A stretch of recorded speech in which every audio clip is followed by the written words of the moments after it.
You're listening to WQEE 99.1 FM, The Key in Noonan, Georgia, home of Braves Country with Mac Magee and the Armchair Quarterbacks, weekdays, 3 p.m. Eastern to 5 p.m. Eastern, right here on The Key and YouTube.com at Braves Country. Tom has been a teacher for over 40 years. One day, I think one of the students had asked the question and he didn't remember the answer. And I also noticed that he was letting his class out earlier than they were supposed to let out. I was really starting to worry. Levi and I talked about how it would change our lives, but he was there beside me.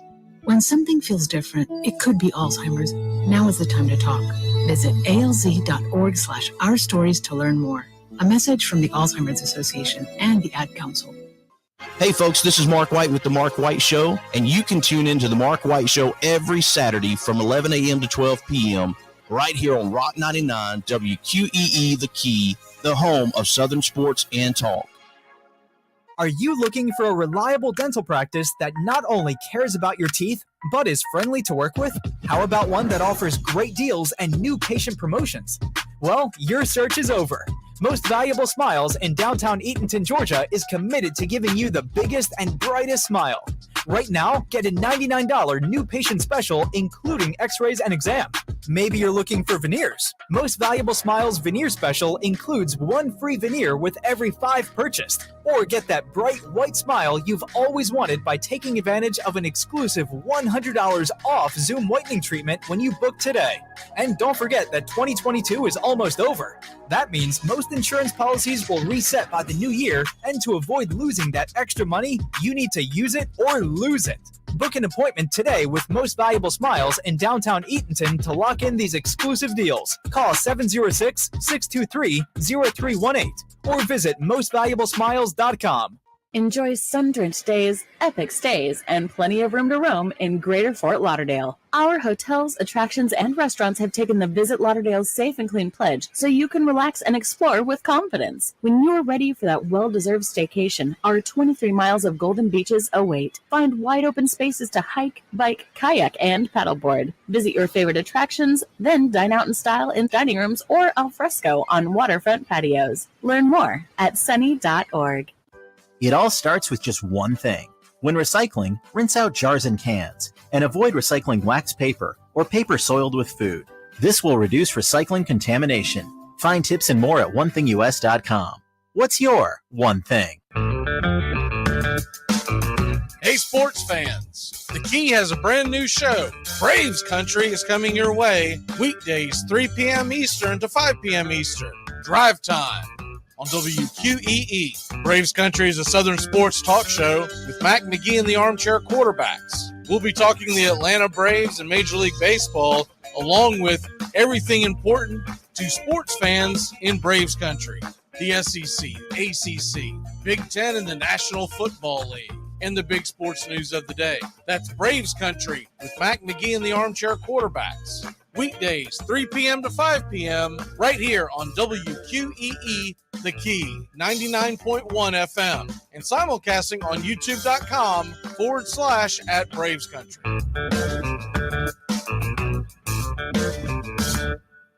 At Shell, we know from the time you get up to the time you wrap up, good night, there's a lot of meetups, eat-ups, and hurry-ups. So come to Shell and get 3 things done at once. Fill up with Shell V-Power Nitro Plus to help keep your engine running like new. Save up with the Fuel Rewards program and never pay full price for gas again. And snack up with in-store rewards to save even more at the pump. Make the most of the stop you need to make with Shell and engines that continuously use Shell V-Power Nitro Plus premium gasoline. See full terms and conditions at fuelrewards.com. That's the sound of NyQuil Severe hard at work. NyQuil Severe is the best sleep with a cold medicine. No tossing and turning, just rest and recovery. So you're ready to take on tomorrow.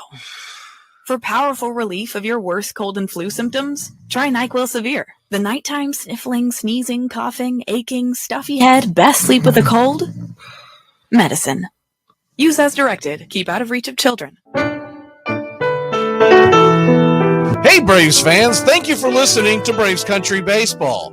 Hi, I'm Mac Magee, and we are here to bring you play-by-play, pitch-by-pitch of your Atlanta Braves and bringing you spring training and 2 to 3 games a week all season long. Please like and subscribe today. Braves Country Baseball.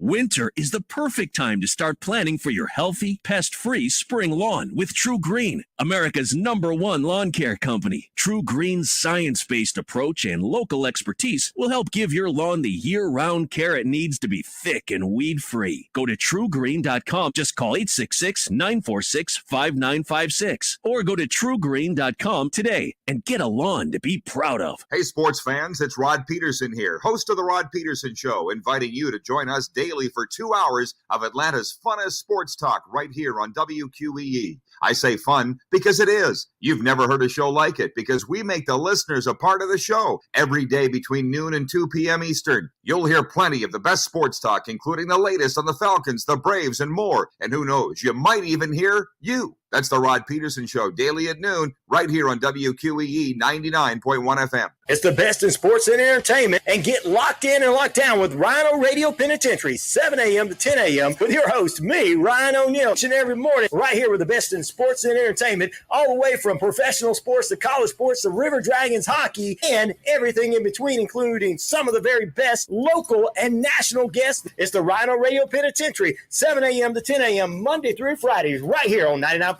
FM WQEE.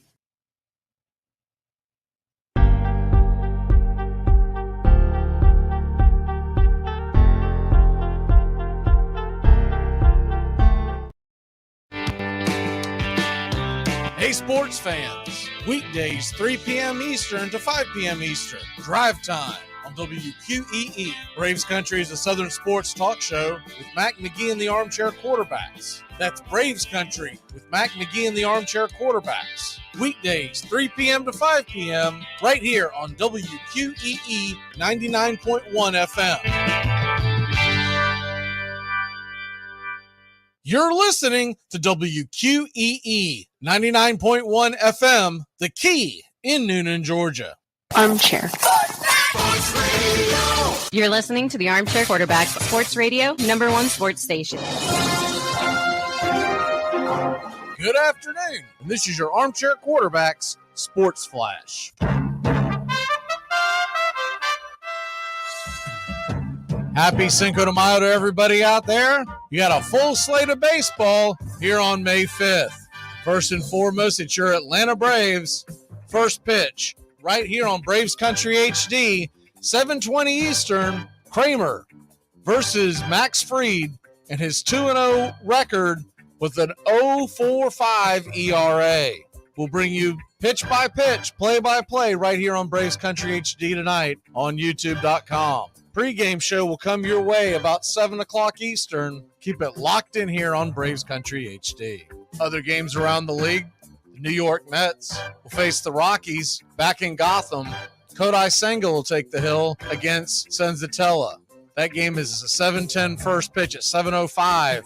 Redsox Phillies. Chris Sale versus Zach Wheeler in Philadelphia. Bluejays and Pirates at 6:35. Bassett versus Hill. The White Sox and Reds go head-to-head. Lance Lynn versus Hunter Green. Yankees and Rays down at the Trop. Chirinos versus Brito. And the Twins and Guardians, Bailey Ober versus Battenfield in Cleveland. A's are at the Royals. Kyle Muller and Keller head-to-head in Kansas City. The Tigers and Cardinals, 8:15 first pitch. Boyd versus Montgomery. At 9:38, it's the Rangers and Angels, Dunning versus Anderson. Nationals and Diamondbacks, 9:40 Eastern, Josiah Gray and Merrill Kelly. The Dodgers and Padres, LA, will send Kershaw to the hill versus Musgrove in San Diego. Astros are at the Mariners, Christian Javier against Luis Castillo. Great pitching matchup there. And the Brewers are at the Giants at 10:15, Corbin Burns versus Sean Manaea. Couple of games in the NBA playoffs tonight, 7:30 Eastern. The Boston Celtics are at Philadelphia to take on the 76ers. Boston, a 2-point favorite. The over-under, 214. The Nuggets are at the Suns tonight. Phoenix giving up 4. 225.5 is the over-under. In the Stanley Cup playoffs, there's one game Devils are at the Hurricanes. The puck drops at 8 Eastern.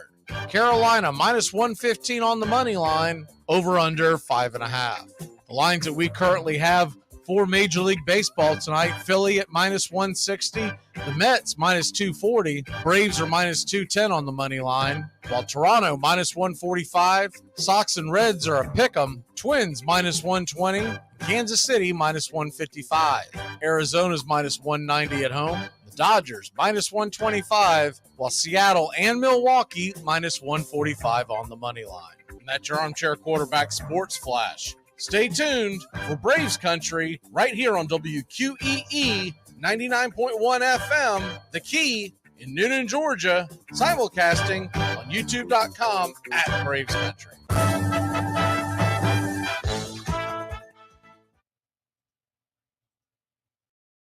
Armchair. There's something kind of about a kid that's never played baseball. We have been hoodwinked, bamboozled, and flat out deceived. Why did you get so drunk? You got drunk. I'm just really exhausted. What's in that cup? Rum and Cokes. Do you have any idea how important this is? We're trying to save the pub cup. Really? This is what you're doing? This is what you're doing? Chief, what do you want to do tonight? The same thing we do every night. Try to take over the world. 106 miles to Chicago. We got a full tank of gas, half a pack of cigarettes. It's dark, and we're wearing sunglasses. Hit it. Armchair.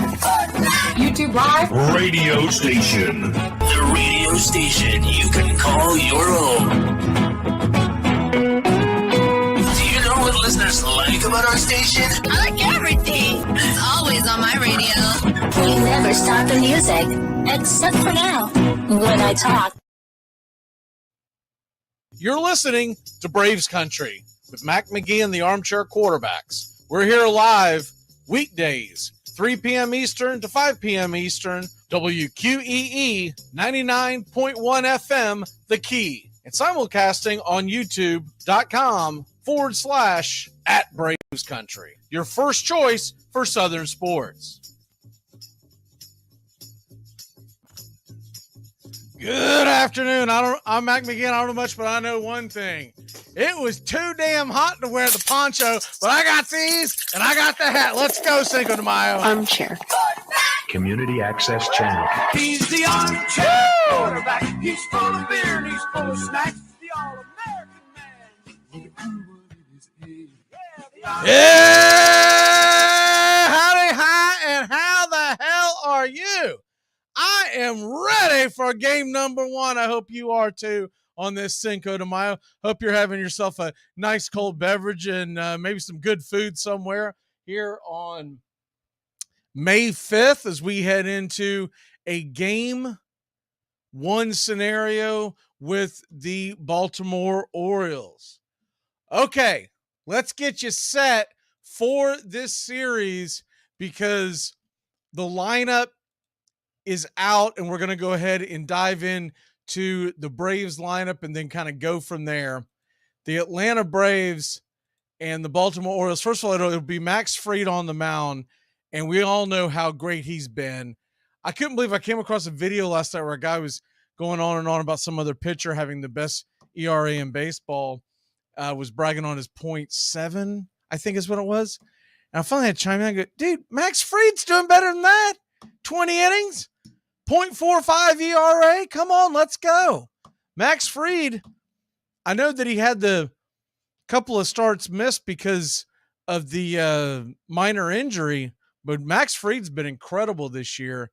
Dean Kramer is going to be on the mound for the Baltimore Orioles, and we'll get all their lineups and averages in and everything right before first pitch. First pitch right here, 7:20 Eastern on Braves Country HD.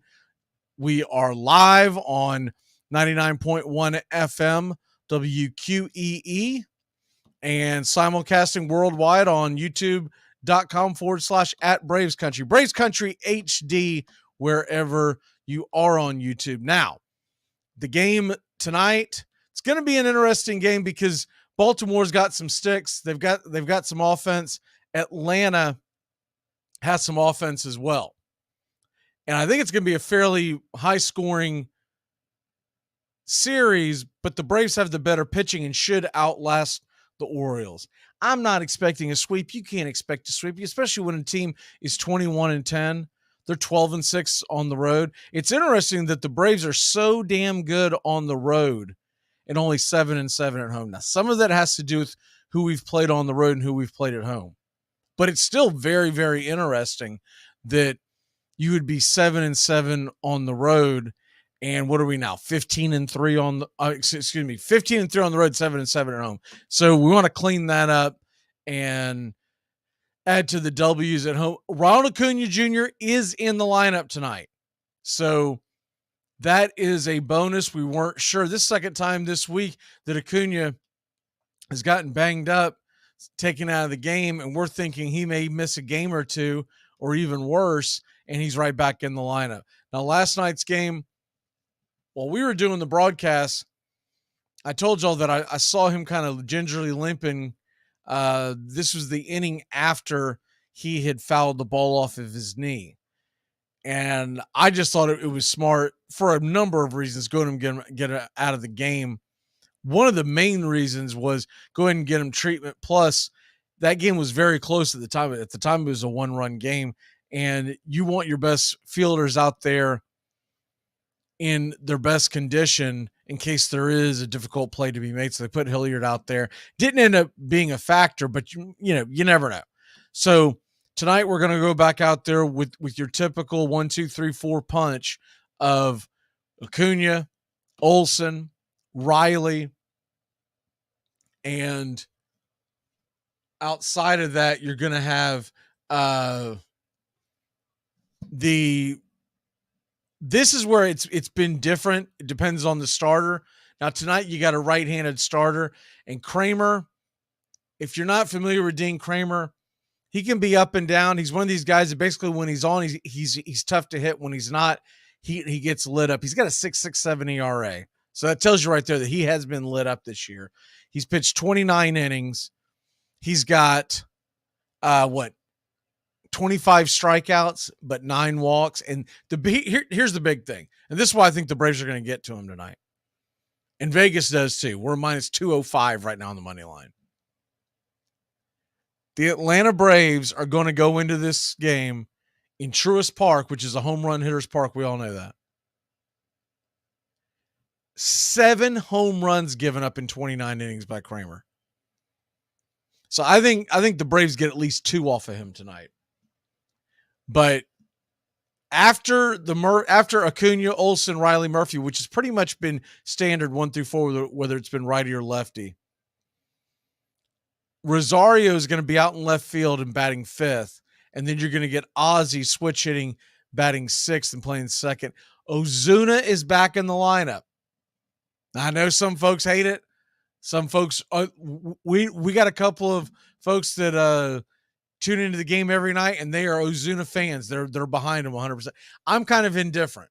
I like to give everyone a hard time about it because I know it's a very sticky issue with a lot of folks. A lot of folks are fed up with him. But he's been really hot this week, so they're going to put him back out there. I still think it might be fool's gold. He hits really well in Marlins Park. For me to be a believer, he's got to do it this weekend at home against Baltimore. Baltimore doesn't have a great pitching staff. Baltimore's got some good young hitters, but they don't have a great pitching staff. They got a good back end of the bullpen. If Baltimore has a lead at the end of the game, that Bautista's got some filthy stuff. After Ozuna, Sam Hilliard's going to be there playing center field, giving Michael Harris some more time off. And then here's the big news. Brandon Shoemake is going to make his debut, hitting number 9 and playing shortstop. Grissom takes a seat. They went and gave one of those phantom ILs to Adrianza. I mentioned earlier in the week, it was time to get rid of Adrianza. Now they're giving him a phantom IL. I don't believe it's got anything to do with him being injured. I think it's got more to do with the fact that they're going to give him as much time to quote unquote rehabilitate. They came up with the old fashioned inflammation in the right shoulder, bicep, or whatever it was. We all know a phantom IL when we see one, and they're going to put him back on the phantom IL, and then they're probably going to send him to a rehab assignment. And when he comes back on the rehab assignment, if he's still not hitting, they're probably going to DFA him. He's been given plenty of opportunity, and now this is going to be, until Arcia comes back, this is going to be a true platoon system between Shoemake and Vaughn Grissom. Vaughn Grissom has not played well in the field. He's done okay at the plate, nothing to write home about, but he hasn't been horrible either. He gives you some good at bats at the plate. There's no doubt about that. He's a hard out. What I like about Grissom at the plate, one of my favorite things about Grissom, is he's willing to hit the ball the other way. He's not trying to yank it out of the park and pull it and rip it over the wall. You know, he's not smelling himself thinking that he's going to go out there and just be a one-man hitting show. If there's a guy on second, nobody out, he's going to try to do the right thing and move him over to third. You don't see that a lot with young batters. Most young batters are trying to be the hero. So, with all that being said, I like where they're going with this, and let the two of them platoon, and we'll just see where it goes. With there being more right-handers than left-handers in the majors, I would definitely have to say that you're not going to have a true platoon, a straight platoon, meaning it's not going to be righty-righty, lefty-lefty, right? But I say you give them both equal opportunities at the plate, and let's just see how it unfolds. And as far as Ozuna goes, even best case scenario, when Travis d'Arnaud comes back, he's going to be in a platoon role. In a perfect role, what they want him to do with Ozuna is they want him to be able to be a designated hitter, but also play left field against left-handed batters. Because if he can play left field, I said batters, I meant pitchers. If he can play left field against left-handed pitchers, and Rosario play left field against right-handed pitching, and Travis d'Arnaud, who, by the way, has been sent out on a rehab assignment, so he should be back next week. If you get that situation rolling around with giving Murphy a day off here and there, and obviously he'll come into the fold with the designated hitter, you would have four legitimate guys rolling in and out at the DH role, and then every once in a while giving Acuna and Harris a day off with Sam Hilliard, and don't forget, we also have Kevin Pillar. But when Travis d'Arnaud comes back, there's going to be some discussions on where they go from there at that point. Now, Trump will get sent, but after that, I'm talking about long term. Then it'll basically come down to this summer, who plays the best? And whoever plays the best will be the ones that they'll ride with. And as we get closer and closer towards the end of the summer, assuming that the Braves are still playing good baseball and headed to the postseason, that's when you're going to see them trim the fat. This is the last year that Ozuna is going to get an honest try to be able to stay on this team. If we go into next year and he's had another kind of a piddling year, you probably won't even see him. He'll probably get DFA'd during the offseason. Everybody wants to trade him, but you can't trade a guy that nobody wants. Now, my personal opinion, the best case scenario would be for him to catch fire, relatively fire, not what he was doing in 2020. If he's doing what he's doing in 2020, he's going to be in the starting lineup every day.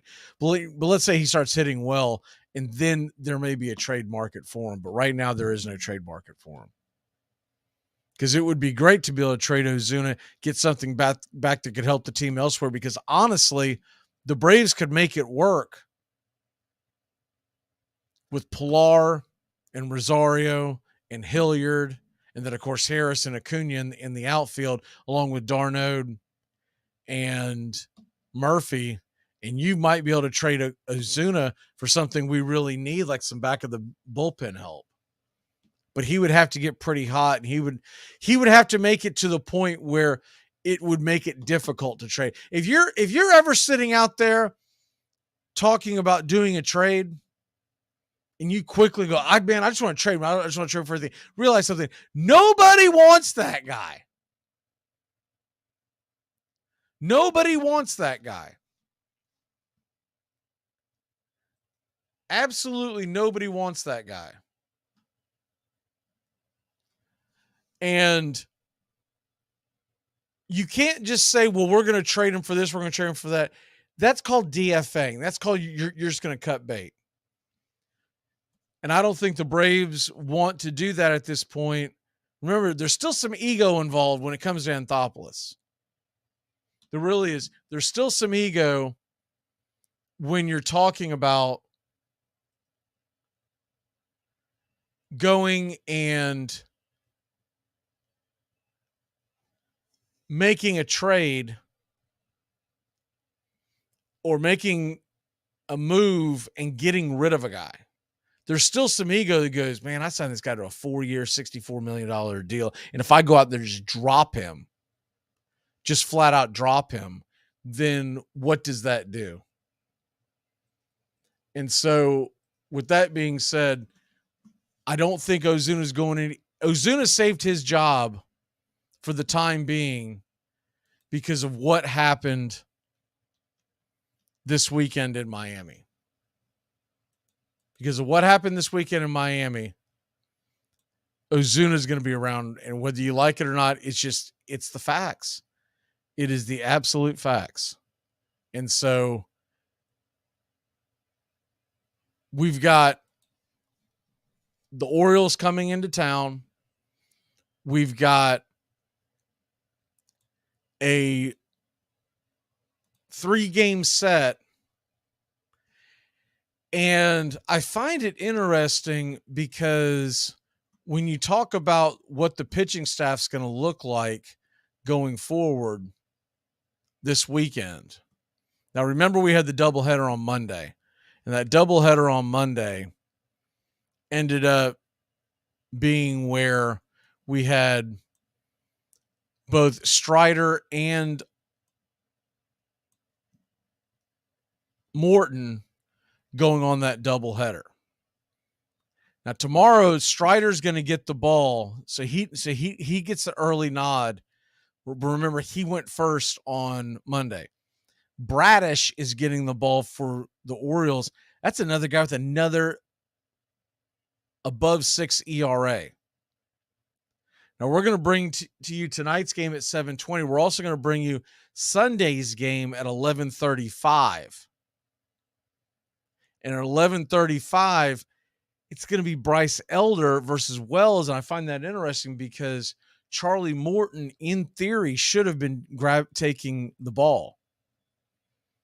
And it looks like they're going to give Charlie Morton the extra day of rest, or actually an extra 3 days of rest, because he won't pitch until Tuesday night against the Red Sox. The Braves are off on Monday. So I find that interesting. That may have to do with age. It may have to do with the fact that Elder's pitching so well that they want him to go right back to the bump. And it may have a little bit of combination of the two. I mean, look, right now, Bryce Elder, who's pitching well every 5th day, and he pitched Tuesday, so it falls in line. He's not pitching on short rest by any stretch of the imagination. He's 3-0 with a 1.75 ERA. And so with all that being said, man, you were talking about giving Charlie Morton 8 days of rest. And it could honestly just be because of, I mean, what is he, 38 years old at this point? So it'll be interesting to see how that unfolds. Charlie Morton comes back against the Red Sox on Tuesday, and Bryce Elder will go this weekend. And, of course, Baltimore doesn't have a big book on Bryce Elder, so that could have a lot to play into. Remember something, too. Charlie Morton played against the Orioles quite a bit when he was in Tampa Bay. So maybe it's trying to give them a different look. But I'd say it's probably – because I got this question shortly before we went on the air. Charlie Morton being seen a lot by the Orioles and the combination of him being an older pitcher, they're going to give him 8 days rest. And so maybe that, rejuvenates him and whatnot. And so there you have that. So that's how it'll lay out this weekend. It'll be Fried, it'll be Strider, it'll be Bryce Elder. And you cannot complain about what Bryce Elder has done by any stretch of the imagination. And it's been it's damn near, I'm not going to say shocking because he pitched well last year, but what we saw in spring training, and then for him to just go down and take a couple of starts, and then he was forced into action because Dodd and Schuster, they both spit the bit. He comes out, he's been rolling. He's been almost perfect.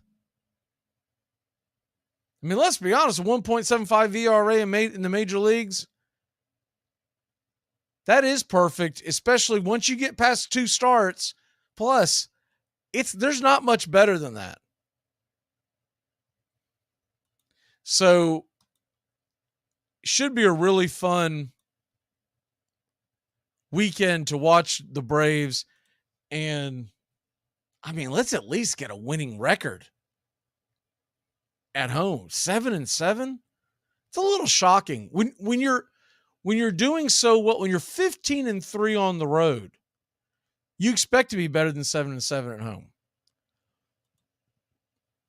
But that's where we are. We'll go into tonight with Fried. He's plenty rested. He got an extra day of rest. And I want to double check something real quick, but I don't think many, I don't have time to get into the whole thing, but not many folks in this entire Baltimore roster has seen Max Fried or Spencer Strider or Bryce Elder for that matter. I don't think anyone has seen Bryce Elder. So you're talking about a decided advantage against a very good offensive team. Now, granted, we haven't seen a lot of their pitchers, but their starting pitching has been really bad. All right, we're going to take a quick break. When we come back, we are going to bring Bobby in, and we're going to talk some NBA, some NFL, and talk some more MLB here very, very shortly. Tones is on the way. We got our cool games to talk about on a Cinco de Mayo, baby. Let's go on Braves Country here on a TGI Friday and Cinco de Mayo. Doesn't get much better than that. We'll be back in a flash. But, I want to say one thing in all seriousness. I feel sorry for you people that don't drink. I mean it, because when you wake up in the morning, that's as good as you're going to feel all day. Armchair.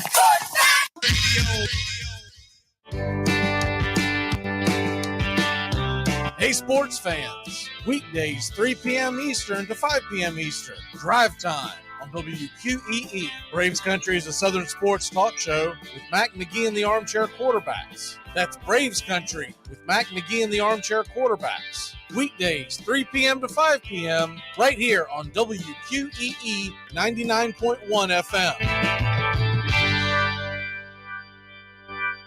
Hey, sports fans, it's Rod Peterson here, host of The Rod Peterson Show, inviting you to join us daily for 2 hours of Atlanta's funnest sports talk right here on WQEE. I say fun because it is. You've never heard a show like it because we make the listeners a part of the show every day between noon and 2 p.m. Eastern. You'll hear plenty of the best sports talk, including the latest on the Falcons, the Braves, and more. And who knows, you might even hear you. That's the Rod Peterson Show, daily at noon, right here on WQEE 99.1 FM. You're talking about a bunch of unproven kids who were in the prom. Literally, they were in the prom like 6 months ago at their high school. No, they weren't because they were locked down. Exactly. Okay, they were at a These are prom-less teenagers. If he's from a Big Ten state, they were at a. If he's from a Big Ten state, he didn't have prom. I can guarantee you that. They were at a virtual prom. Anyway, so it's tough for Wisconsin. That's called porn. That's called porn. Stop it. They get a break this week because I got a mess to clean up, guys. Yeah.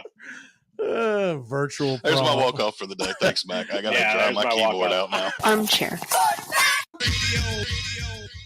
You're listening to WQEE 99.1 FM, The Key in Noonan, Georgia, home of Braves country with Mac Magee and the Armchair Quarterbacks, weekdays, 3 p.m. Eastern to 5 p.m. Eastern, right here on The Key and YouTube.com at Braves Country. Started training mixed martial arts, MMA, some people call it UFC. You do UFC. UFC is an organization. MMA, mixed martial arts, is a sport. That's like saying you do NBA, you do Golden State Warrior. Anyway.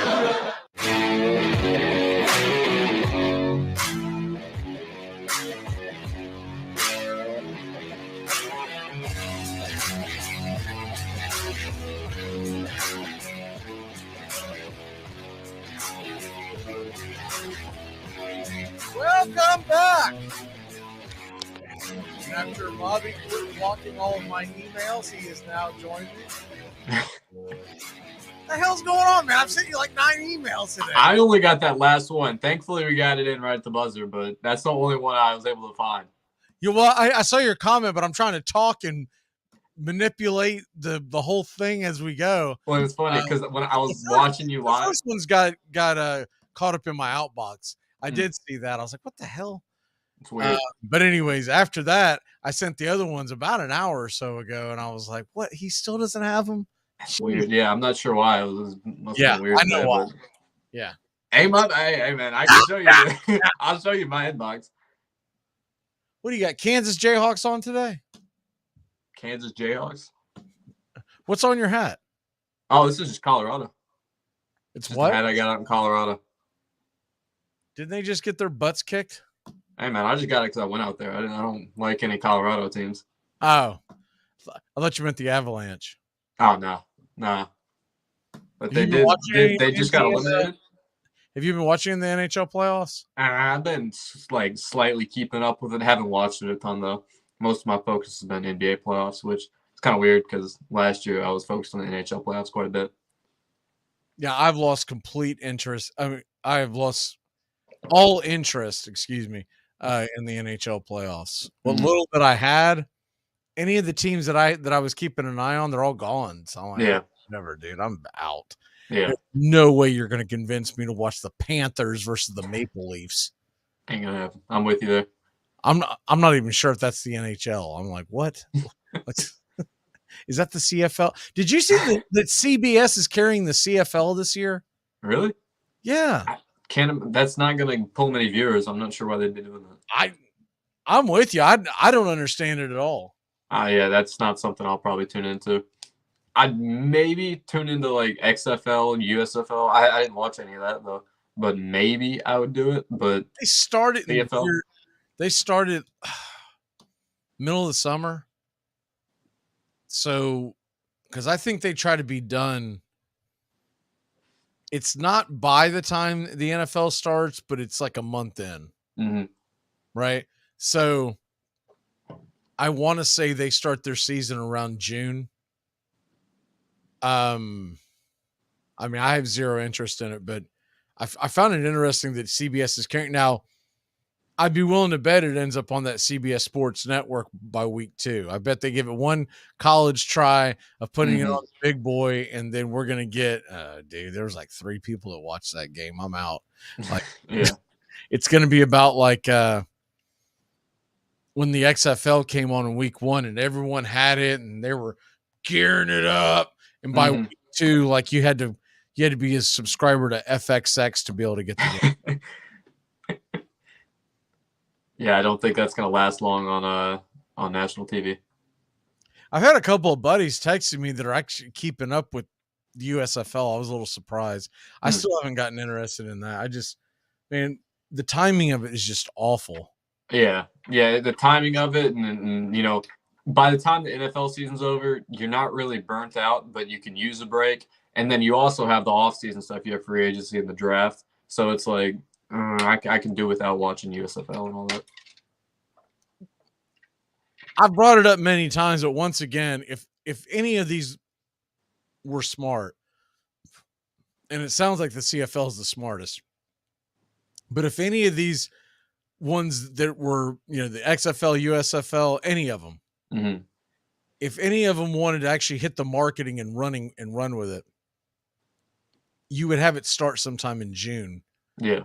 Maybe July, but like late June, somewhere around the time when the NBA and the NBA finals and the Stanley Cup playoffs are ending. Start it. Maybe even have it be like let's say if TNT or who carries the NBA finals nowadays? Is it ABC, ESPN? I'm not quite sure. Let me look it up. All right, so let's say they're carrying the NBA finals, which I think they are. It's ABC. You know, maybe one of the weekend NBA final games, have it lead into it. So you put a USFL game or whichever one that they're locked into, and have them lead into it and say, this is the kickoff of the weekend. By next weekend, we're going to be rolling this 24/7. Basketball and hockey is going to be over with. And the folks who are not baseball fans, you might be able to get them to link onto it a little bit. You know, it's going to be a slow draw. You're going to have to slowly build the fan base, but you have zero chance of getting like anyone fully excited by this when you're trying to compete with 2 major playoffs. The Major League Baseball season is in full effect now, and it's become more popular than it's ever became. It's viewing and listening and streaming numbers are through the roof. They are killing the NBA and the NHL right now. But you still have NBA and NHL fans that are going to be watching their championships. Mm-hmm. And then also during this time period, there's a handful of these majors coming around, right? Like you have the Masters. And then what next? Is it next month? Yeah, next month you'll have, well, actually this month we'll have the PGA Championship because they moved that around. Mm. And then you're going to have the U.S. Open. And there's always something going on with the golf. And then, of course, the tennis championship. Just the spring is just a stupid time to try to, hey, let's go ahead and try to cut our niche out. Mm-hmm. And even for people who are like devoted football fans, that's their main thing. Like it's still a lot of focus on free agency, the draft, and it overlaps. And it's not a good time for USFL and XFL. Yeah, it doesn't make any sense. If you wait till June, all that's settled. Yeah. Well, yeah, nobody cares about the NFL in that time. I mean, that we're well into the offseason. There's no more rumors going around. There's nothing to care about. Mental patient to be paying attention to the tweets going on in the OTAs and all the other junk going on in the offseason in the NFL. Yeah. Who cares? Unless you see something pop up that says so-and-so tore his ACL, it's all irrelevant. Yeah. Like I think this weekend, most teams are doing their rookie OTAs. Mm-hmm. Who cares? Yeah. I mean, that's just them going and filling out paperwork. Mm-hmm. Doing a couple of wind sprints and go, all right, we'll see you in June. Yep. Don't do anything stupid. Stay off those ATVs. Mm-hmm. Stay off the ATVs. Stay out of the bars and stay off the police blotter, and we'll see you, come June. Mm-hmm.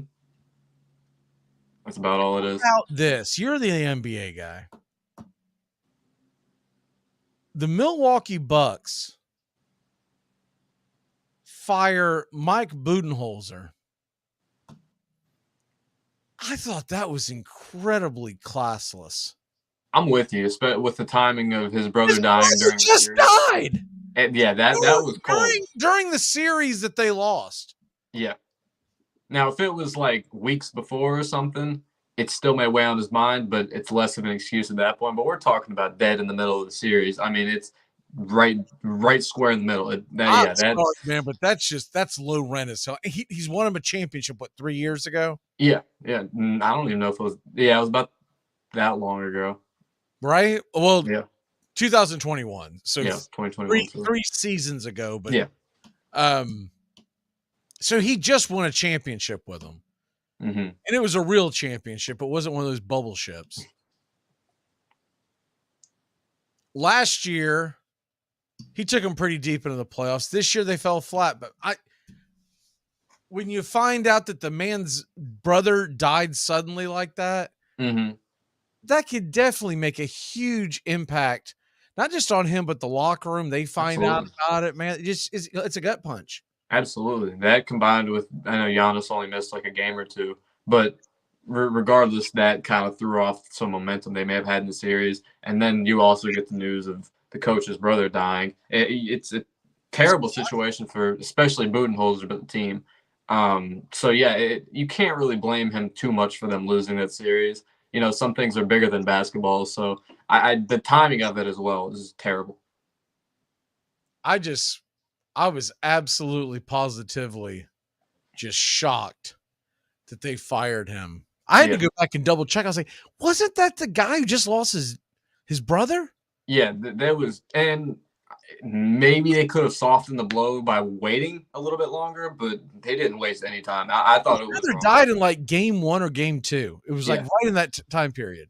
And then not long, it was like what, maybe a week after the series wrapped up or something? Right. Yeah. Here's another idea.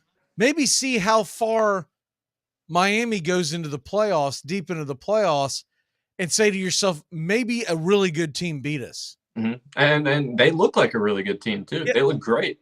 Yeah, look, I know Miami is not what everyone thinks of when they think of like a championship team, because they came into they backed their ways into the playoffs, right? Mm-hmm. But they were really good last year, and they pushed the Celtics to a game 7, very hard-fought game 7. Mm-hmm. This team is not chopped potatoes, and you fire. It's like you said, the Greek Freak was out for 2 games plus. Mm-hmm. Even when he came back, he didn't look like that he was hitting on all cylinders. Yeah, I just could not believe that they fired him. I thought that was pretty ridiculous. And I don't think he's a great coach. I think they're probably going to go out and hire Nick Nurse, who I do think is a better coach. But the least they could have done is waited a little bit longer. Because that was, I thought that was kind of out of line. Unbelievable. As far as, all right, the Lakers, the Warriors, they're tied up now. It's going to go back to L.A. Now, game 2, Anthony Davis played like crap. Abysmal. But I think that's to be expected because he played so well in game 1.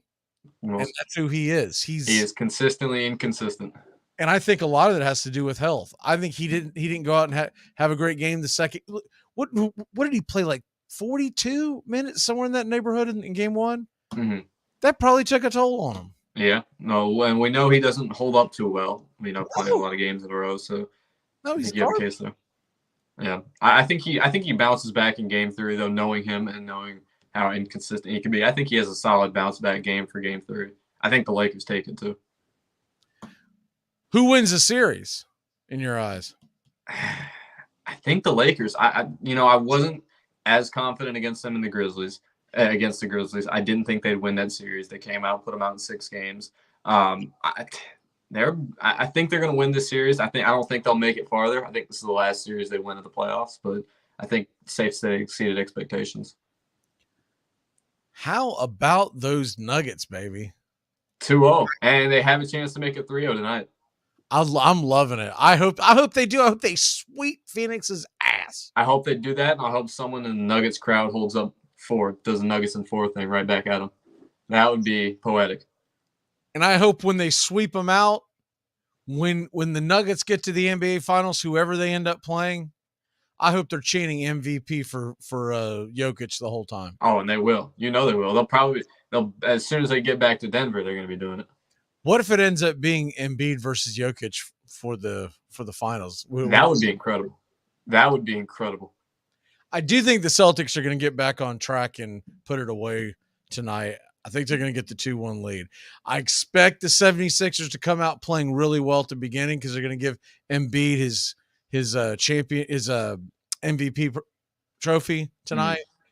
So there's going to be a lot of emotion there. But the Celtics look like that they hit that next gear, and it's now a best of 5 series, right? Mm-hmm. They've got to win one in Philly. Absolutely. No time like the present. Celtics are. I'm a little surprised that they're favored. They're a 2.5-point favorite. I would definitely take the Celtics on the money line. I don't know if I'd be messing around with the point spread. From what I saw, it was minus 140 on the money line. Mm-hmm. Celtics defense ramped up a notch. Now, here's my biggest concern as a Celtics fan and watching them this year and watching them last year and comparing them to what Joe's team is compared to Uduke's team last year, is that last year I felt like they had a defensive intensity that was real. Mm-hmm. Last year's team would have walked through and won the championship this year. Yes. Because that Golden State team last year doesn't exist this year. Mm-hmm. But their defense has been soft, comparable. Mm-hmm. They have got to step that up because you cannot let, first of all, you can't let James Harden and the Embiidless 76ers go in and steal game 1 from you. Yeah. But you let it happen, and now the bounce back, they blow them out in game 2. Now, game 3 is in Philly. I'm just looking at it from the realistic point of view. If you go down 2-1 with game 4 in Philadelphia on Sunday, it's going to be an uphill climb, and you could be staring down the barrel of 3-1 heading back to your building. And still with 1 game left to play in Philly. Right. So that would be. I think game 3 is crucial. I don't want to say whoever wins this game wins the series because I could very well see it heading back to Boston being 2-2. But if the Celtics can take this game, I'm very confident in them winning the series. That's the way I feel about it. I feel like that if they win game 2, the series is theirs again. Mm-hmm. If they lose, game 3. If they lose game 3, then it becomes more of a 50-50. Yeah. In my head right now, if the Celtics win, I've got 75, 80, maybe even 85% belief that they're going to win the series. Absolutely. They lose the series, I'm more like 50-50. I might even be thinking 40-60. The Celtics might spit the bit. Yeah. Well, if they can come out and blow the doors off them like they did in game 2, not only obviously 2-1 going into game 4, but you're also going to absolutely demolish the confidence of the Sixers. If you can go in and blow the doors off them again, I think that wraps up the series. No question. They're going to, tonight's game, the main thing I want to see in tonight's game is from when the first tip of the ball is defensive intensity. I don't give a damn if they're hitting shots. Defensive intensity, because Philly's going to come out on cloud 9. Embiid's getting the MVP trophy. They're in front of their home fans. Yep. Series tied 1-1. They are feeling it right now. You got to go out there and punch them in the mouth, essentially. But I'll tell you right now, game comes down the stretch, and Jason Tatum, and we've been saying this for 3 years now, he has got to be a man and sack up and go into the lane and cause contact and force Philadelphia to stop him from scoring. Mm-hmm. Chucking behind the 3-point line. Yes, sometimes you hit them, but you're not making the other team work. Mm-hmm. You're doing them a favor. And the best that I've ever seen Jason Tatum play is when he would go in there into the paint later in the games, and he did it last year in the playoffs, and I haven't seen a whole lot of it this year. Mm-hmm. I'm with you there. He needs to get back to doing that, and I think he needs to be the guy in this series. He's got to be the guy for the Celtics. It can't be Jaylen Brown taking the lead in a lot of these games. He's got to be the guy. And it's funny because the next day everyone kept pointing to the bad pass at the end. That was, I mean, it reminded me of what was that 82 with the Hoyas in North Carolina, where Georgetown just passed it to. Is that Worthy that they passed it to? Anyways, they passed it to the North Carolina guy who was just walking up the court. Mm-hmm. Just basically threw it to the wrong jersey. That's not what lost the game. It was the 3 minutes prior to that. And hell, let's be honest, it was the entire 48 minutes because you let the beard beat you.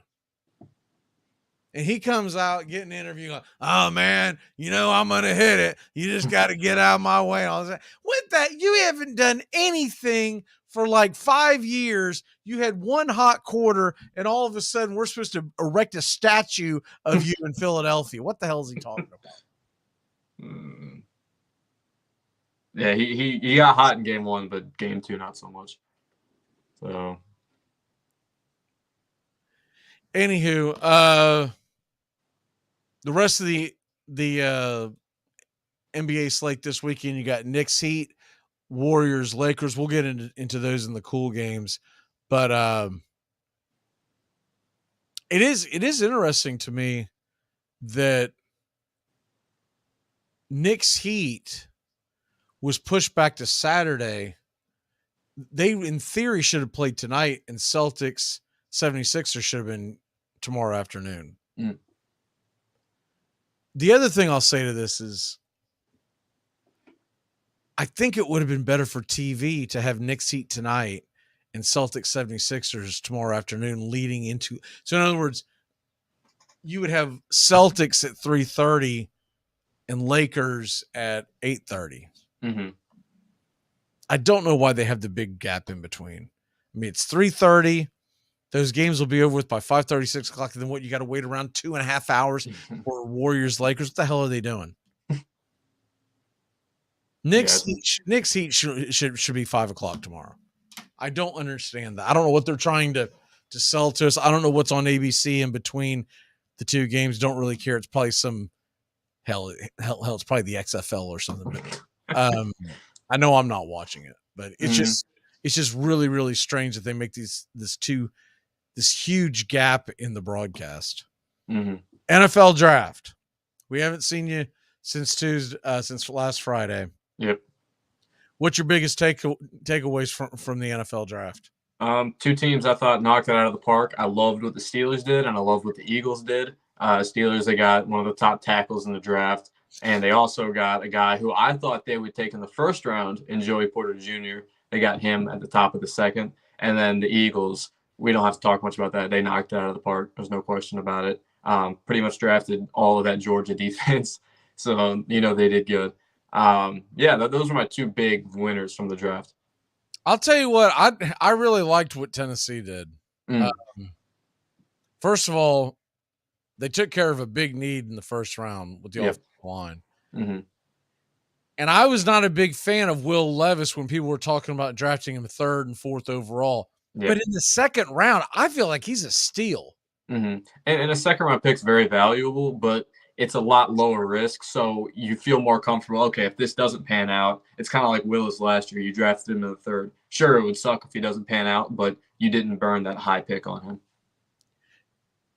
Well, and the other thing is the more and more that I read about him and see about him, I'm kind of impressed by the kid. He played with injury his last year at Kentucky. Yeah. He had a beat-up offensive line. And then when these videos start, have you seen these videos where he's on his knees chucking the ball and hitting the goalpost 60 yards out? He's got a cannon. There's no question about it. The only guy who's ever done that before was Patrick Mahomes. Mm-hmm. He's got an arm. There's no question about it. I think he has the potential. I don't know if he can put it together, but he has it's kind of like an Anthony Richardson situation where if the situation's right and he has the tools to develop as a player, I could see him being great. But I'm not going to say Levis. I'm not as high on him as I am Richardson, but I don't mind the pick there. And another thing, I know a lot of Titans fans are also Tennessee Vols fans who wanted Hendon Hooker with that pick. Right. I don't mind them taking Levis over Hooker. In fact, I'm not high on Hooker at all. I don't think he's going to do terribly well in the league. I think he could be. I like where he went. I like the situation in Detroit. I think that's nearly perfect for him. But I still don't have a lot of confidence given his age, the fact that he's coming off an ACL, and I think he benefited heavily from the system he played in. I didn't realize till after Tennessee drafted him, I started seeing videos. I didn't realize that Will Levis was the idiot that was like eating bananas fully wrapped and doing all coffee with mayonnaise in it. Yeah. Strange dude. Very strange this dude. guy, and I remember seeing it at the time on TikTok and whatnot, but I never pieced it together that it was Levis. He is odd. Very odd guy. Sometimes that can work in your favor. Mm-hmm. But regardless, he's a outstanding athlete. Yeah. And he's not going to have to start in year one, hopefully. Hopefully he's able to sit back and let Tannehill do his thing. Do you think that they bring back Dobbs? No, I don't think they do at this point. I think there'll be 3 quarterbacks on the depth chart. I think it'll be Tannehill, obviously. I think he'll be the week 1 starter. And then you got Levis and Willis competing to be the backup. Ultimately, what I think is going to happen, I think he's going to be the week 1 starter. I'm very confident in that. And then I think at some point in the season, it's going to happen because it always does with Tannehill. He'll have an ankle injury again. And I think Levis probably steps up and starts in his place. I have my doubts that Willis is on the team. I wouldn't be terribly shocked if he got moved or cut even. I think there's a better chance that Dobbs is on the team than Willis in week 1. Now, he might be on the practice squad. Dobbs might be on the practice squad. Okay. Mm-hmm.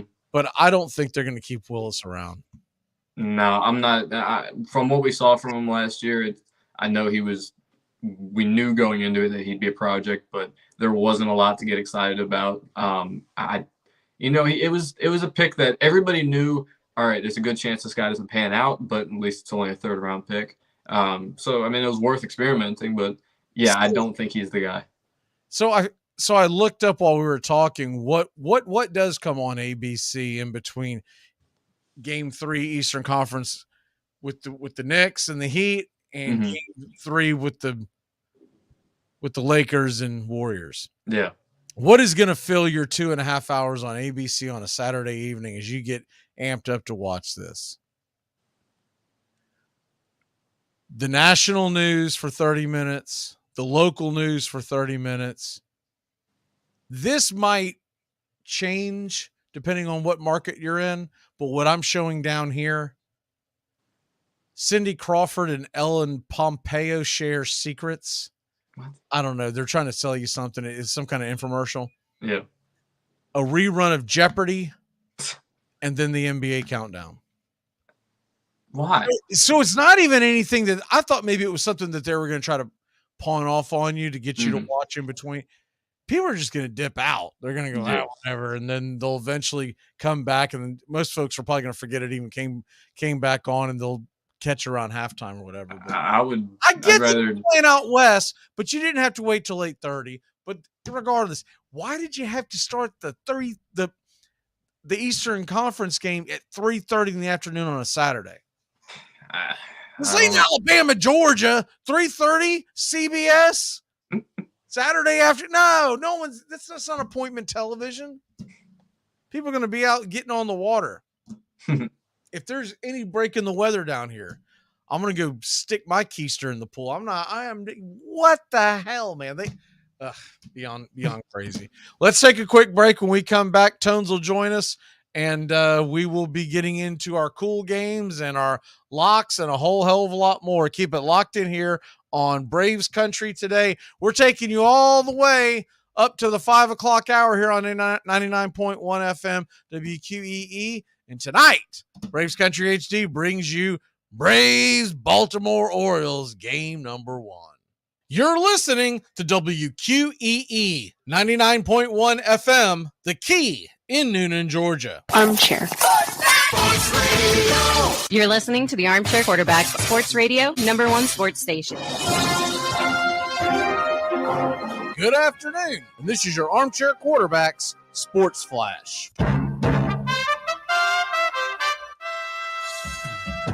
Happy Cinco de Mayo to everybody out there. You got a full slate of baseball here on May 5th. First and foremost, it's your Atlanta Braves. First pitch right here on Braves Country HD, 7:20 Eastern. Kramer versus Max Fried and his 2-0 record with an 0.45 ERA. We'll bring you pitch by pitch, play by play right here on Braves Country HD tonight on YouTube.com. Pre-game show will come your way about 7 o'clock Eastern. Keep it locked in here on Braves Country HD. Other games around the league, the New York Mets will face the Rockies back in Gotham. Kodai Senga will take the hill against Senzatella. That game is a 7:10 first pitch at 7:05. Red Sox Phillies. Chris Sale versus Zach Wheeler in Philadelphia. Bluejays and Pirates at 6:35. Bassett versus Hill. The White Sox and Reds go head-to-head. Lance Lynn versus Hunter Green. Yankees and Rays down at the Trop. Chirinos versus Brito. And the Twins and Guardians, Bailey Ober versus Battenfield in Cleveland. A's are at the Royals. Kyle Muller and Keller head-to-head in Kansas City. The Tigers and Cardinals, 8:15 first pitch. Boyd versus Montgomery. At 9:38, it's the Rangers and Angels, Dunning versus Anderson. Nationals and Diamondbacks, 9:40 Eastern, Josiah Gray and Merrill Kelly. The Dodgers and Padres, LA, will send Kershaw to the hill versus Musgrove in San Diego. Astros are at the Mariners, Christian Javier against Luis Castillo. Great pitching matchup there. And the Brewers are at the Giants at 10:15, Corbin Burns versus Sean Manaea. Couple of games in the NBA playoffs tonight, 7:30 Eastern. The Boston Celtics are at Philadelphia to take on the 76ers. Boston, a 2-point favorite. The over-under, 214. The Nuggets are at the Suns tonight. Phoenix giving up 4.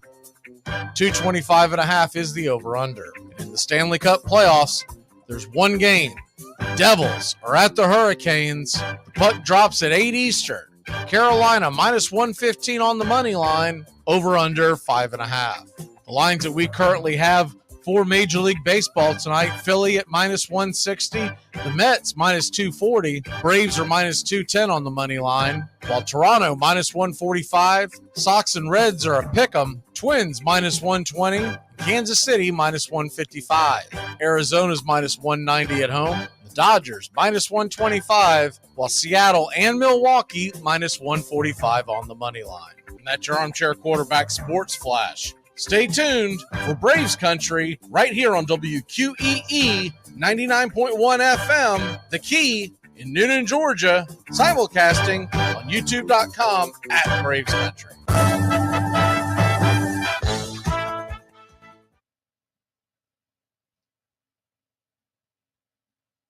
What about Kelso? I mean, Jackie has him totally whipped. Ribbed like the family pig. I am not pig whipped. It's the best in sports and entertainment, and get locked in and locked down with Rhino Radio Penitentiary, 7 a.m. to 10 a.m. with your host, me, Ryan O'Neill, each and every morning, right here with the best in sports and entertainment, all the way from professional sports to college sports to River Dragons hockey and everything in between, including some of the very best local and national guests. It's the Rhino Radio Penitentiary, 7 a.m. to 10 a.m. Monday through Friday, right here on 99.1 FM WQEE. Whenever I bring home Entenmann's Little Bites muffins. Little Bites? That's right, sweetie. Can you just give Mommy a minute? I love Little Bites. I know you do, but we're doing a commercial right now, okay? Got it. As I was saying, whenever I bring home you-know-what, you-know-who gets pretty excited. And so do I. Little Bites muffins are made with real ingredients, no high-fructose corn syrup, and are baked moist and delicious. I love Little Bites. Here you go. Yes. Entenmann's Little Bites muffins. the perfect portion of happiness. Like, I don't like winter. Like, I hate winter. Like, I'm originally from North Carolina, and look, I hate winter so much, I'm for global warming. I am voting for it, marching for it. I might start buying people SUVs. I don't care. Ladies, start using hairspray again. No ozone. That's our goal. And see, there's people with me, but there's always a couple of crunchy granolas sitting around. Crunchy granolas sitting there thinking, but the polar ice caps are going to melt and we're all going to flood. No, we're not. We're not all going to flood. We're only losing Rhode Island, Long Island, and Jersey. Bye-bye. Armchair. You're listening to WQEE 99.1 FM, The Key in Noonan, Georgia, home of Braves country with Mac Magee and the Armchair Quarterbacks, weekdays, 3 p.m. Eastern to 5 p.m. Eastern, right here on The Key and YouTube.com @Braves Country. At the tone, leave your name and message. I'll get back to you. This is Shirley from the bank. The answers are no, no, and yes. No, we won't loan you money. No, we won't accept any co-signers. And yes, your account's overdrawn. I get off at 4:30. Well, the season's finally here, and the players hit the field, and every man feels like a boy, and every wife could kill. He's been flying beer since August, running hot, running cold, and 30 friends are on alert. Welcome back. Tones is running a little bit late since he's in some kind of traffic situation, so we'll keep an eye on him coming in, popping into the chat. I say we go ahead and get into the cool games, and he can always throw his in as he joins in. Tonight, right here on Braves Country HD, we will have game one of the Orioles versus the Braves, and a couple of news and notes. If you missed the first hour, Acuna is in the lineup. Ronald Acuna Jr. is in the lineup. I think I forgot to mention this, and that's my bad. So much stuff was going on. Not only did Brandon Shoemake get called up today, and Adrianza got put on the IL. I believe it's a phantom IL. I think it's one of those things of you are hitting 0-0-0-0, and your ass is going to go to the IL, and when you come back, you're going to go see if you can hit at all in the minor leagues. And if you can't, it sucks to suck. We'll go ahead and cut you loose. That's what I think is going on. That guy's not had a base hit for the Atlanta Braves since like 2020. He played for us in 2021. I think it was 20 or 23 at bats that year. No base hits. 0. Then the Braves released him. He was picked up by Washington. We grabbed him late in the year last year. I can't remember if he had a base hit or not last year. But this year, he hasn't had a base hit at all. Last time that man had a base hit that I remember, when he was in an Atlanta Braves uniform, we were still trying to find out, was it wet bat that got us all sick, or what the hell was going on? That's how long it's been. And I do not understand why. I think he's got nudie pictures of Snicker or somebody out there that he has stayed on this team for this long. But anyways, he gone. I don't expect him to ever reappear, but we'll see what happens there. You can't predict injuries. Shoemake comes up. He is going to get the start. I believe it's going to be an honest competition between Shoemake and Grissom going forward for that shortstop / utility position. Because when Orlando Arcia comes back, and there was news that broke on him last night, essentially, long story short, he is now taking dry swings. He's back on the mend, and he could be back with the Braves as early as mid to late May. When he comes back, one of those kids are going down. I think it's going to come down to whoever plays the best over the next, we'll say 10 to 14 days. But then the other big news, and I'm pretty sure I forgot to mention this in the first hour, Raciel Iglesias is back, baby. He's off the IL. The Braves have a closer now. We have the best record in the National League at 22-10, and have not had a closer this entire time. Our closer comes back tonight for the first time this year, and he has looked very good in the minor leagues, and we're excited about that. So 6-game lead over the Mets, 6-game lead over the Marlins, and 7-game lead over the Phillies heading into this weekend. So everything good, going good in Braves country. So we got caught up with that. Let's go ahead and get into cool games, Bobby. I'm going to give you first pick. You're going to do 2 this weekend. All right. Sir, you got it. All right. Well, I'll start with one of the games tonight at 7:30 Eastern time. I got 76ers and Celtics. It's heading back to Philly for game 3. This is a crucial game in this series. I think the Sixers have to win this game in my mind after what happened in game 2. And the Celtics have a chance to really swing the momentum in their favor if they can win this game on the road, first game back in Philly, especially after Joel Embiid just won MVP. So this is a huge game in the series. I think if the Celtics win, and they win in big fashion, I think they take this series. But the Sixers, if they can win, I still give them a good chance. So I'm really excited for this one. I think it'll be closer in game 2. I hope it will be. But that's my first cool game. All right, so if you're going to take that one, I am going to switch gears and go to tomorrow night, Warriors-Lakers. It is game number 3, a very pivotal game in this series. I believe the winner of this game probably wins the series. And the reason why I say that is it's a little different situation for the Celtics and Sixers. I think this is a very, very even series. I didn't think I'd say that a month and a half ago, but it feels like an even series. And if the Warriors go into the Lakers home court and take game 3, I don't know if the Lakers can go out and beat the Warriors. At that point, they'd have to beat them, 3 of the next four games? Mm-hmm. Conversely, if the Lakers win, game 4 is going to be back in their building. Can the Warriors win 3 or 4 games? I don't know if they're that good this year. So Warriors-Lakers, to me, game 3 is the biggest game of the weekend.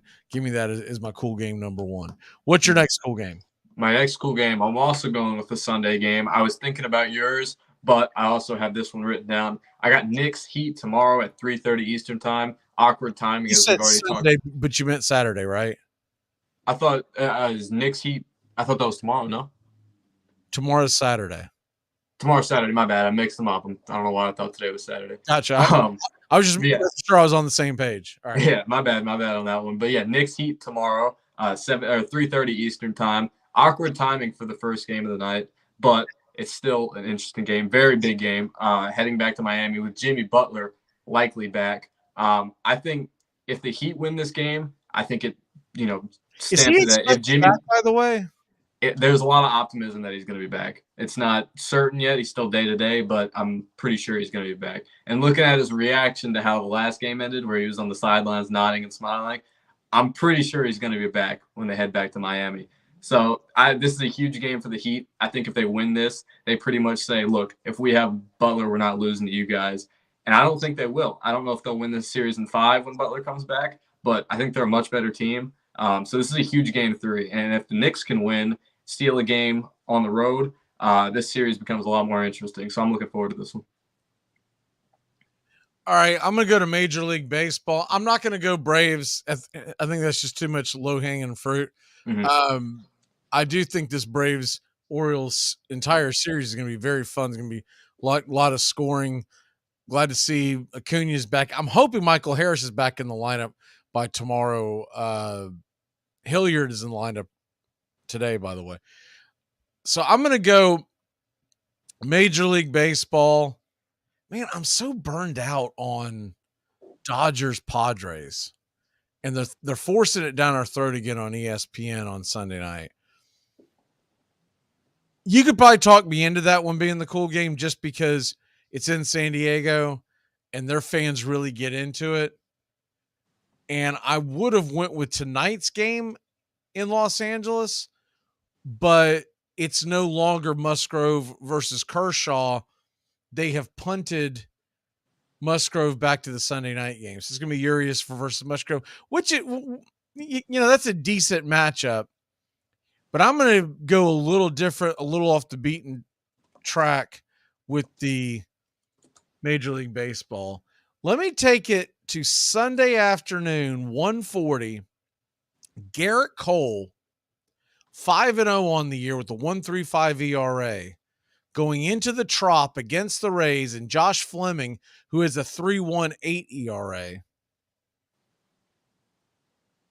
I love that matchup, and that could be an enormous game. You realize that the Yankees are like 9 games out in the loss column right now of the Tampa Bay Rays. They play 6 times over like the next 10 days. They could find themselves right back in the thick of it, or they could be way the hell back in the rearview mirror. The Yankees better pick it up, and they better pick it up in a big way. And no matter what happens on Friday and Saturday, if Garrett Cole goes out there and gets handled by the Rays like he has been in the past, that is good.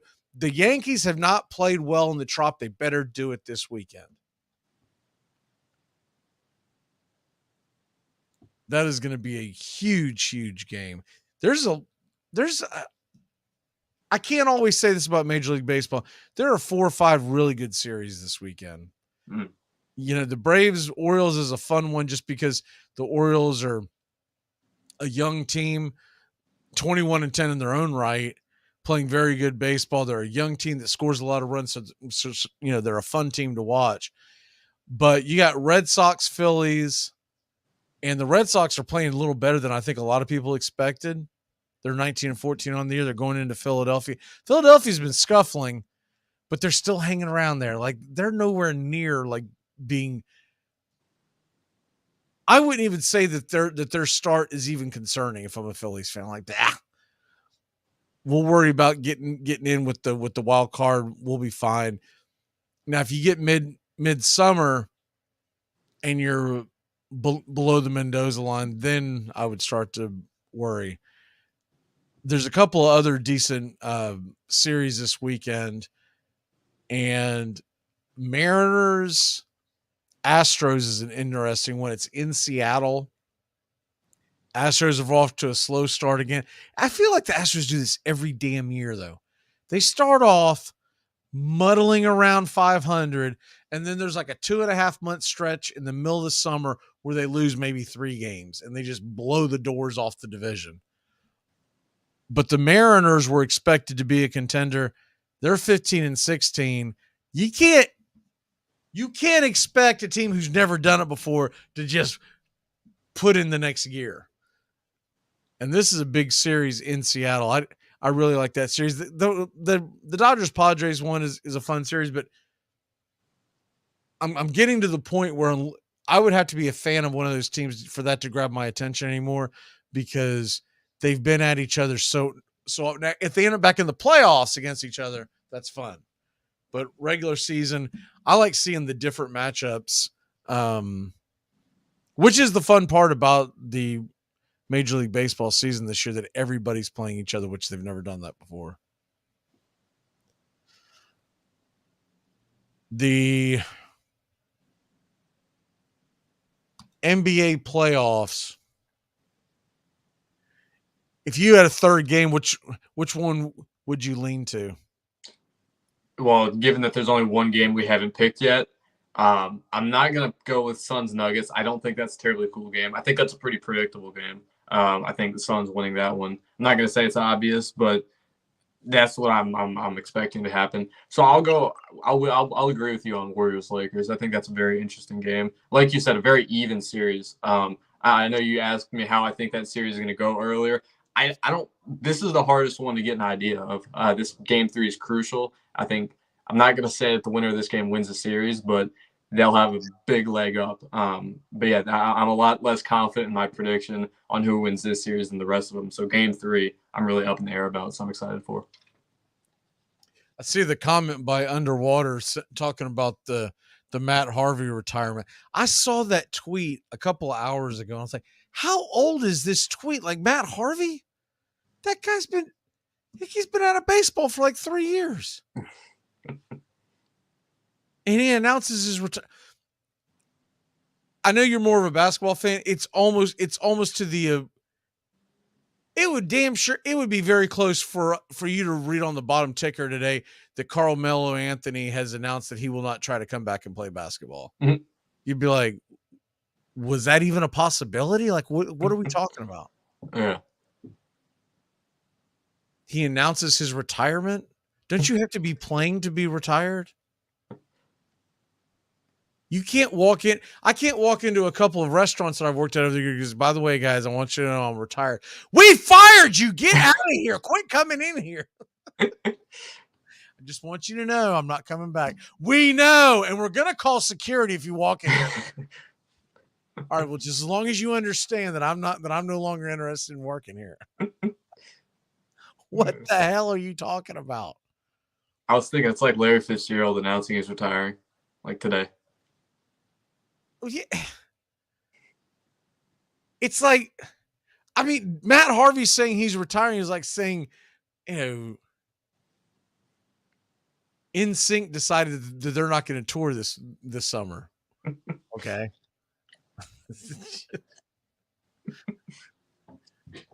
David Lee Roth has decided he's not going to get back together with Van Halen. Oh, okay. Thanks for the update. It just makes no sense. You see the over-under on the Jets win total right now is sitting at just 9.5. They won 7 games last year. Yeah, I don't mind that at all. 7 games without having a quarterback last year. Now they had Aaron Rodgers. What did they bring in with Aaron Rodgers if he's only improving their odds to win 2 more ball games? I'm just saying, what the hell did they do? Yeah, I like the over on that. I think I'm not going to say it's free because a lot can happen. A lot of teams fall flat and disappoint, but I don't mind that. I don't know. Who's going to win the AFC East this year in your mind? Is it Buffalo again? I think Buffalo gets it done, but I think the Jets are like the top wild card team. Maybe the second highest wild card team. I'm drinking the Jets Kool-Aid. I think the Jets are going to do it. Well, they have a strong roster, but the only hole, or one of the main holes last year was quarterback, and obviously they filled that with Rodgers. And the good thing about that coaching staff is I wasn't a huge fan of the hires they made this offseason, but Rodgers has a familiar face as his offensive coordinator in Hackett. So it's not – there won't be a whole lot of, chemistry needing to be built. He already has that with his offensive coordinator. He has Randall Cobb, obviously, still. He's keeping him around. And he has a great team around him. So, yeah, I think that team succeeds. I think they go – I'm going to say they make it out of the wild card. I won't sit here and crown them already, but I think they, meet expectations at least. It's going to be I know he didn't have a lot of choices because he was coming from an NFC team, but I don't think Green Bay was going to trade him to an NFC team. Yeah. But that's a very, very difficult transition to go over into the AFC. It is. It's a much harder conference. Yeah, I mean, you've got Joe Burrow over there, Patrick Mahomes, Josh Allen, although I think Buffalo is a fraud. I do too. They always fall flat in the every playoffs. year. They are paper tigers. They're going to have they're going to make the playoffs. They're going to have a very good record. And then someone who's a little tougher and a little meaner is going to knock them out. Yep. And what in the hell is DeMar Hamlin doing talking about coming back and playing football? There's no need for him to. I get it'd be a great story, but I don't know why he'd risk that. It doesn't seem worth it.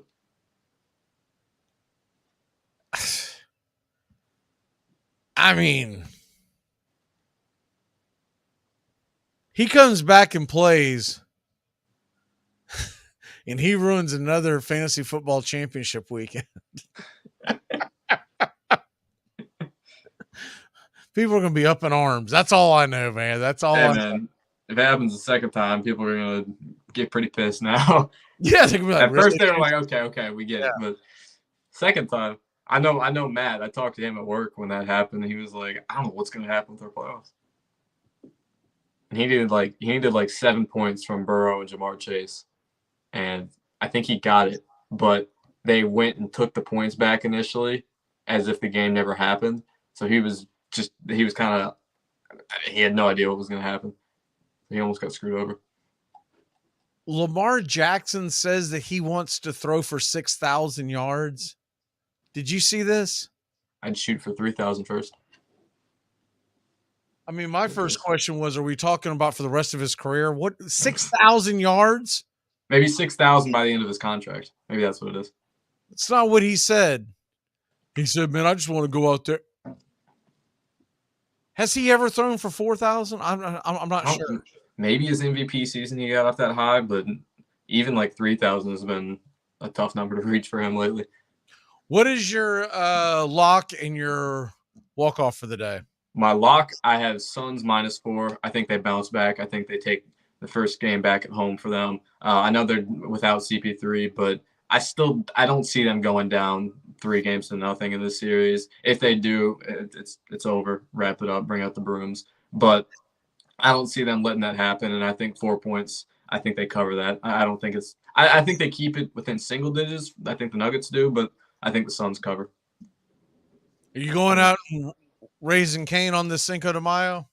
Not tonight. No, not tonight. I'm probably going to be inside, not doing a ton. Dude, you boring night. I know. 21. How old are you nowadays? 20. You're 20ing wrong. That's all I can tell you, man. It's Cinco de Mayo on a Friday night. That doesn't happen often, my friend. Hey, maybe I'll go out and do something. Decisions. Telling you, man.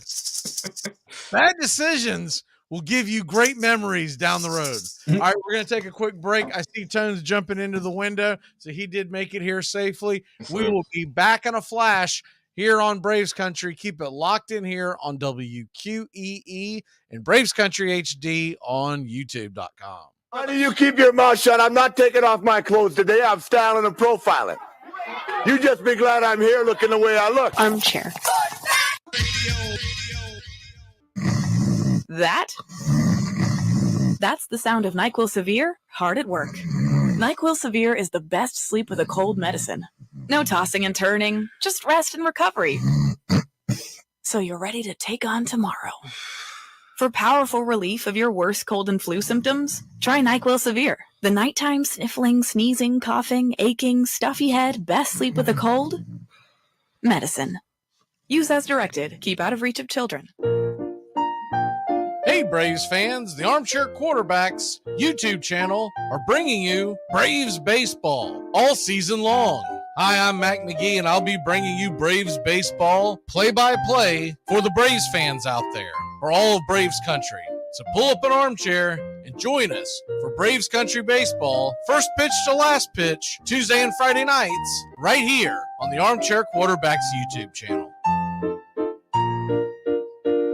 Hey, sports fans, it's Rod Peterson here, host of The Rod Peterson Show, inviting you to join us daily for 2 hours of Atlanta's funnest sports talk right here on WQEE. I say fun because it is. You've never heard a show like it because we make the listeners a part of the show every day between noon and 2 p.m. Eastern. You'll hear plenty of the best sports talk, including the latest on the Falcons, the Braves, and more. And who knows, you might even hear you. That's the Rod Peterson Show, daily at noon, right here on WQEE 99.1 FM. This helpful instructional message from the National Association of People Who Have Trouble Walking and Chewing Gum at the same time.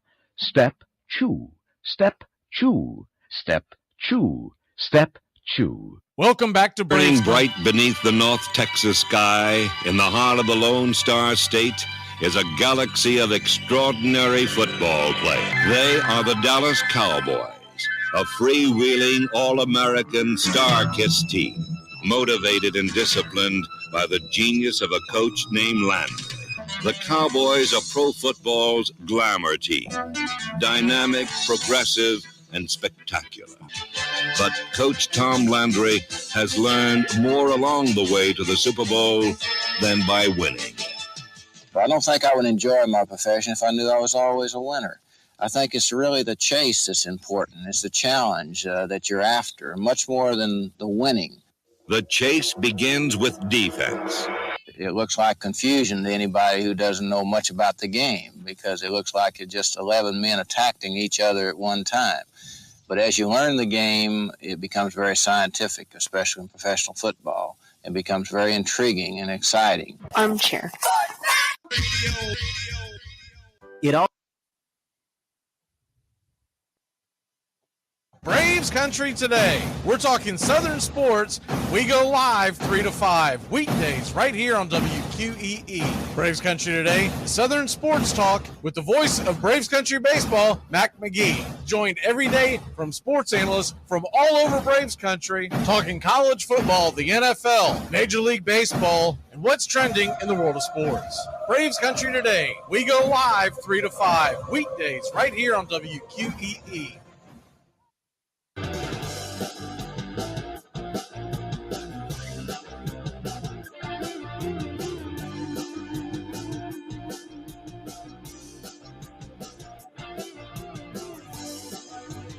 Welcome back.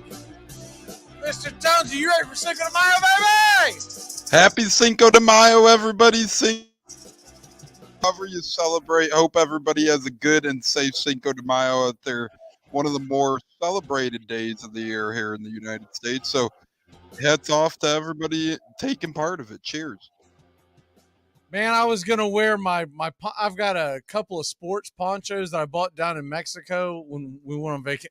I put it on. I was like, it is too damn hot in this studio, man. I can't do it, man. Because it's basically made of wool. I was very close to. I'll do it sometime, but I couldn't bring myself to do it today because not only is it hot, but the mask I was going to wear with it too. It's almost like an old. Well, you know what? I don't want to ruin the surprise, but you wrestling fans will like it one time. I'll put it on. Sounds like an old luchador. Yeah, there's a couple of options. I kind of mixed and matched when I bought them down there. My wife at the time was like, "Why are you buying this? You're never gonna wear it." I was like, "Oh, I'll wear it." And I've worn some of it on the show before, but it's been a while, so I'll probably open that back up probably sometime this summer. But Cinco de Mayo, Braves, Orioles. You weren't here for cool games, so I'm gonna go ahead and get yours. No matter, don't worry about the ones we've already picked. Give me a couple cool games that you're looking forward to this weekend. Yeah, sorry about that. Better late than never, though. Something crazy happened out there. The first cool game I'm looking at here. You got a checkpoint or something, man. Yeah, you'll see me on the news on Cinco de Mayo. No, something unfortunate looked like it happened. So thoughts and prayers to those involved out there. Looked like a bad accident. But my first cool game I'm looking forward to this weekend is Edmonton and Vegas Golden Knights. The Golden Knights are up 1-0 in this series. Edmonton has had a better season than many had thought. A couple better players in the world of hockey, that is. And it's supposed to be a close one tonight. The win percentage, Edmonton's -129 on the straight up line. Golden Knights are actually +106 at home on that line. Puck drops tonight. So, or tomorrow, I'm sorry. That is tomorrow. That game's tomorrow at 7 o'clock Eastern time, and Golden Knights are up 1-0 in that series. So I like that one for hockey fans. And then obviously with the baseball guy I'm always looking around the diamond and seeing what intrigues me, what matchups intrigue me, specifically pitching matchups that intrigue me. And one matchup specifically is this, although I like, Strider starts tomorrow, it's against Bradish. So as much as I wanted to pick Braves, Orioles, I had to roll with Yankees, Rays. The Rays are red hot and their arch nemesis comes to town, the Yankees. Yankees fans invade that stadium. The Rays are actually opening up the upper deck at Tropicana Field for the first time in forever for this series with New York coming to town. That pitch is 4:10 Eastern tomorrow, and that matchup to me is a very exciting one. Both guys aren't doing as great as they're used to. Domingo Germán and Drew Rasmussen both have put together some solid starts of late. Their numbers are a little higher than what we're used to seeing, but I like that game a lot. Rasmussen, Domingo Germán, Rays, Yankees, game on. That's 4:10 Eastern tomorrow. So you could double dip if you'd like. 4:10 Eastern tomorrow, you get Rays Yankees, then 7:00 Eastern tomorrow, you could get Oilers Golden Knights. Yeah, I'm looking forward to the Rays Yankees Sunday. That was one of my cool games because it's Garrett Cole versus Fleming. Fleming's been pitching really nice too. I found it interesting. Did you see that they sent Taj Bradley back down? Yeah, and I kind of disagreed with that, but I'm not going to doubt Kevin Cash because, he's been an incredible manager since he's taken over. But Taj Bradley, to me, he pitched pretty effective through his first 3 starts. And with the Rays injuries, specifically Jeffrey Springs and Tyler Glasnow, and Eflin's already had a mini IL stint. A little surprising to me to not see Taj Bradley stick around. The Rays must have seen something a little off with his game that they want to get fixed. The reason for sending him back down was he has been on a 6-day rotation because that's how he was brought into the fold with the Tampa Bay Rays last year and going into this year. They're sending him back down to get used to a 5-day rotation every 5th day. So that's what the reason. I mean, I don't understand why you couldn't have done that up here in the majors, but they're sending him back down, so he'll go down there, and you almost wonder if there's some kind of manipulation with his time being played. But the article I read was it's to get him ready for a 6-man rotation. Sorry, a 5-day rotation as opposed to the 6th day. They were pitching him every 6th day. So. And I guess that could hold some merit, but I agree. I guess you could do that at the big league level. I'm sure you're onto something with this service time manipulation. I bet you that certainly has something to do with it. I know they got a little more lax and liberal on those rules, but at the end of the day, we still see a lot of guys spend times in the minors that they shouldn't because of those rules. And then I wanted to ask you about this cat that's coming up today for the Chicago Cubs, the first baseman. How do you pronounce his name? Matt Mervis. And Mr. Mervis was an undrafted free agent out of Duke in 2020. It was a COVID draft, so they shortened the draft a little bit, but he still didn't make the draft cut, and he only got $20,000 on his first contract from the Chicago Cubs. Again, he was out of Duke. He's known for power, but the special thing about him, at least through the minors to this point with his power, his strikeout to walk ratio is pretty even. That's really rare for a power hitter, especially nowadays. Usually that strikeout number is way up there. So that's what brought a lot of appeal to Mervis, even with the roster with the likes of Trey Mancini, with the likes of Eric Hosmer and those types. You like what you got in a kid in Mervis to hopefully provide a spark, and he did just that today. He tacked on an insurance run RBI single to solidify the Cubs' victory 4-1 as they did officially beat the Marlins, and Matt Mervis had an RBI single for insurance to make it 4-1. So not a terrible debut for the young fella. I know a lot of Chicagoans are excited about this kid, and he has the potential to not only hit for power, but keep his strikeout numbers down as well, which for a young power hitter is pretty special.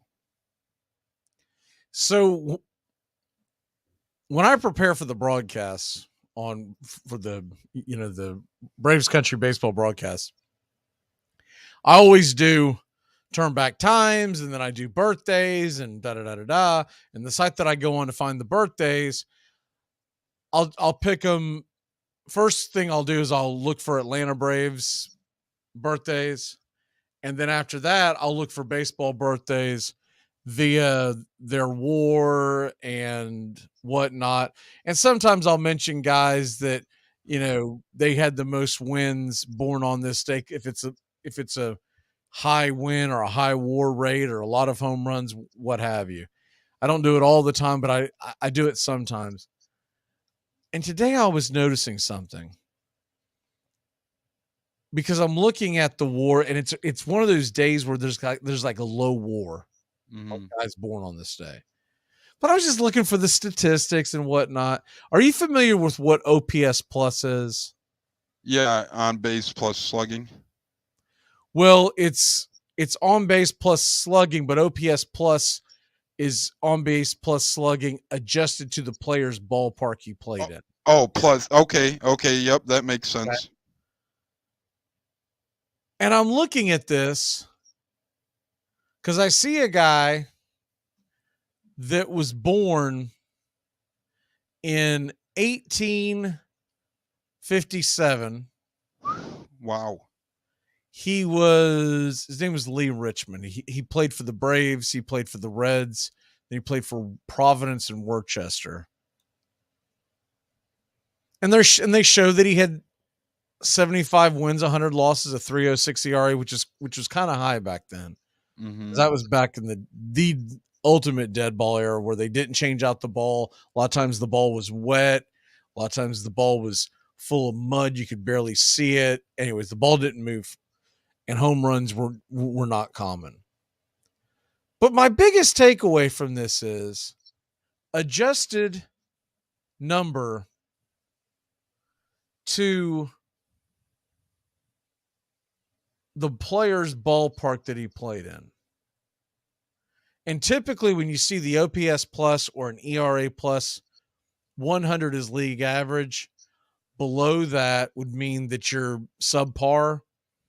Above that means you're much better. Okay. Mm-hmm. How the hell are you going to have an OPS plus from anybody that played in the 1870s? Yeah, how do you even keep track of that? I mean, look, I love the numbers of baseball, but we're getting into the weeds here this is flat out kooky dukes. You got an OPS plus of a guy that played from 1879 to 1886, and you're giving him an OPS plus rating of 95 and ERA plus rating of 94. You can't possibly know that. What do they do? Put in a video game simulation of a creative player at the Polo Grounds and seeing how successful he was? I mean, how can you a guy that played on any stadium that in the 1879, how could you possibly compare that to someone playing at Truist Park in 2023? Especially with those, all those quirky ballpark dimensions back in the day. I mean, I know it's only video game stuff, but I remember I played in Polo Grounds, a couple other of those stadiums as well. A couple beautiful stadiums, but the oddest dimensions in the world. Some of them had, 300-foot left and right field with 30, 40, 50 feet fences. And then you have the Polo Grounds that you really have to hit one about 650 feet to dead center to get that thing over the fence. It was insane, the dimensions of stadiums back then. Cool stuff for sure. All those old time stadiums, really cool stuff. And the Polo Grounds is still my favorite stadium to play in with the MLB The Show and whatnot. Yep. Because it's like 250 feet down the right and left field line, but it's like you said, it's like damn near 600 feet to dead center. That one just always will be number 1 or 2 in my heart as well, because like you said, the quirky dimensions, it's just nostalgic. I'll tell you what, you don't put Marcell Ozuna in the defensive outfield when you're playing the Polo Grounds. Hey, I don't know if I'd put him in the waddling for days. That ball keeps rolling and rolling and rolling. I don't even know if I'd put him in the outfield if I was playing at the Atlanta Fulton County Stadium. You remember when they first opened up the Houston Stadium? Yes, sir. And they tried to mirror, I think it was the Polo Grounds they were trying to mirror some old stadium, and they had the indentation upward as you ran up the hill in center field. And the flagpole in the middle of the hill, too. Yeah, exactly. And then someone damn near broke their neck, so they said, we got to quit doing this. And it's like, did you really have to be told that that's dangerous? It's just like the idiotic decision back in the NFL in the 1950s when they had the goalposts at the front of the end zone. Like someone like that wasn't begging for someone to try to go across the goal line and break their spine right there on the goalpost. Like, a tight end's just running a post full speed, literally into the post. Yeah. Oh, that's crazy. Could you imagine that? That'd be like the foul poles in baseball being like in left and right field, literally in left and right field. What got me about the one with Houston was it's idiotic enough that they were mirroring. Okay, that there was ever a stadium that did that had an incline in center field with a flagpole, right? Mm-hmm. Idiotic enough. But what in God's name made Major League Baseball think it was a good idea to let them mirror that in 2003, 2004, whenever the heck it was that they opened that thing up?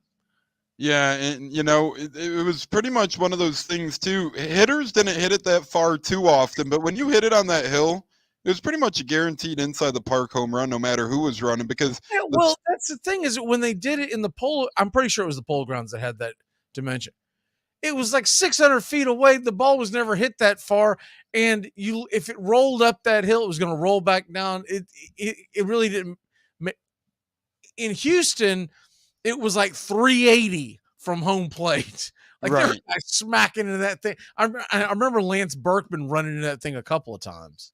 Yeah, and it's just a scary moment because back in the day, you still got your high-end defenders nowadays, but when you had guys like Aaron Rowand and those types playing center field, when they're literally throwing their bodies into the wall, man, that's some dangerous stuff. We've seen Derek Jeter run into the crowd, so I can only imagine what it would be like, not only running up the center field hill to try and catch a ball, but, oh, by the way, you got a flagpole in your way, too. Pole, man. Yeah. Remember Jim Edmonds of the Cardinals when he would lay out? I guarantee he wasn't doing that in Houston. Yeah, I think his front teeth would get stuck into that pole. Man, he used to dive face first into fences. That guy's nose would get messed up. You ain't doing that in Houston, though. Well, it lasted much longer than a show. I think it was 4 or 5 years. I remember every year when they would roll it back out and they would open, I would go, damn, if that pole isn't still in the middle of the field, man, what are they doing there?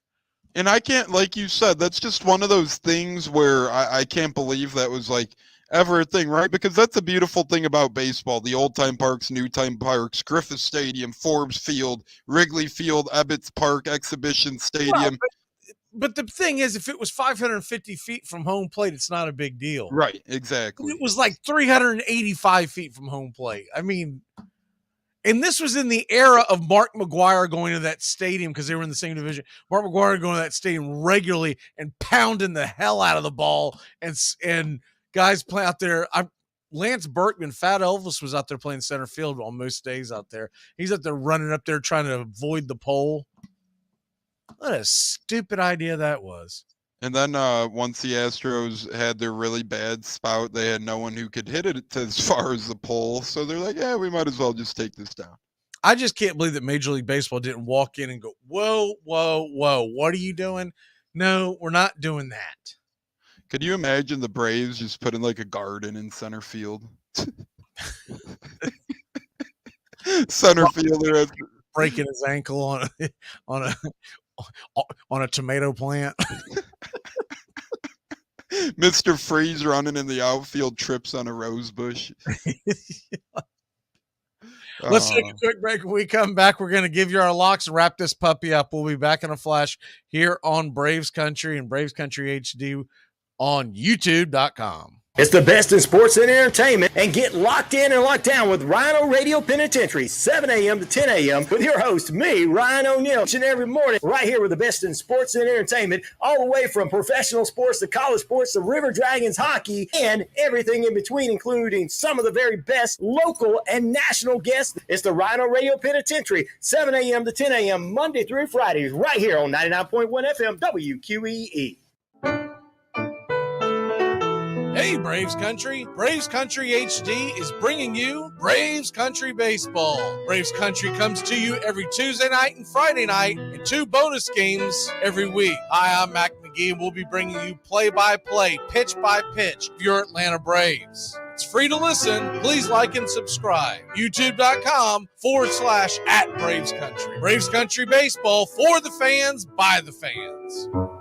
Are you looking for a reliable dental practice that not only cares about your teeth, but is friendly to work with? How about one that offers great deals and new patient promotions? Well, your search is over.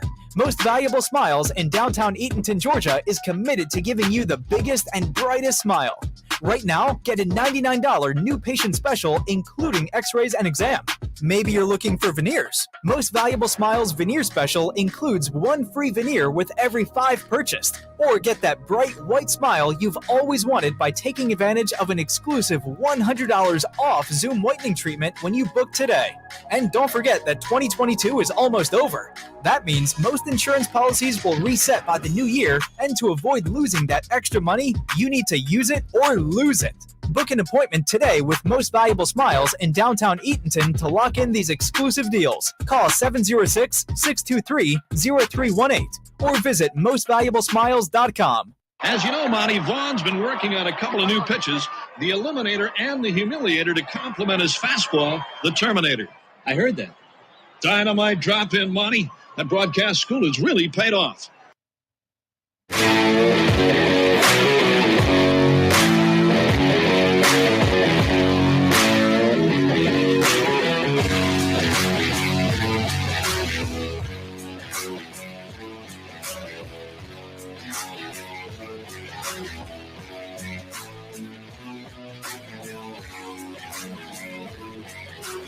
Welcome back.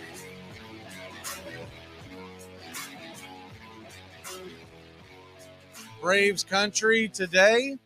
We go live 3 to 5. Make sure to keep it locked in here on the key. If you're looking for Braves country baseball later tonight, 7:20 first pitch. We'll have it here on Braves Country HD. Max Fried versus Kramer. He's got a 6 ERA, and then tomorrow's starter for Baltimore, he's got a 6 ERA. So I'm liking our chances of winning this series. And I'll tell you what, the sky is falling in New York City right now with the New York Mets, the New York Yankees. Man, and the Yankees are in last, and they're, 500, a little bit over 500? Yeah, well, the Yankees are in last because they're in a much better division. Correct. The Mets are just medding. I mean, their division's still good. Don't get me wrong. You got the Braves, and the Phillies are still tough. The Marlins are tough. But the Mets, I didn't like. They got way too many old guys at the beginning of the year to me. Well, they've got Verlander and Scherzer. Honestly, Verlander went out and pitched a good game, but the Mets' biggest issue to me is still the fact that their offense is not very good. And they've been delusional up there for like 7 or 8 years. Every year you go into the regular season, preseason, all of the prognosticators are picking the Mets to win the division, et cetera, because they're in love with Alonso and Lindor now. And I'm always like, but what do you have outside of that? Mm-hmm. Nemo's a decent player. Starlin Marte is rapidly becoming lesser than what he was. Mm-hmm. Right? But they are so top heavy. Even if you say those 4 are a solid top 4 in your lineup, let's just go ahead and give them that argument. Mm-hmm. And the bottom half of that lineup is just, it's anemic. Mm-hmm. And I don't understand why every single year you go through the same thing. And I guess it's the Northeast bias. I guess that's what a lot of it's got to do, because most of your national, most of the, like the MLB network, ESPN, they're all centralized up in the Northeast, right? Mm-hmm. But if you look at it, the Mets are going to have issues scoring, and the Phillies are going to have issues stopping you from scoring. Mm-hmm. And they're not playing terrible baseball. Both of them are sitting around 500. But the Braves, I believe, have an elite starting pitching staff. Even with their injuries, their bullpen is one of the better ones, and they just are now getting Iglesias back. Now that everybody can slide into where they're supposed to pitch at, that Braves bullpen just became a lot better. And then the offense, I saw a clip, and I'll eventually get it recorded up and where folks can hear it, but I saw a clip where John Smoltz is talking about the fact that talent-wise, this Braves team is probably the best team that's ever been put out there in Atlanta. Mm-hmm. And I have to agree with him, because even as good as the starting pitching is or was in the 90s, our offense was never that good. Mm-hmm. And our bullpen was always an issue. Always an issue. About the only year that we didn't have a bad bullpen was 95 when we won it. When you had Wohlers back there slamming the door, we never could hold on to leads in the playoffs. We could hold on to a lead in the middle of May, but we always had issues with closing games out and come playoff time. We never had what the Yankees had. I never understood why Sherholtz. That's why I always thought he was overrated as a GM. He never made the back end of that bullpen a priority. You go in the season and you'd have you might even have a talented closer, even when they had Smoltz closing, right? Mm-hmm. But when you got to the playoffs, you couldn't build your way to that. You couldn't get to the closer because the 6th, 7th, and 8th innings were just crapshoots. Mm-hmm. Anyways. Yeah, and you see it time and time again, but I think this Braves team is, and you get Iglesias back today now, and, that's going to only help solidify the back end of their bullpen. Minter should improve as he's, in a lesser role down the stretch. It's just good news if you're Braves fans, and I really like the position they put themselves in so far this year. They're a really deep team with a lot of talent, and although they face some injuries to this point, hasn't really bothered them. What is your lock for the day? My lock for the day is this. Since we're talking baseball, I'm sticking with the world of baseball. And although they're underdogs, technically, I like the White Sox straight up. They're at Cincinnati Reds.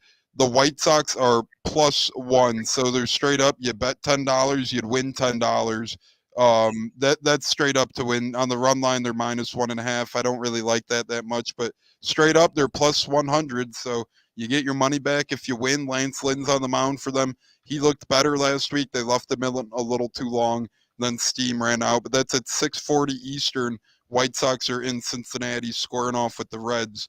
I do like the White Sox tonight. And what? Is it Lance Lynn tonight? Is that who it is? Correct, Lance Lynn. And he had a perfect game going into the 7th last week against the Rays. To me, the manager let him in a little too long, and then he kind of got hit around a little bit. But they need this win, so I like the White Sox on the road tonight.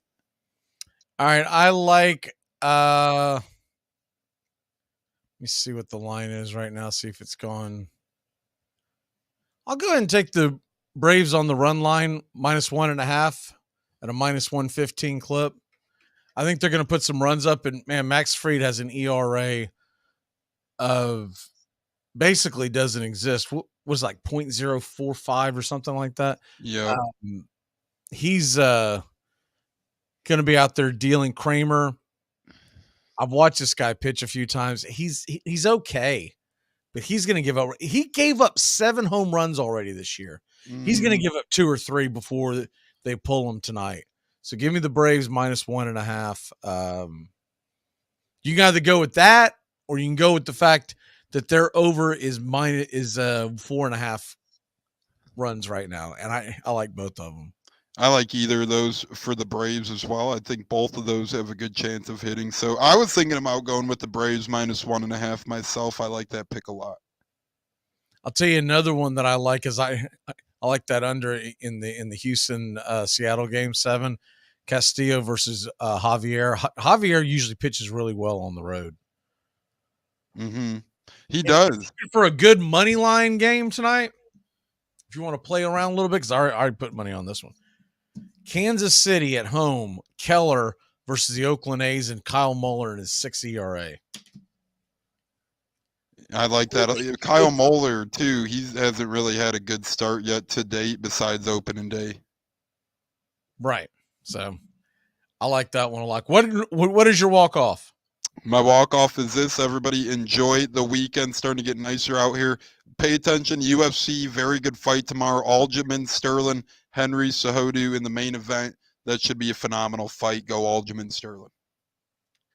All right, my walk-off is Braves versus Baltimore Orioles right here on Braves Country HD on YouTube tonight. And 7:20 first pitch, so we're going to take a little break, but we are going to leave the feed up just because it's a lot. I'm just tired of building up new feeds and tearing them down and bringing them back a couple hours later. So we're just going to do it this way. We're going to let it roll, and we'll see you here in a couple hours. Go Braves. And for those on 99.1 FM, keep it locked in here as they got a lot of great stuff coming up tonight, and as well as Sports Map Radio over the weekend.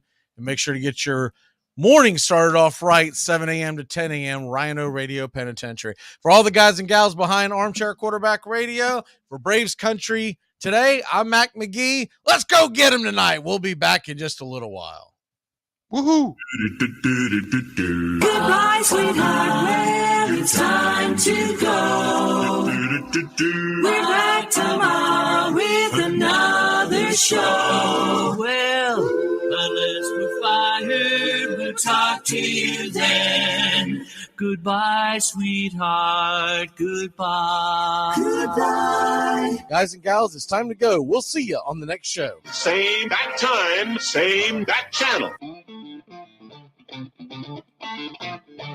Thanks for listening to Braves Country with Mac Magee and the Armchair Quarterbacks on 99.1 FM WQEE, The Key in Noonan, Georgia, and simulcasting on youtube.com/@Braves Country.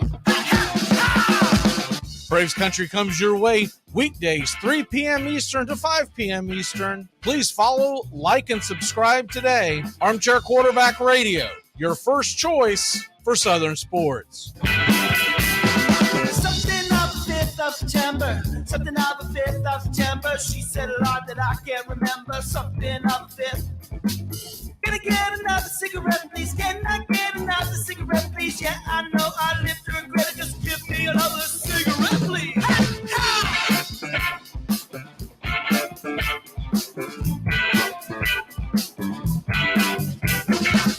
Can I get another cigarette, please?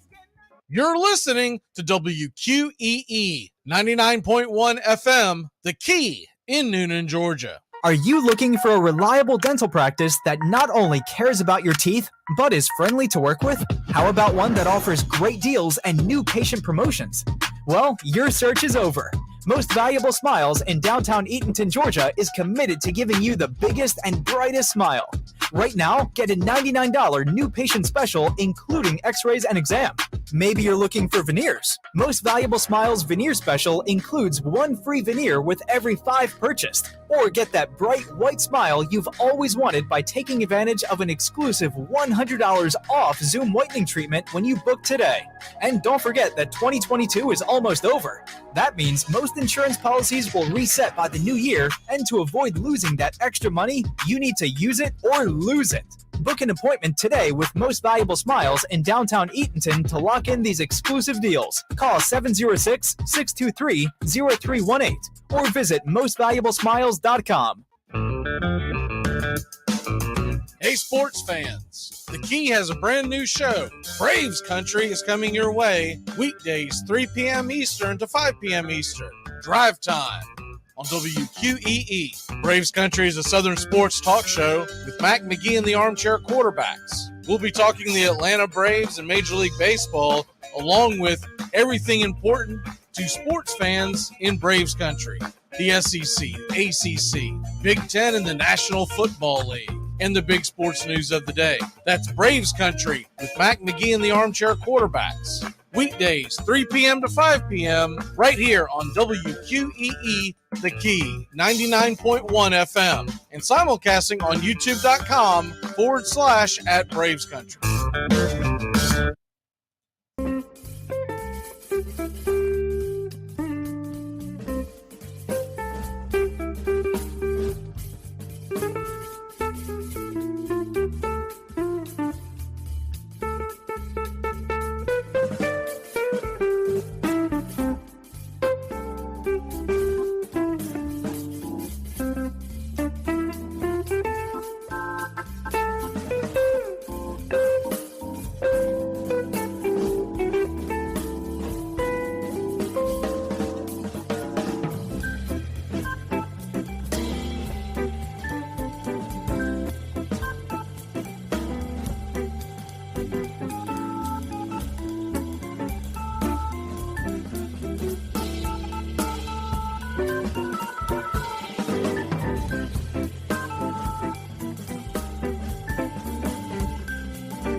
You're listening to WQEE 99.1 FM, The Key in Noonan, Georgia, home of Braves Country with Mac Magee and the Armchair Quarterbacks, weekdays, 3 p.m. Eastern to 5 p.m. Eastern, right here on The Key and YouTube.com at Braves Country. Braves Country today. We're talking Southern sports.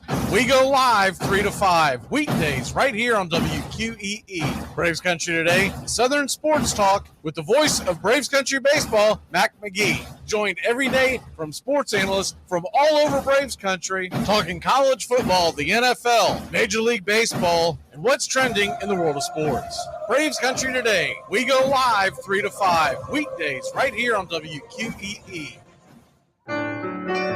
Hey, Braves fans, I'm Mac Magee with Braves Country. We'll be right here on The Key all year long, giving you Braves Country baseball, pitch by pitch, inning by inning of your Atlanta Braves. Make sure to catch Braves Country right here on The Key. We go live 3 to 5, and we'll keep you up to date on the upcoming schedule for Braves Country. That's Braves Country HD and Braves Country baseball right here on The Key.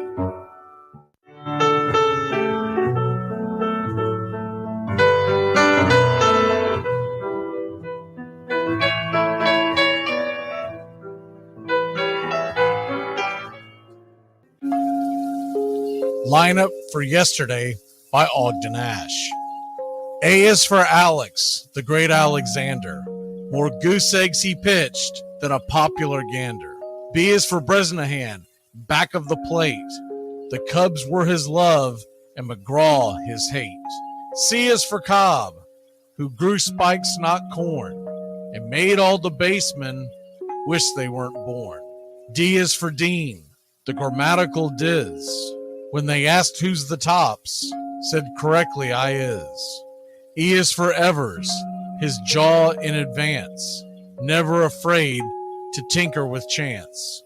F is for Fordham and Frankie and Fish. I wish he were back with the Giants, I wish.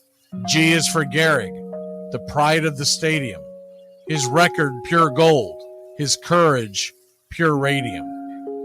H is for Hornsby.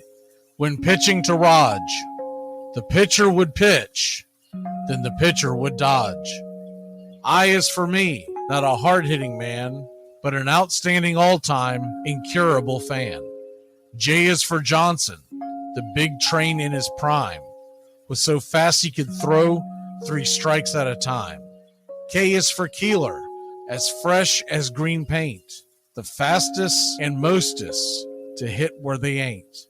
L is for LaHoy, whom Clevelanders love, Napoleon himself with glue in his glove. M is for Matty, who carried a charm in the form of an extra brain in his arm. N is for Newsom, Bobo's favorite Ken.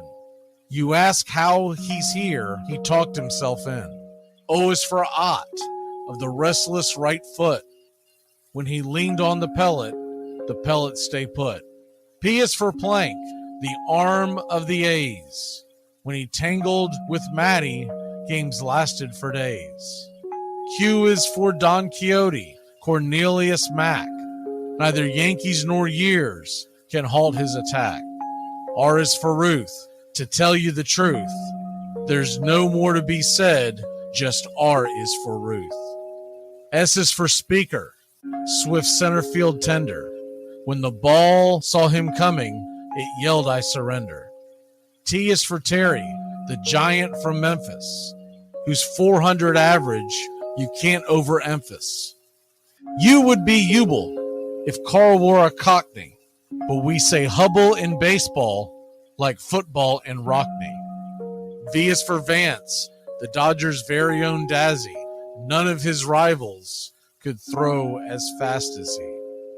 W, Wagner, the bow-legged beauty, short, closed to all traffic with Honus on duty.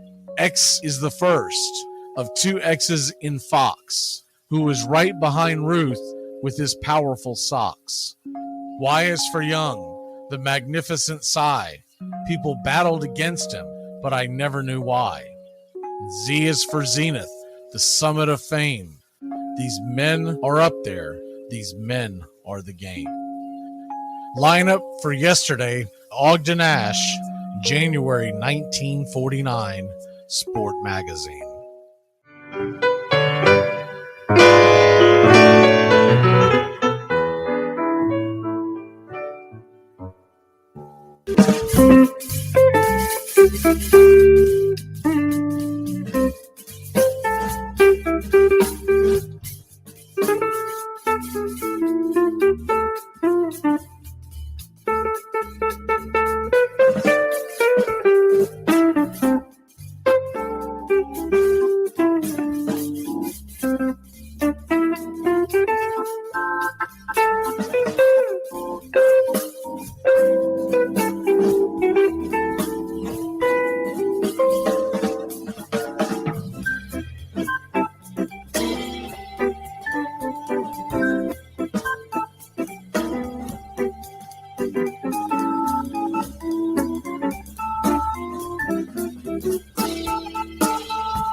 Hey, Braves Country! Braves Country HD is bringing you Braves Country Baseball all year long. Hi, I'm Mac Magee. We'll be bringing you play-by-play, pitch-by-pitch, inning-by-inning of your Atlanta Braves. Braves Country comes to you every Tuesday night and Friday night, and 2 bonus games every week. Please like and subscribe to youtube.com/@BravesCountry.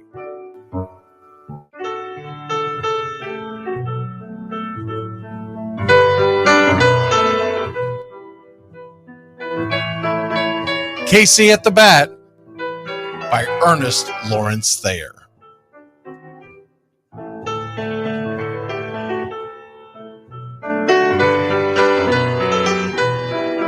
The outlook wasn't brilliant for the Mudville Nine that day.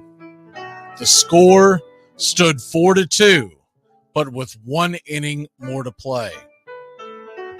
And when Cooney died at first and Barrows did the same, a pall-like silence fell upon the patrons of the game.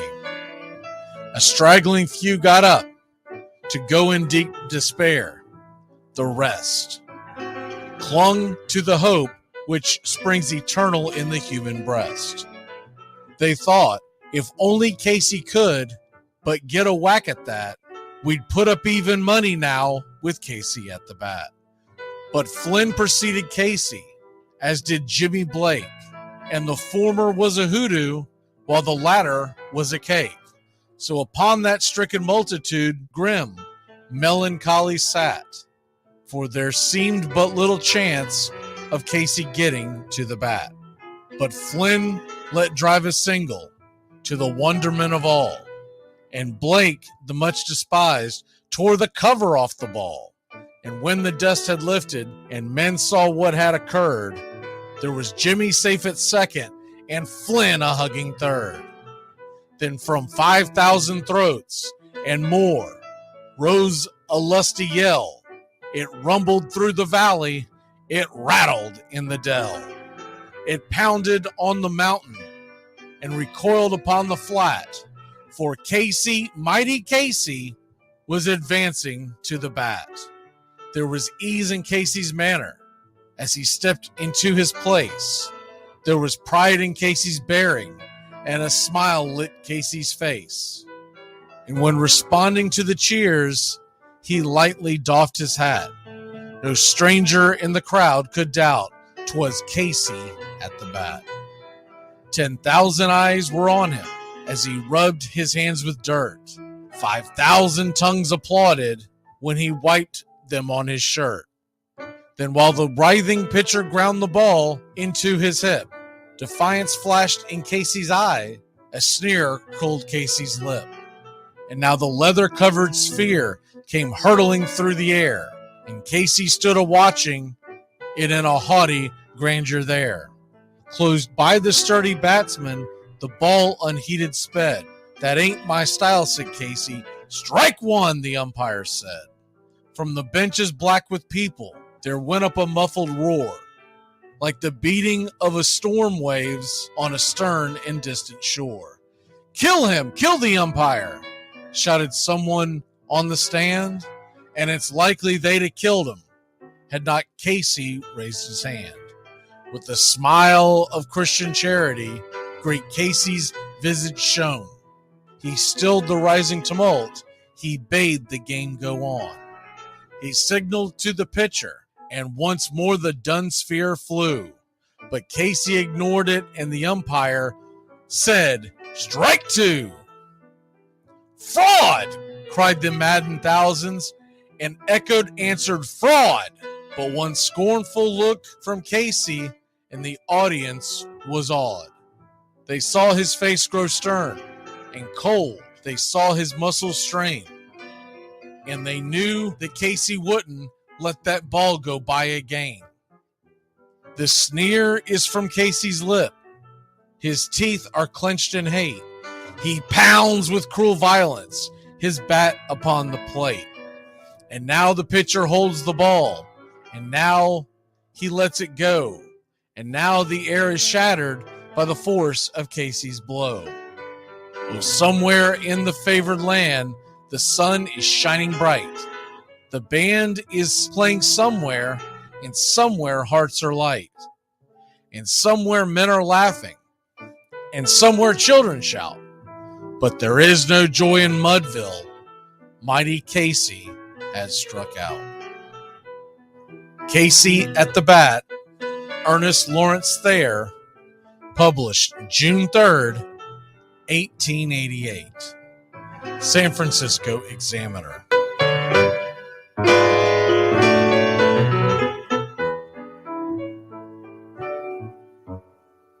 Braves Country today. We're talking Southern sports. We go live 3 to 5 weekdays right here on WQEE. Braves Country today. Southern sports talk with the voice of Braves Country baseball, Mac Magee. Joined every day from sports analysts from all over Braves Country, talking college football, the NFL, Major League Baseball, and what's trending in the world of sports. Braves Country today. We go live 3 to 5 weekdays right here on WQEE. Hey, Braves Country. Braves Country HD is bringing you Braves Country Baseball. Braves Country comes to you every Tuesday night and Friday night, and 2 bonus games every week. Hi, I'm Mac Magee, and we'll be bringing you play-by-play, pitch-by-pitch of your Atlanta Braves. It's free to listen. Please like and subscribe. YouTube.com/@Braves Country. Braves Country Baseball for the fans, by the fans.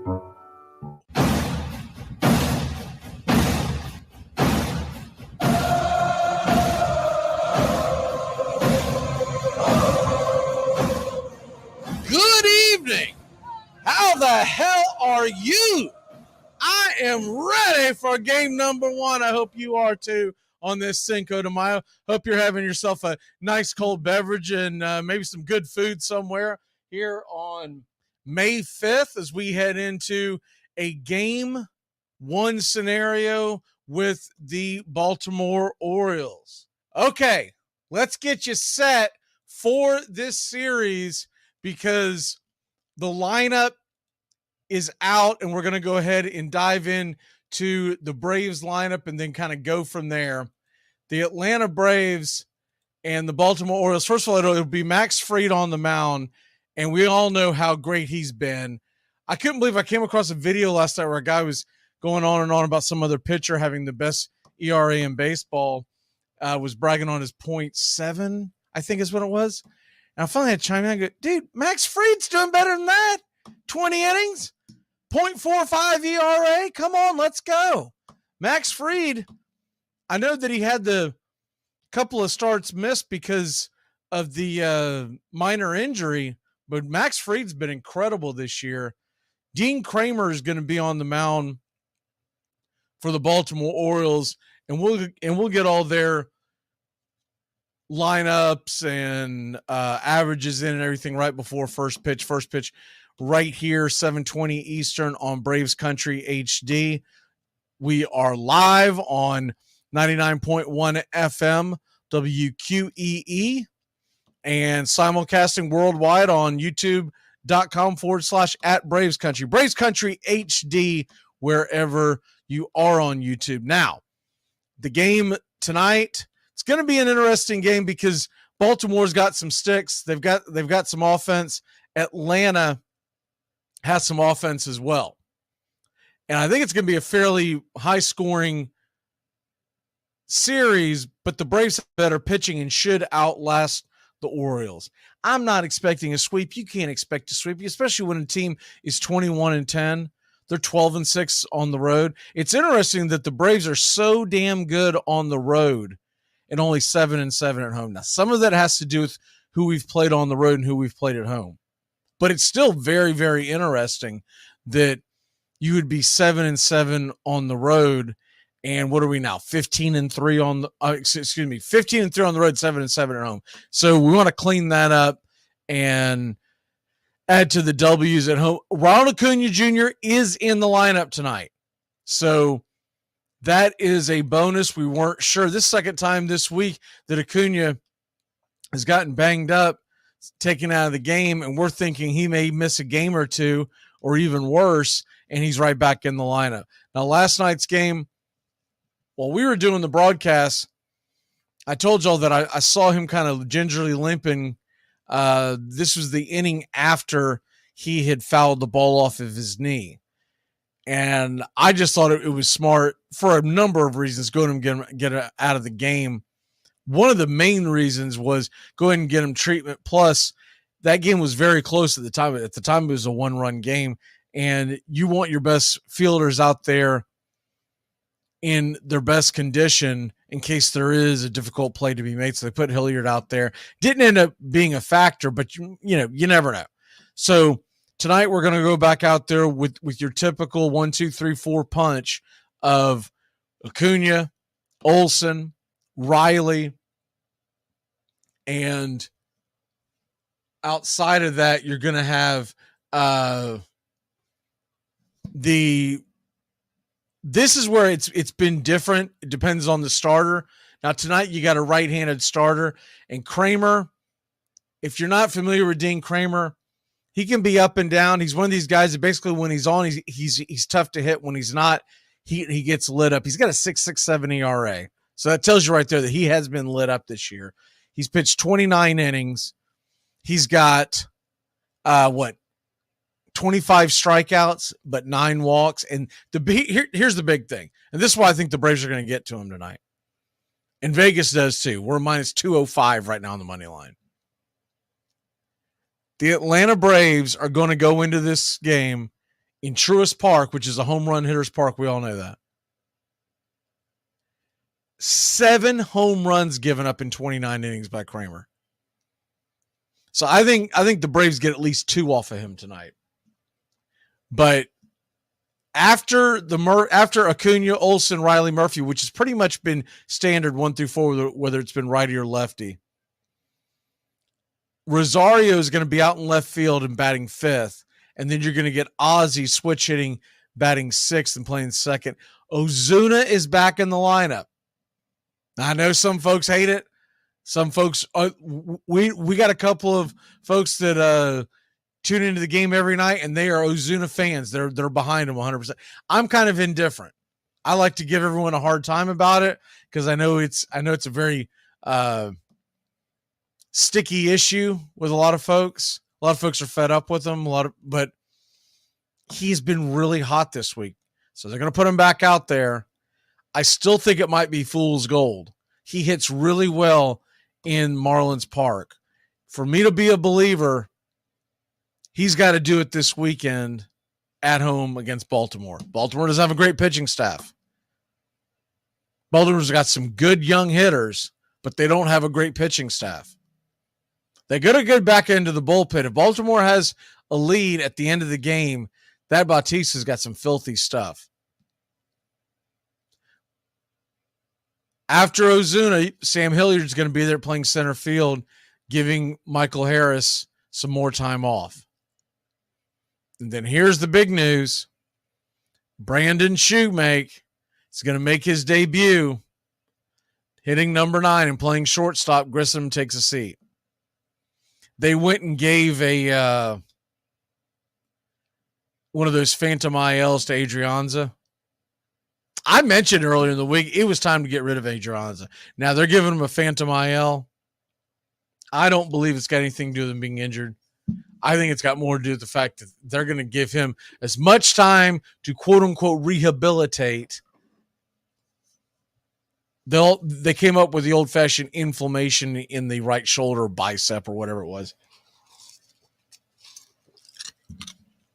We all know a phantom IL when we see one. And they're going to put him back on the phantom IL. And then they're probably going to send him to a rehab assignment. And when he comes back on the rehab assignment, if he's still not hitting, they're probably going to DFA him.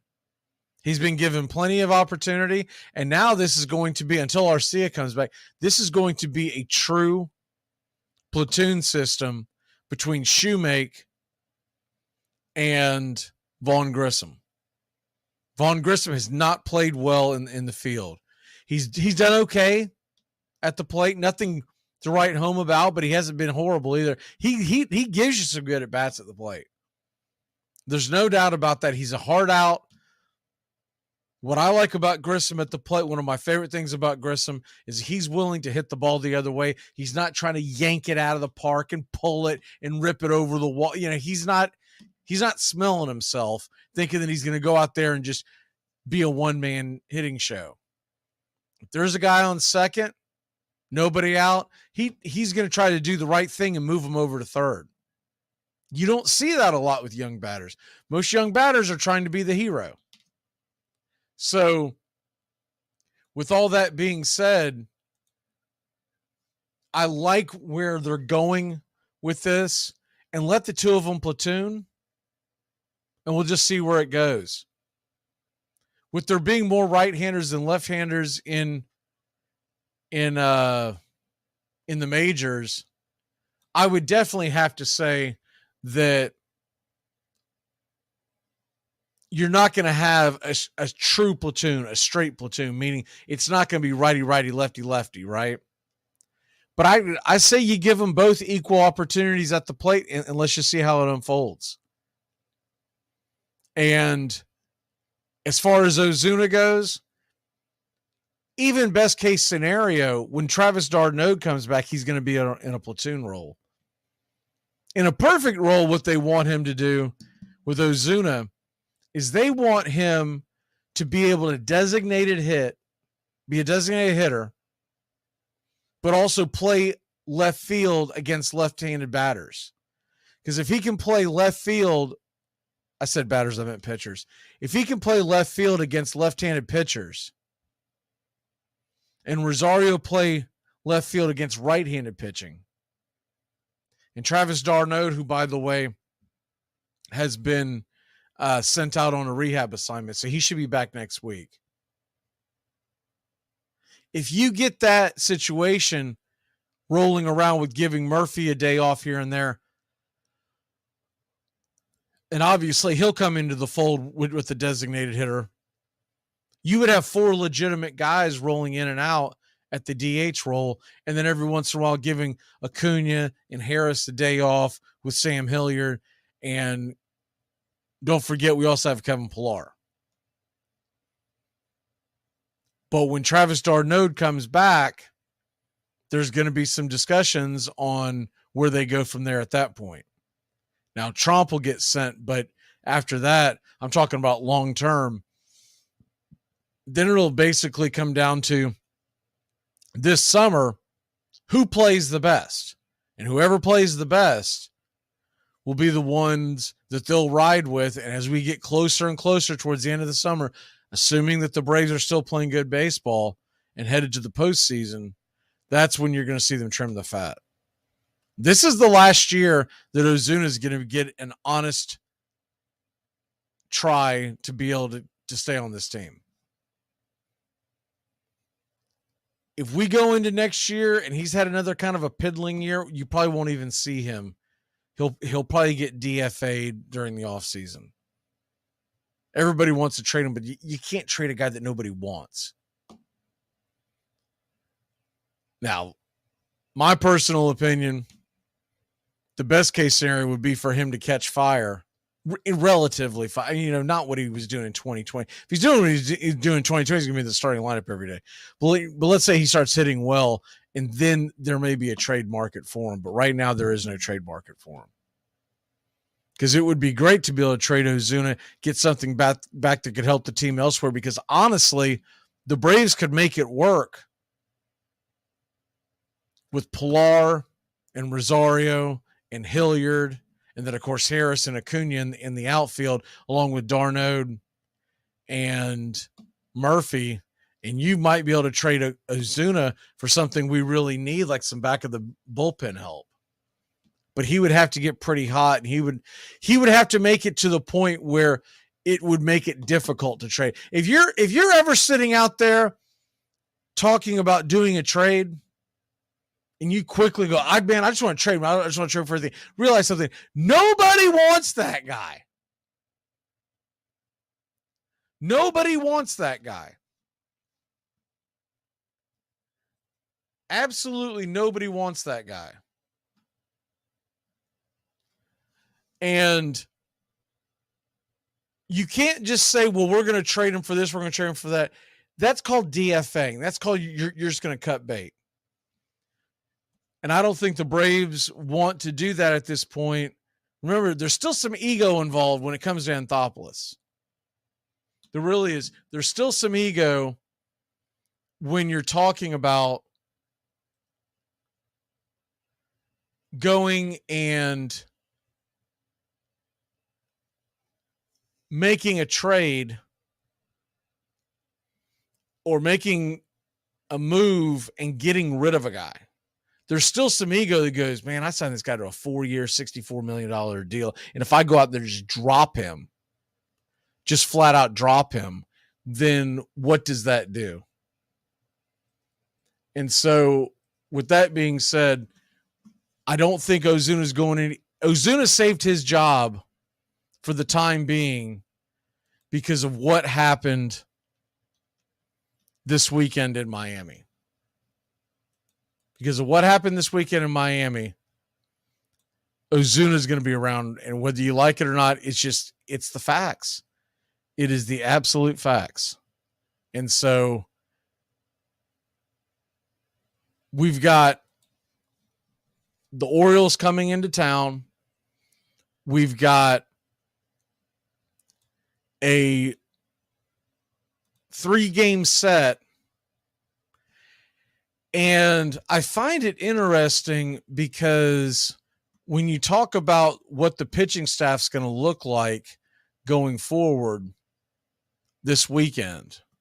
Now, remember, we had the doubleheader on Monday, and that doubleheader on Monday ended up being where we had both Strider and Morton going on that doubleheader. Now, tomorrow, Strider's going to get the ball, so he gets the early nod. Remember, he went first on Monday.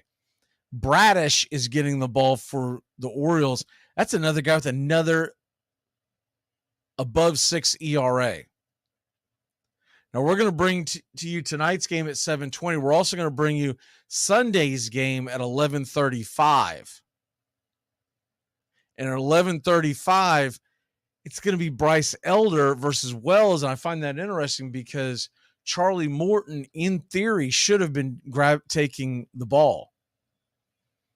And it looks like they're going to give Charlie Morton the extra day of rest, or actually an extra 3 days of rest, because he won't pitch until Tuesday night against the Red Sox. The Braves are off on Monday.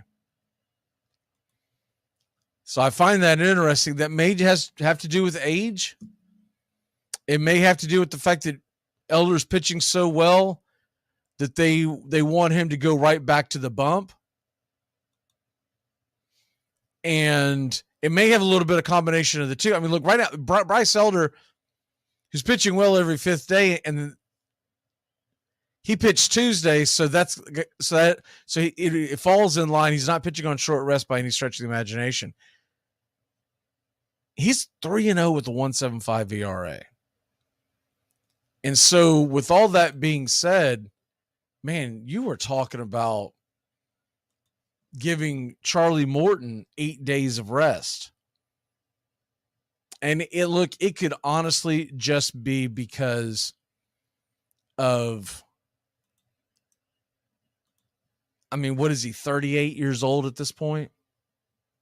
So it'll be interesting to see how that unfolds. Charlie Morton comes back against the Red Sox on Tuesday, and Bryce Elder will go this weekend. And, of course, Baltimore doesn't have a big book on Bryce Elder, so that could have a lot to play into. Remember something, too. Charlie Morton played against the Orioles quite a bit when he was in Tampa Bay. So maybe it's trying to give them a different look. But I'd say it's probably, because I got this question shortly before we went on the air. Charlie Morton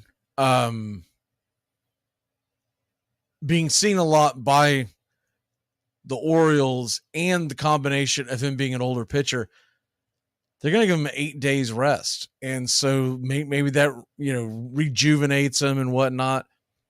And so there you have that. So that's how it'll lay out this weekend. It'll be Fried, it'll be Strider, it'll be Bryce Elder.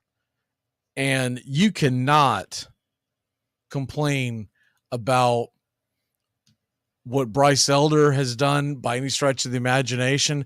And it's been it's damn near, I'm not going to say shocking because he pitched well last year, but what we saw in spring training, and then for him to just go down and take a couple of starts, and then he was forced into action because Dodd and Schuster, they both spit the bit. He comes out, he's been rolling. He's been almost perfect. I mean, let's be honest, a 1.75 ERA in the major leagues, that is perfect, especially once you get past 2 starts. Plus, there's not much better than that. So, should be a really fun weekend to watch the Braves. And, I mean, let's at least get a winning record at home. 7-7? It's a little shocking. When you're doing so well, when you're 15-3 on the road, you expect to be better than 7-7 at home. But that's where we are. We'll go into tonight with Fried. He's plenty rested. He got an extra day of rest. And I want to double check something real quick, but I don't think many, I don't have time to get into the whole thing, but not many folks in this entire Baltimore roster has seen Max Fried or Spencer Strider or Bryce Elder for that matter. I don't think anyone has seen Bryce Elder. So you're talking about a decided advantage against a very good offensive team. Now, granted, we haven't seen a lot of their pitchers, but their starting pitching has been really bad. All right, we're going to take a quick break. When we come back, lineups and play-by-play, pitch-by-pitch for your Atlanta Braves. It's Braves Country Baseball, Friday Night Baseball, baby. Let's get it going.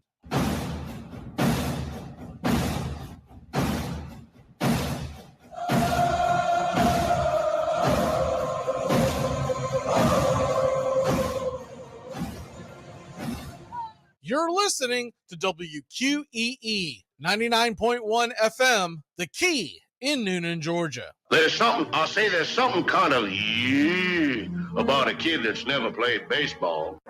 If baseball is about caring, about loyalty and rivalry. Baerga is 0 for 3. Left center field. Grissom on the run. The team of the 90s has its world championship. There's a very peaceful thing. It was created and played in pastures and meadows. There's grass, there's outdoors, there's everything that people thought was American and feel about America. You get in a ballpark, and it's the wonder of walking through that dark tunnel and seeing a huge open space where men play the little boy's game.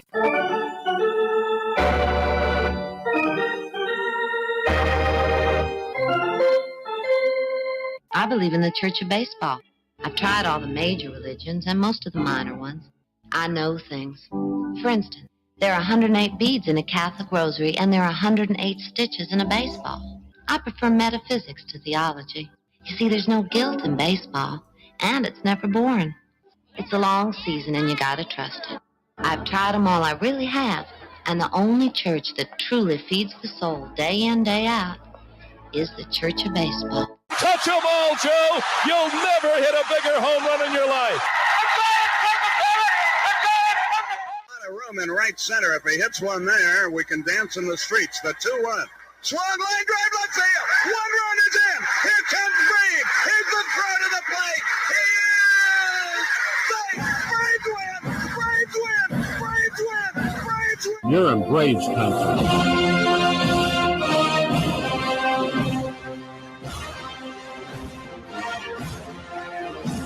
We're down to 1 strike here. Gurriel, the last hope for the Houston Astros.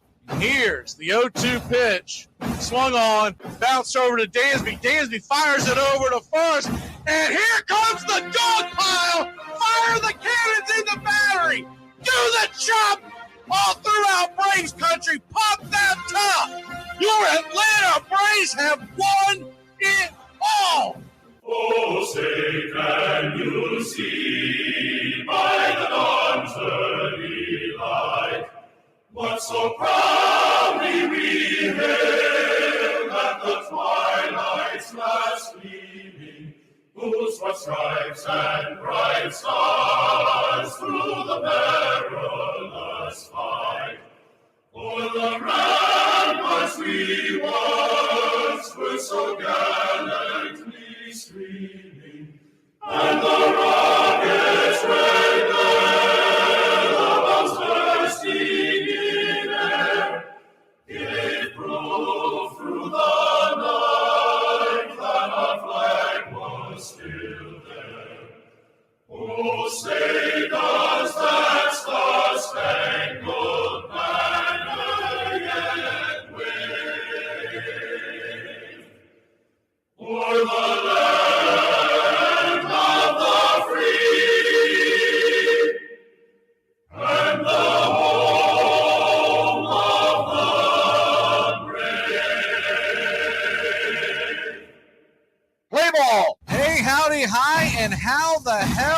you pull up an armchair, girls and boys, and join us for Braves Country Baseball. We are live, and the scene is Truist Park in Atlanta, Georgia, where we're set to bring you pitch-by-pitch, play-by-play of your Atlanta Braves. Hi, I'm Mac Magee. Here are your starting lineups for today's action. Leading off for the visiting Baltimore Orioles, it'll be Mayo playing shortstop, batting .321, 6 home runs, 19 RBI, and 11 stolen bases. Adley Rutschman, the catcher, is batting second, .299 average, 4 home runs, 18 RBI. Ryan Mountcastle, the first baseman, and batting third. He has a .256 average with 8 home runs, 26 RBI, 2 stolen bases. Santander is the right fielder, and he is the cleanup hitter tonight for the Baltimore Orioles, batting .241, 3 home runs, 13 RBI.